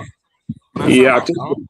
But if you look to countries that have used the TRC, South Africa, Rwanda, all these, they built on it and they perfect it as they go on. But to just say because it has flaws in it, we just take the whole thing and shelve it and trash it, I think it's a mistake. Because that was supposed to be a mechanism in there that would have created the opportunity for victims and the victimizer to sit face to face and reconcile. Something we haven't done. And that needs to be done. So to conclude, Charles Taylor, as the warlord, the supervisor of the war machinery since 1989, that took so many lives, to say he shouldn't have gone to jail. This man destabilized the whole country and the whole West African sub-region. You don't about Africa, you don't about Cote d'Ivoire, you don't about Burkina Faso. Knowingly, nobody forced him. He bragged about it, he pillaged the whole region. And to say he shouldn't have gone to war, to court, I think that's a mistake. And I didn't want, that's why I came on tonight and I said, I got to go in and put it on. And I'm glad you came on. I called Jerome told me to go to Haiti, and so I went to call Pewee, and then put back and rebut Pewee on his own phone. That's why I called him. Johnny was talking for too long, but that's why. And thank God Johnny was talking long, so you couldn't. I took a picture of your face, Mr. Nagbe. I took a picture of your face. But tell me, happy birthday, welcome back. Yes. Your brother from Minnesota Reverend Cummings held the line so long, how to so, but yes, guys, listen. So when Cummings against he for restorative or retributive? Oh, wait, let's put him on the spot. Thank you for asking that question. Let me put him on the spot because we got to put in the record. Who Cummings? Alexander Cummings? Gerald. Oh, Gerald Cummings? Yeah, we got to put him on the spot. Let's see. Gerald, I'm crying. You are speaking journalistically. So he's neutral. You are speaking journalistically. So he's neutral. You don't have a position. And trust me, that's going to be his answer. But as a man of God, he'll go for the other one. You will go for what? I think you will go for restorative because it's that's what you go for. Yeah. You see, you see, your bag will be bag on. Listen, I think that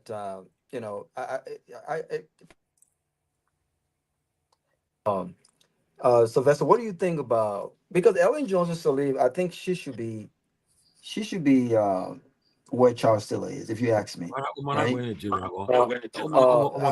I think that's, but I don't think she's above the law, right? But Ellen Johnson Sirleaf, international politics, because she had I understand. Oh, trust me, I understand. I think that network Robert,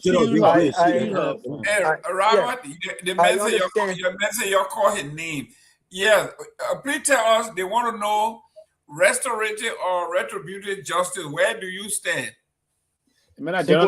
Simple answer. I stand where justice for. Oh, that's not a. What? Yeah, I told you, man. I told you that. Man. I can read. It's no great area. With the majority. The man start with a majority. Yeah, let's move on. Yeah, let's move on. Yeah, I told you. I said the man was speaking as a journalist. Go ahead, Remy. Go ahead, man. Don't listen to that. Go ahead. No, let's move on, Mr. Garrett. The man's already said what just. Okay. I wish I had a link to come on. This is a fun discussion. Okay. And the reason why I love this discussion is that Pewee, I covered the entire thing. I was around. So the question, but answer the question. You said Pewee the what? He said he was around. He followed the whole thing. He loved the conversation. It's about you being around. Just tell where you stand. It's about you giving a position as a Liberian citizen. That's it.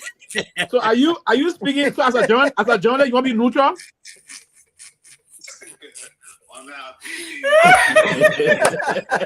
Yeah, I told you.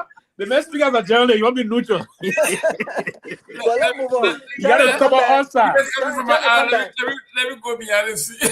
Come back. But listen, I do think we should have a show where we have this conversation about Tomalin. I think this is a great conversation. I think we should have a show, invite some folks, and let's have this conversation. But my position is very clear. I don't support this whole restorative unless we are inserting clauses that says, if I know Telvi said we can't ban them for a lifetime, but because if you look at the environment right now, most of the so-called warlords, these guys are not suffering. The victims are they're in power. They are the decision makers. This is a conflict of interest. It's a conflict of interest, and that also includes Ellen Johnson Sirleaf. And so, why it is true that I think Ellen Johnson Sirleaf, why it is true that Ellen Johnson Sirleaf and the international community have made her an exception to this whole thing. I think we made her the best of exceptions. Because I still believe, if Ellen Johnson Sirleaf was not president and a TRC report was put together and recommendations were made, it's easier for a president who has no fish to fry in any war crimes, who did not commit. I'll give you an example. Let's say, for instance, George Weah. I don't know what decision George Weah would have made, since he one of those who became president, did not participate in the war. But if you were to take Alice Cummings in and put him in Ellen Johnson Sirleaf's shoes, for instance, as president, I would expect that he will make an independent decision at justice for the Liberian people, and sending the right message that we would not tolerate grievances being expressed in the bushes, and you know, and that got us over 20 years of conflict in our country. We still see this cause today. And so, in as much as Ellen Johnson Sirleaf did not follow the TRLC recommendation, I still think she should be where Charles Taylor is. And I'm still glad that Charles Taylor is where he is, even though he's not serving time in prison for crimes committed in Liberia. Because I strongly believe that had the international community not gotten Taylor for crimes committed in Sierra Leone, or however way they could, Charles Taylor will still be a free man today. But interestingly, Sylvester, and I want you to interestingly, it was the president of Liberia who had to decide whether or not Charles Taylor turned himself in. And that president was none other than Ellen Johnson Sirleaf. Ellen Johnson Sirleaf, a warlord, a woman who financed the war, who played her own role equally as Charles Taylor. She was the one who decided, as president of Liberia, that Charles Taylor turned himself in. Has she not done that, there's no way they would have gone. And I know there was pressure on Obasanjo at the time to turn Charles Taylor in, or else he wouldn't go to DC. But she also instructed and she played a role. She made a decision. So if Ellen Johnson Sirleaf decided to turn Charles Taylor in for crimes committed in Freetown, why shouldn't another president make a decision to turn Ellen Johnson Sirleaf, how old she is, when the war crime code is established in Liberia? Why should she be an exception? You were so quickly, Rawa, and I agree with some of the point, but yes, it. So Ellen, first of all, she's not a warlord, but she was a financier of the crisis. So there's difference between she and. So how do we define warlord, Tomalin? So how do we define warlord? The generals. A warlord is a head of a belligerent force or forces that is perpetrating a particular act of illegal act against a constituted authority, like a rebel group. She was not a head of the institution, but she affiliated them. She gives some financial sponsorship to them. So she's not a war. She's not the capital of a warlord. She was giving instructions. Okay, guys. But I'm going to say this spoke there about Ellen sending Taylor out. Ellen did not give Taylor out because she really wanted to give Taylor out. There was pressure. Ellen gave Taylor out because she was afraid that Taylor is a run. She not see as president. It's just like Israel. So the main reason Ellen gave Taylor out, Ellen loved to give Taylor because she knew very well Taylor said, according to her, she can't let Taylor be somewhere right in Nigeria. Then she be in the Brazil president. Ellen got so and then when I think when Ellen left for LeBron, and for me, I saw her to praise her for her work she did. But that whole Taylor thing, look, it almost changed my relationship with liking Ellen.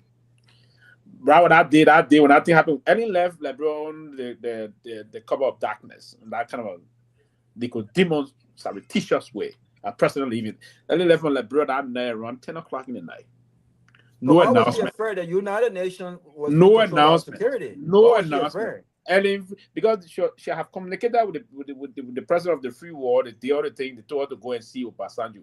She flew from, there was a charter flight that came, she flew from RIA directly into no information from Springfield, I mean RIA, straight into Abuja.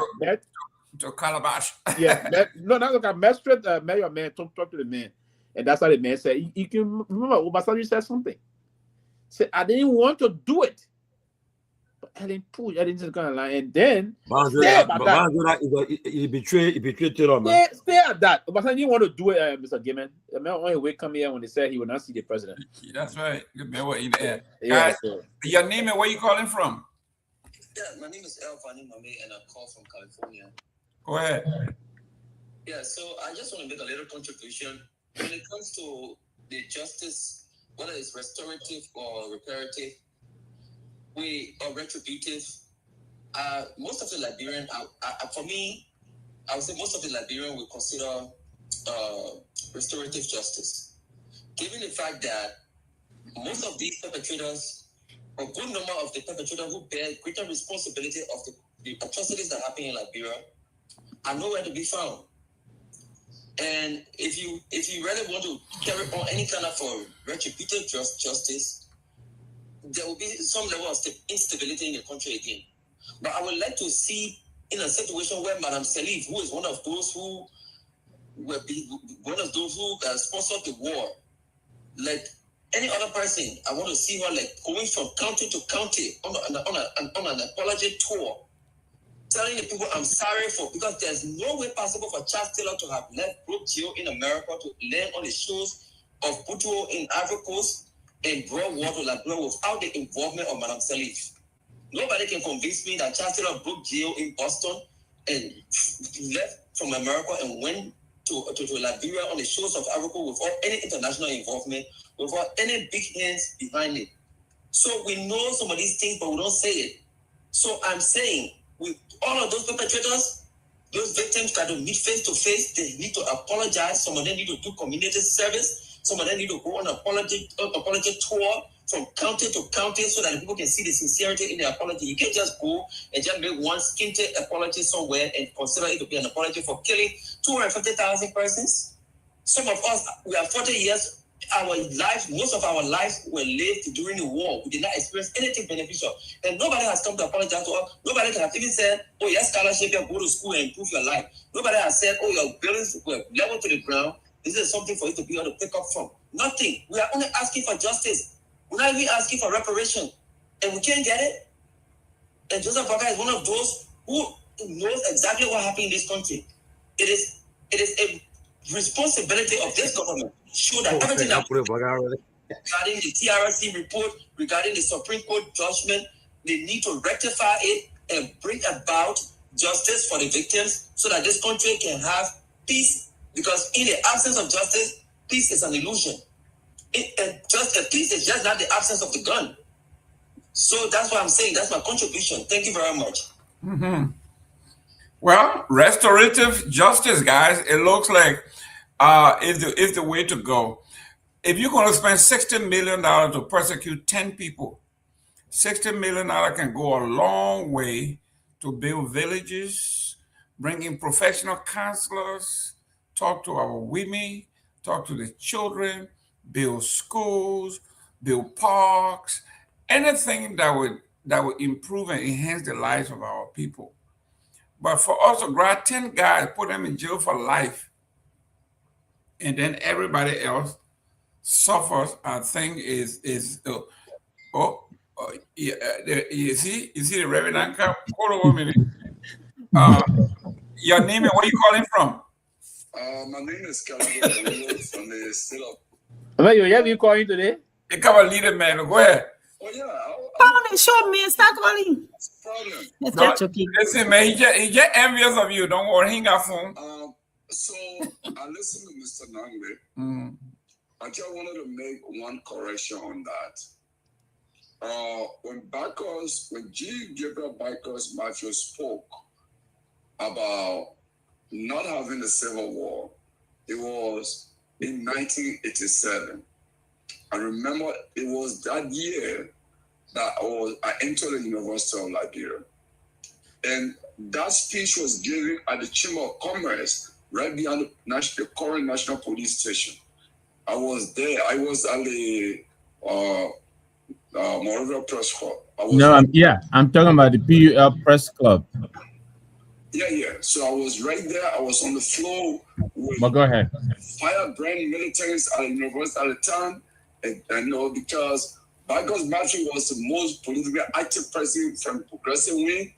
So some Moja and LPP guys were in Eza, were all supporting Bikers and were around, So I was sitting right there on the floor at the front when he spoke, okay? And that statement, I was so shocked how that man's statement was taken out of context in Liberia, and people were giving petition to do against it. Because I sat right there, man, spoke a very plain English that if there is a civil war, the election of 1991 will be delayed, it will not be held. That was basically what he was saying, okay? But people twisted and said Bikers were calling for war. And they started condemning and carrying. Each county was making presentation to the executive marshal, and we stand right across the university fence. And I was always shocked how the entire nation would just take somebody's statement out of context. I mean, just outright twist it and lie as though they were all brain dead. I I think that was what Bikers said. And for me, on the question of Charles Taylor, I listened to my brother Pewee. In hindsight, in retrospect, I would say, and this is why I would disagree with Mr. Nagbe here. You know, we were all advocates here and there in the 90s, working with different groups. But I think Charles Taylor, the problem he found himself in today, if you look at the rise of nationalism, you know, like represented by President Donald Trump and others, I think Taylor was before his era. Because Taylor was actually, regardless of all the mayhems and atrocities and his war costs in Liberia, but the thing that actually led him was because he was standing up for Liberian resources. He was standing up. I've talked to people who sat in meeting with Charles Taylor when Neil Bush and others came to Liberia and said, hey, if you let us take all the Liberian hydrocarbon or industry, we will let Washington recognize your government. And he said, I'd rather die for Liberia than to give the resources out. The Chinese came to Liberia, according to a reliable person who sat in that meeting also, and offered Charles Taylor that we can veto anything at the Security Council against you if you allow us to have this access to this aspect of the natural resources. And he rejected it also. In fact, a lot of the technicians that when local was organized started to work with people who actually were sent to Taxi, Nigeria, and all places to get training under Taylor. That only Liberian will mine and manage the hydrocarbon industry. He was very nationalistic about that, you know, that he was going to protect this industry, whatever it was going to be for his personal benefit, but he rejected superpowers, you know, attempt to actually take over. So when you look where our current leaders from 2006, the so-called post-war democracy, which I disagree with because it's a kleptocracy running here, are giving our resources to Chinese and Indians. One would just say Taylor was an angel then for the natural resources. Thank you. Yeah. Well, guys, listen. Reverend Cummings, welcome to the show. Thank you, Mr. Gilman. Thank you. What are we going tonight? But I know that's go now. Yeah, we'll be leaving at 9:30. Yeah, so we'll get a 6 minutes to Reverend Cummings. Reverend, go ahead. You got the floor. No, Pewee said something earlier on, and I jokingly said that I stand on the side with justice. So I don't know where he stands when I said I stand on the side of justice. Look, I believe we need to come together. We need to mend relationships. We need to reconcile, heal the wounds. But these are things that we never did in the past. As to whether this current administration would do it, it's still a mystery. I wait to see. But there was something Tomalin George said, and that I want to just go back to. Look, Tomalin, the situation with President Taylor, if Taylor was not going to make move on the freeing of the 500 Indian troops, the publicity that Tom Kamara are giving, Taylor are not going to be victim. Because everybody knew that what was unfolding was between Charles Taylor and that of Police Sankor. But Taylor's part was not that clear until Taylor started melding deeply into freeing the 500 civilians.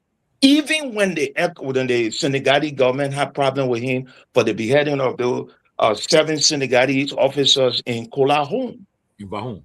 In Vahon, okay?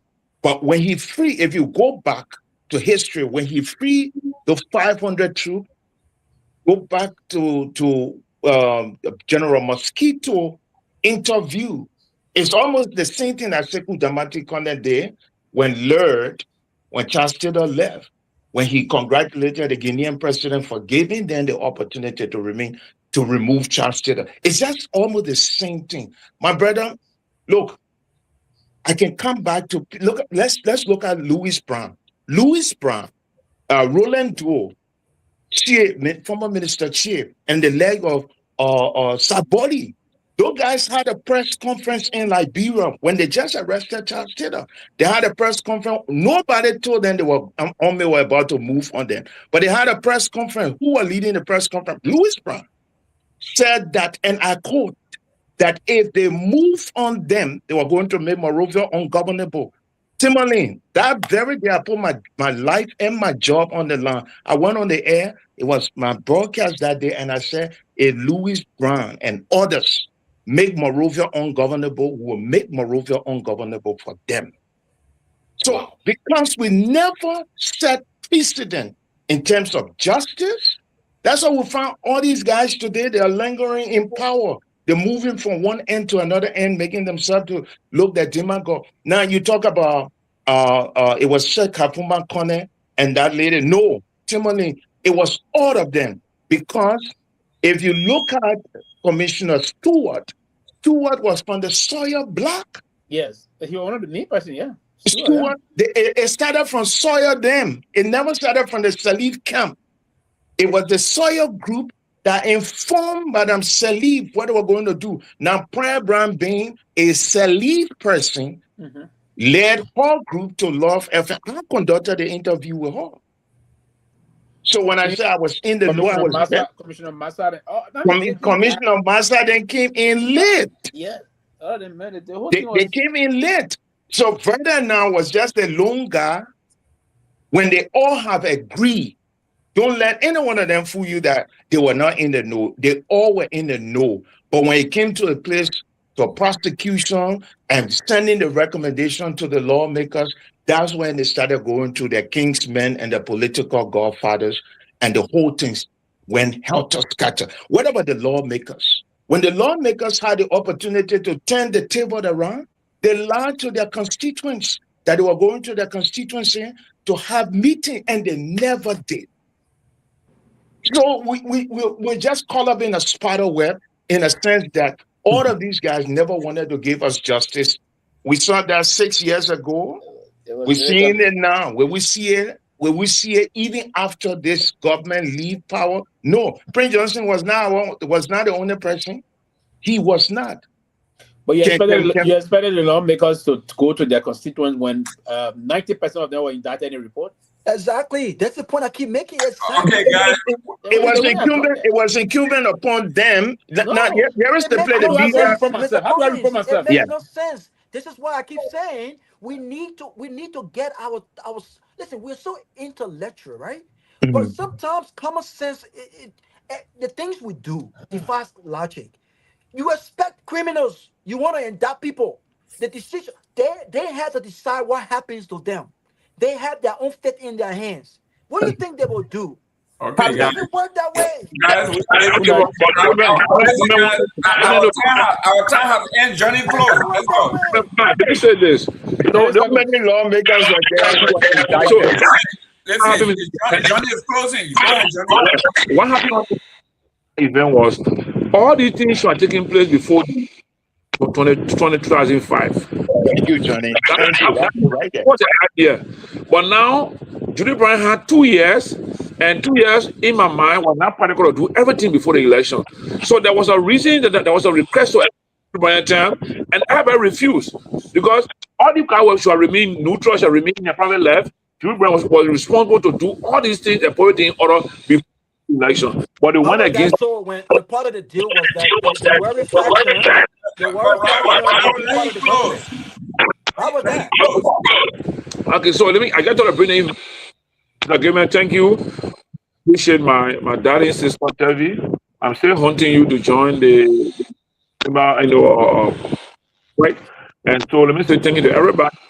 It was good. We had a lot of good comments and good reception from everybody. And I also thank all our viewers and followers. It is because of you that we are here. Thank you. Thank you very much. You can go save some of your body now. Tell me, thank you very much for being here this long. I know. It was a great show, though. I mean, clearly you can tell that this whole war crime thing is very touchy. So more reasons why we should go to a restorative method. But great show. Looking forward to the next one. Hopefully we can find some time to discuss the presidential proclamation 163 on that whole cybersecurity or whatever data thing they have in place. Hopefully that could be a talking point. Obviously, I'm all in for that. I want to know the process, how they came up with that, and blah, blah, blah. But great show always. Yeah, have a good night. Thank you. Pewee, you and I have been here the longest. Yeah. Thank you, Mr. Gayman. I think this is a very, very, very detailed conversation, and we look forward to moving forward. I think, and the reason why this conversation is coming back because the president is now pushing for this war crime issue and this economic crime thing and the rest of that, the combination of the both, if you will.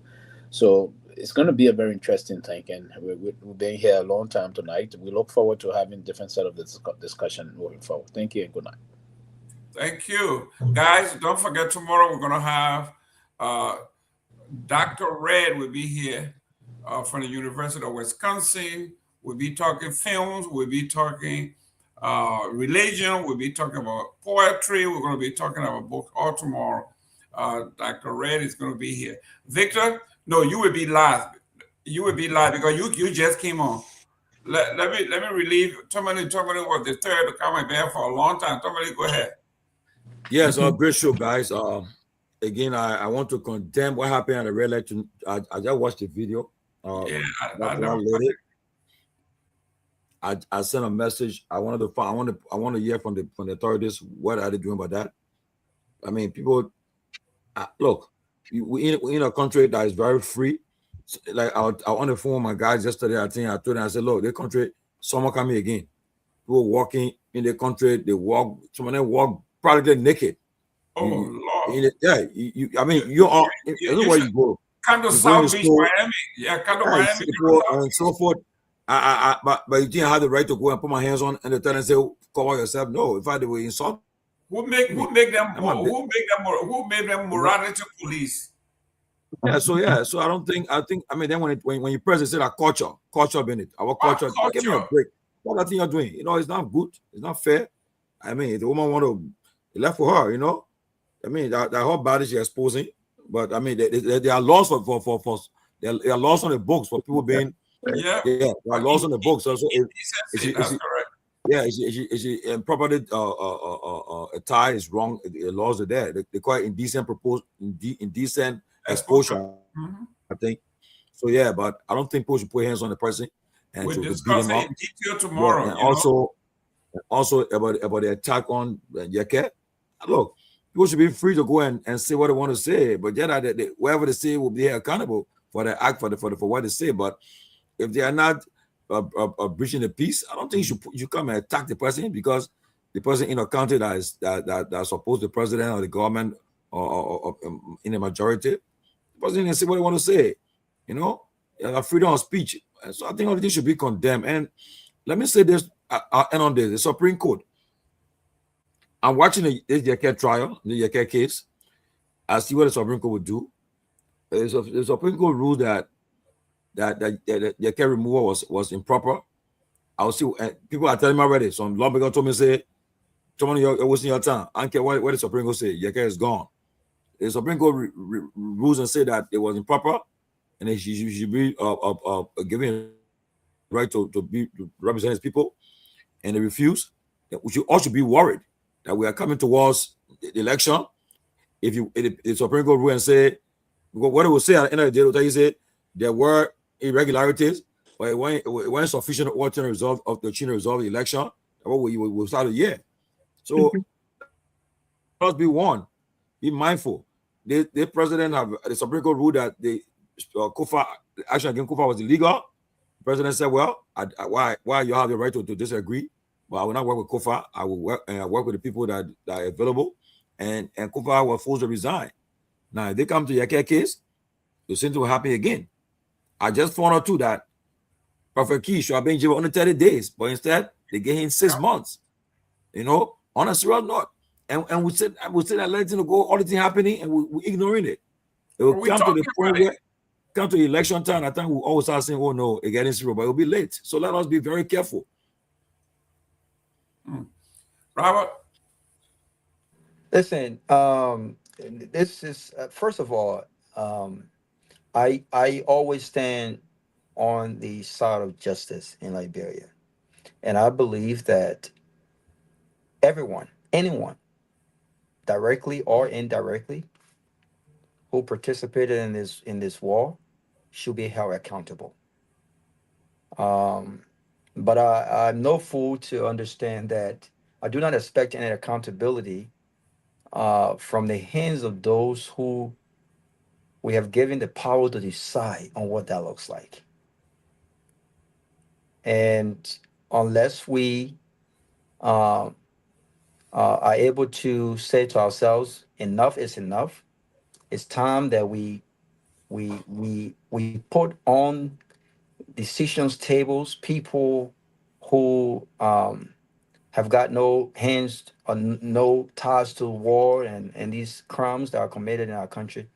We will continue down this circle.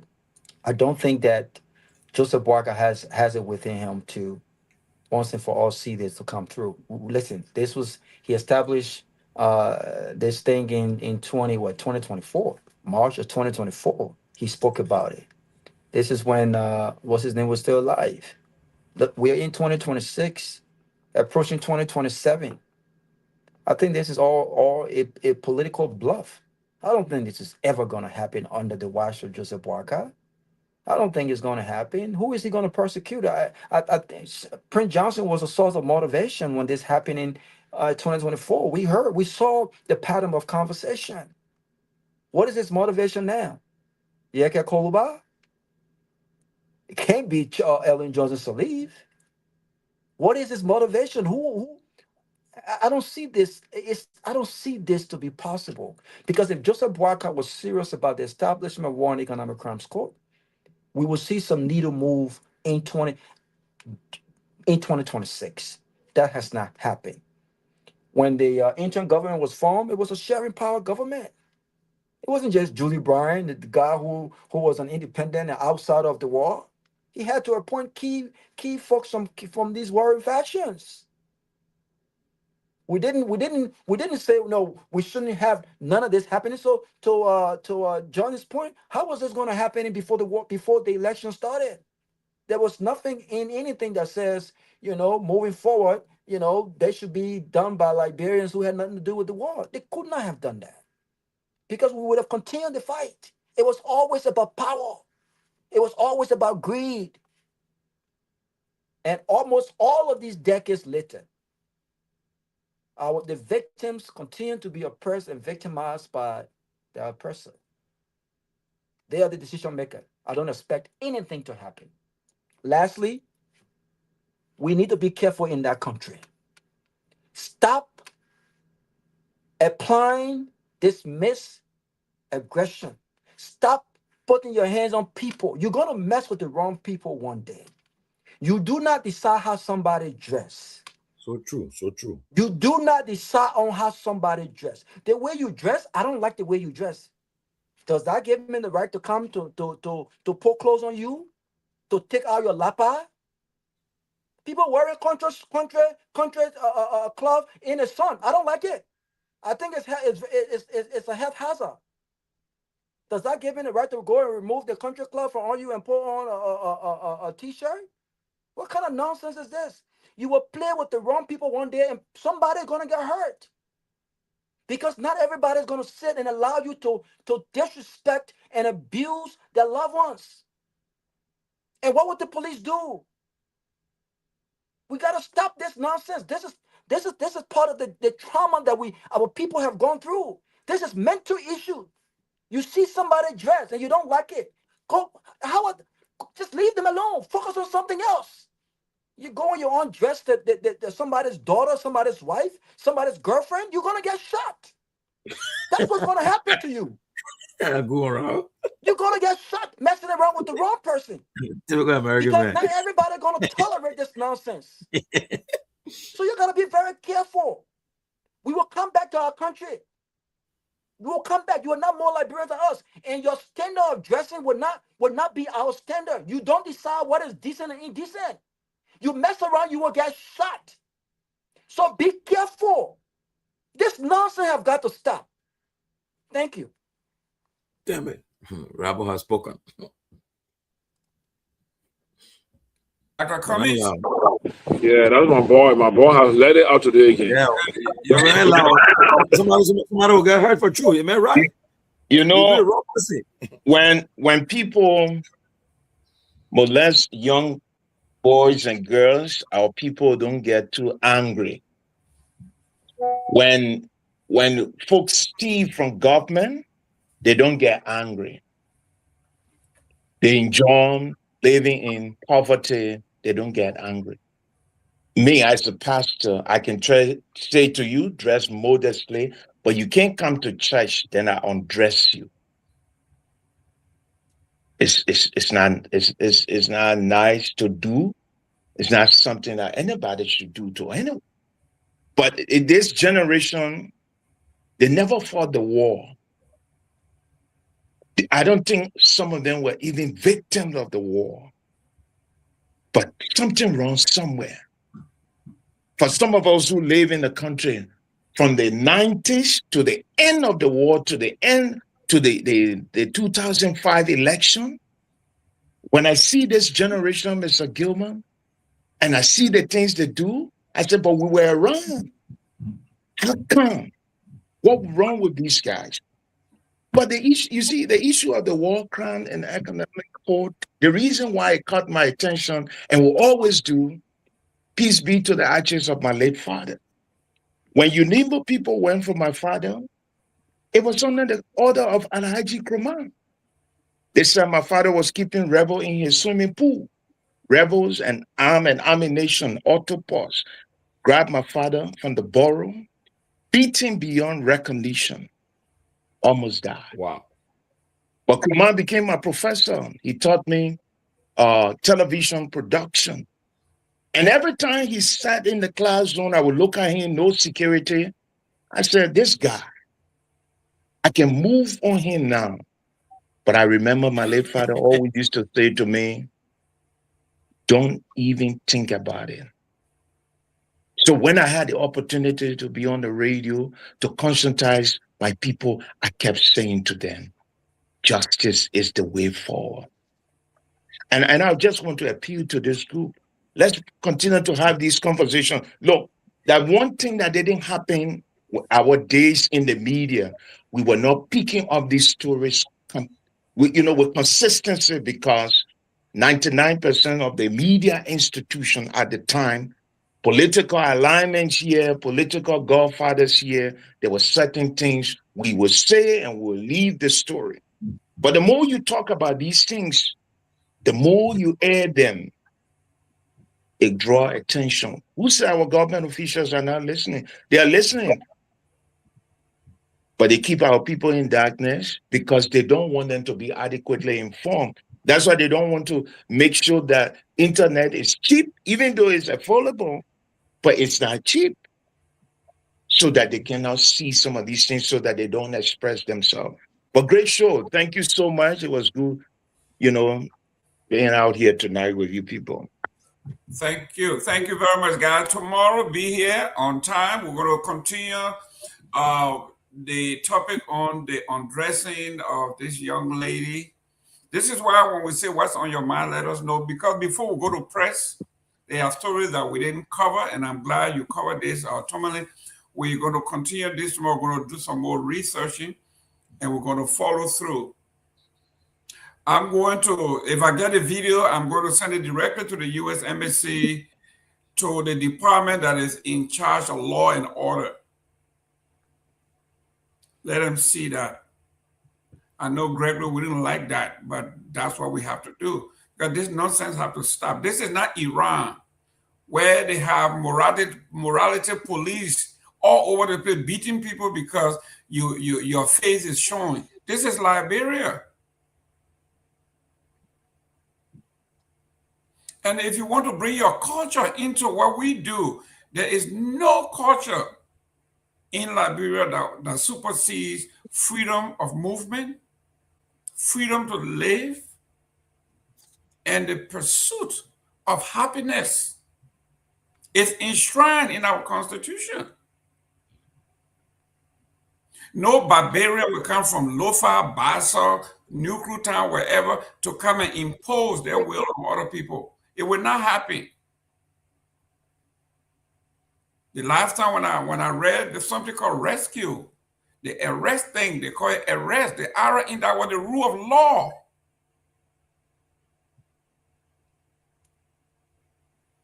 I will leave it there. I will leave that with you, the rule of law. Joseph Walker, you said the rule of law. And we'll leave it. God, we'll see you tomorrow, same time, same place. Mr. Number, you get closing, yo. I thought Nagbe was the first. Nagbe, go ahead. Oh, Go ahead. you said not be the last. Yeah, he was the first. He was the last, and so last. Go ahead, Chief.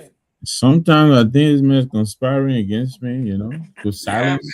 Yeah. But when you come to class late, that's what happened yesterday. First of all, I'm sorry to the young man here comments about your dad. You know, I think these are some of the things we're talking about here: closure, you know, restorative justice, you know, victim and victimizer, you know, making sure. Yeah. So, you know, sympathy. I agree with Robert and Tomlin and pretty much everybody. I think what is happening is this mob justice that is taking deep root in Liberia. It's a breakdown of law and order. This falls on this security unit. Apparently, this has been going on for a long time. It's not something that just where the people decide to take the law into their own hands and render justice. And look, we all know even after the January 6th year, they can go back and play the tip and set example on people. I don't know if they've done that to any of these people, but what happened at the red light today is despicable. You know, this is very traumatic for the young lady, I'm sure, and the entire, you know, of female gender. That shouldn't be allowed to happen. You know, and that's wrong. I hope somebody will be held culpable for. Some people will be held to pay for this, you know. And I agree with Gongloe here. I think Matthew may have spoken around 86, 87. I have to go back, but I think he may have a point there. But I think the general theme of that was that we eschew violence, you know. Yeah, we didn't like President Doe's rule. We wanted to remove him, but we didn't want to do that violently. I think that's the point we were making. And so when Mr. Taylor came, you know, he started from Butuo. A lot of us thought, you know, we were questioning, you know, what was happening. And then as he came through Nimba and order, it became very clear that he was not in control of anything.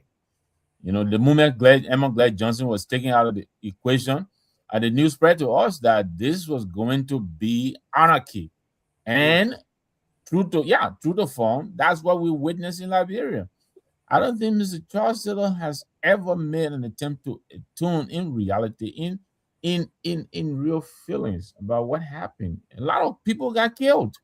A lot of people, most of them needlessly, you know. And so restorative justice, yes, but there are a lot of victims, like my brother is narrating here, who I think deserve closure. They you know, they want to hear, you know, genuine, you know, remorse and even attempt at attunement. You know, I think that's how it's going to work. Yes, the TRC report, you know, and there are questions about it, but I think that it started something. It's a foundation that I think we can build on and make it work. Obviously, it's gonna be, we have to be intentional because some of the people who have to sign off on this in themselves are accused of partaking in this mayhem. So it is going to be difficult. Some of them are still in the legislature, some of them are in the executive, some are in the judiciary. So when this president came in, we thought, you know, him being a little bit kind of removed from the active participation, we thought he would be the one to help us. And, you know, it may be slow, but it looks like he's getting onto it. I think there's some action that, you know, happening. So, but before I pass it on, I don't know how much you guys talked about it, but, you know, I'm really concerned as to this president is starting to behave like the president in this country. He's reacting to almost everything. I don't know how much time he has to actually do his job. You know, at old age, yeah, man. I'm telling you, man, Charlie, you're talking about dog here, dog on the bridge, dog barking behind you. You know, I mean, I would get done. I mean, I don't understand. The new dog got shadow. They got a bone in the mouth. Bone in the mouth. And see the shadow, he drive the bone, drive the rear bone to go I'm for telling you.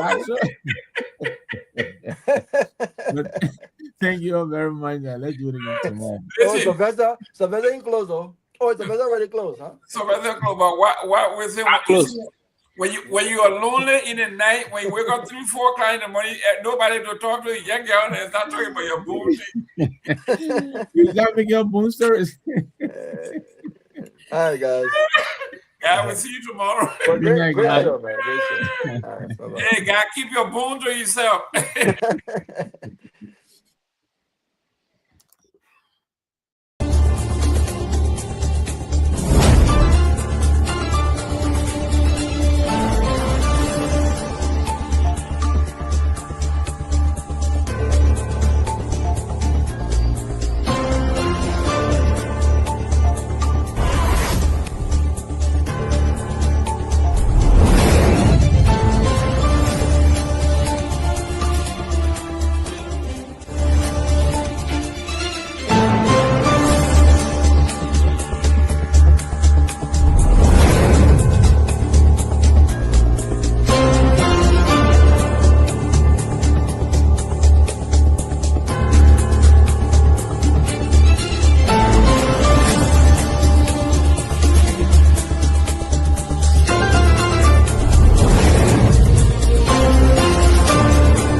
Disappointment.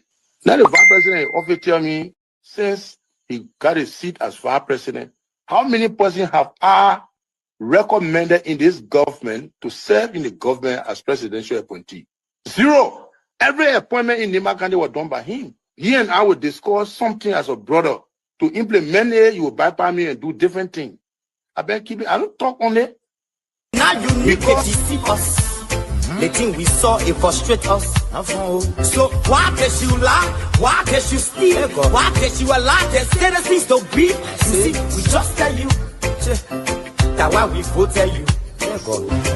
But you fool us, you screw us, you use us and later on abuse us. So why? The government makes you lie. Why? But that's the question that we ask. The good person in our whole United Party, that President Bwaka. You want to say that again? The only person that appreciate good among all the United Party for that President Bwaka. The rest are ungrateful. The right, they use you and dumb you. But President Bwaka, if all of them were thinking the President Bwaka and behaving the President Bwaka, United Party will have another chance in 2029. Just for now, they do not regard people that help them.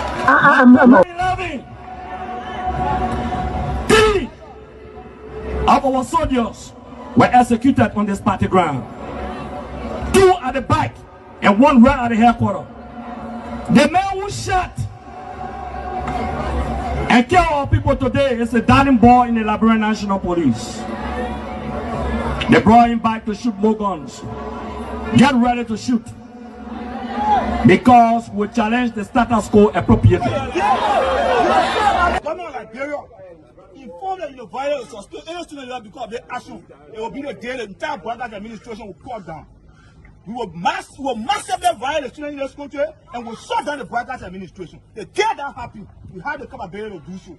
And if they think this renovation project is a joke, let them try it. The fall of the Brothers administration begins with this. If they think they will tumble on any student in this country or at the university like Garguah and water in Infinity, while our children saving opponents and lodging in the Western world, while we are subjected to agile power and bad learning conditions here, and the thing will say. In the first 100 days, no car will get stuck on a major road in this country. And I mean it. You say it out loud?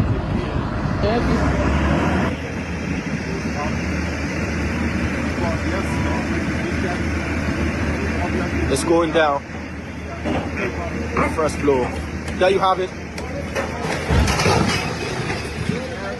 That led to decades of war still run deep. But so too does the longing for reconciliation. A reconciliation defined not by political bargaining or by an artificial balance of power by tribe, region, religion, or ethnicity, but by the equality of opportunity and a better future for all Liberians. Bwaga can lie, the government, all the ministers in the government, they can lie. They don't put all hustler, they put hustler, they lie. Everything they say, they never say the truth. Today, the supporters of His Excellency Joseph Boakai presents him as a poor man from Lofa, and I said that he will understand the plight of the poor people.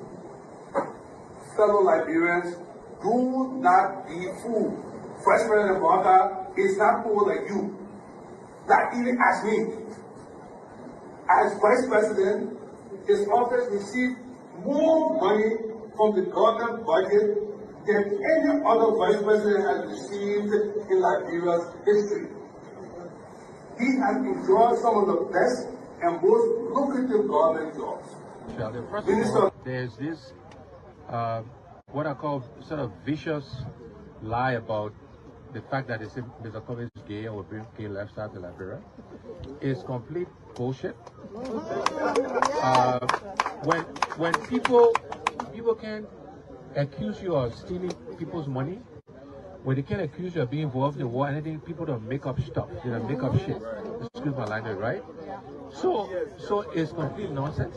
I'm married, 8 Teresa, 2 children, 5 grandchildren.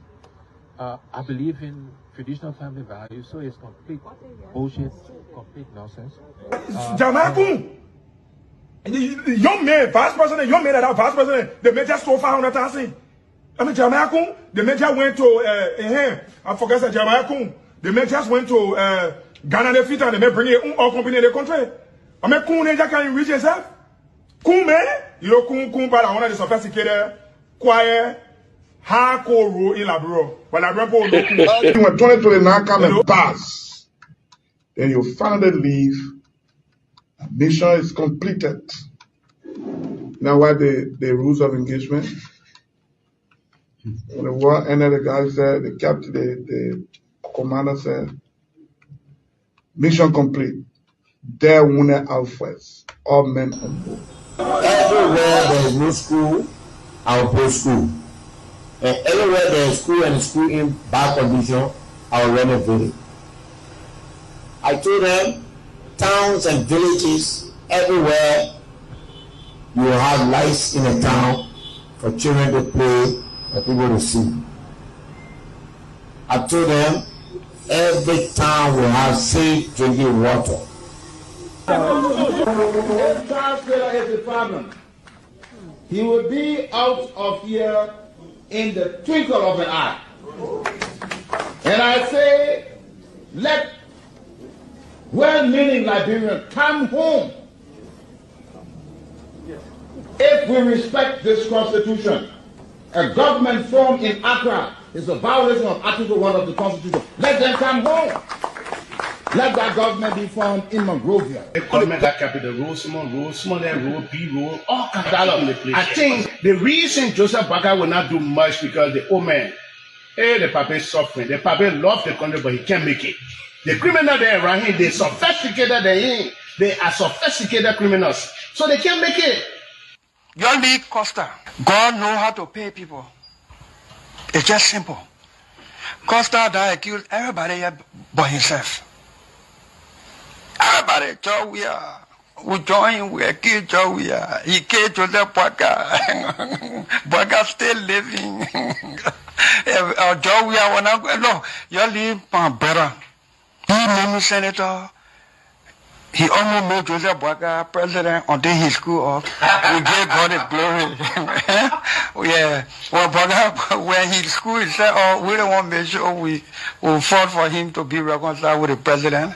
And then the people who fought for him. Look, your league Costa, you will come. And Costa was in a podcast, he said, they don't been calling me. Okay. The time you were calling me for me to kind of Boakai, did I put it on radio? That immaturity to do what you're talking about. No, son, guarantee you When we finish, there will not be a winner or a loser. Today we all wear the jersey of Liberia, and the victory belongs to the people, to the peace, and to our democracy. As we begin to build upon the foundation of this new Liberia, I, George Seleke Kromah, the new president, will first give thanks and praises to the Almighty God for the blessing He has bestowed upon our country. And I say, my people, thank you, Yah. We elect on 85 irresponsible men what happened to our country. We elect on 85 irresponsible men to govern this country, not to be very irresponsible.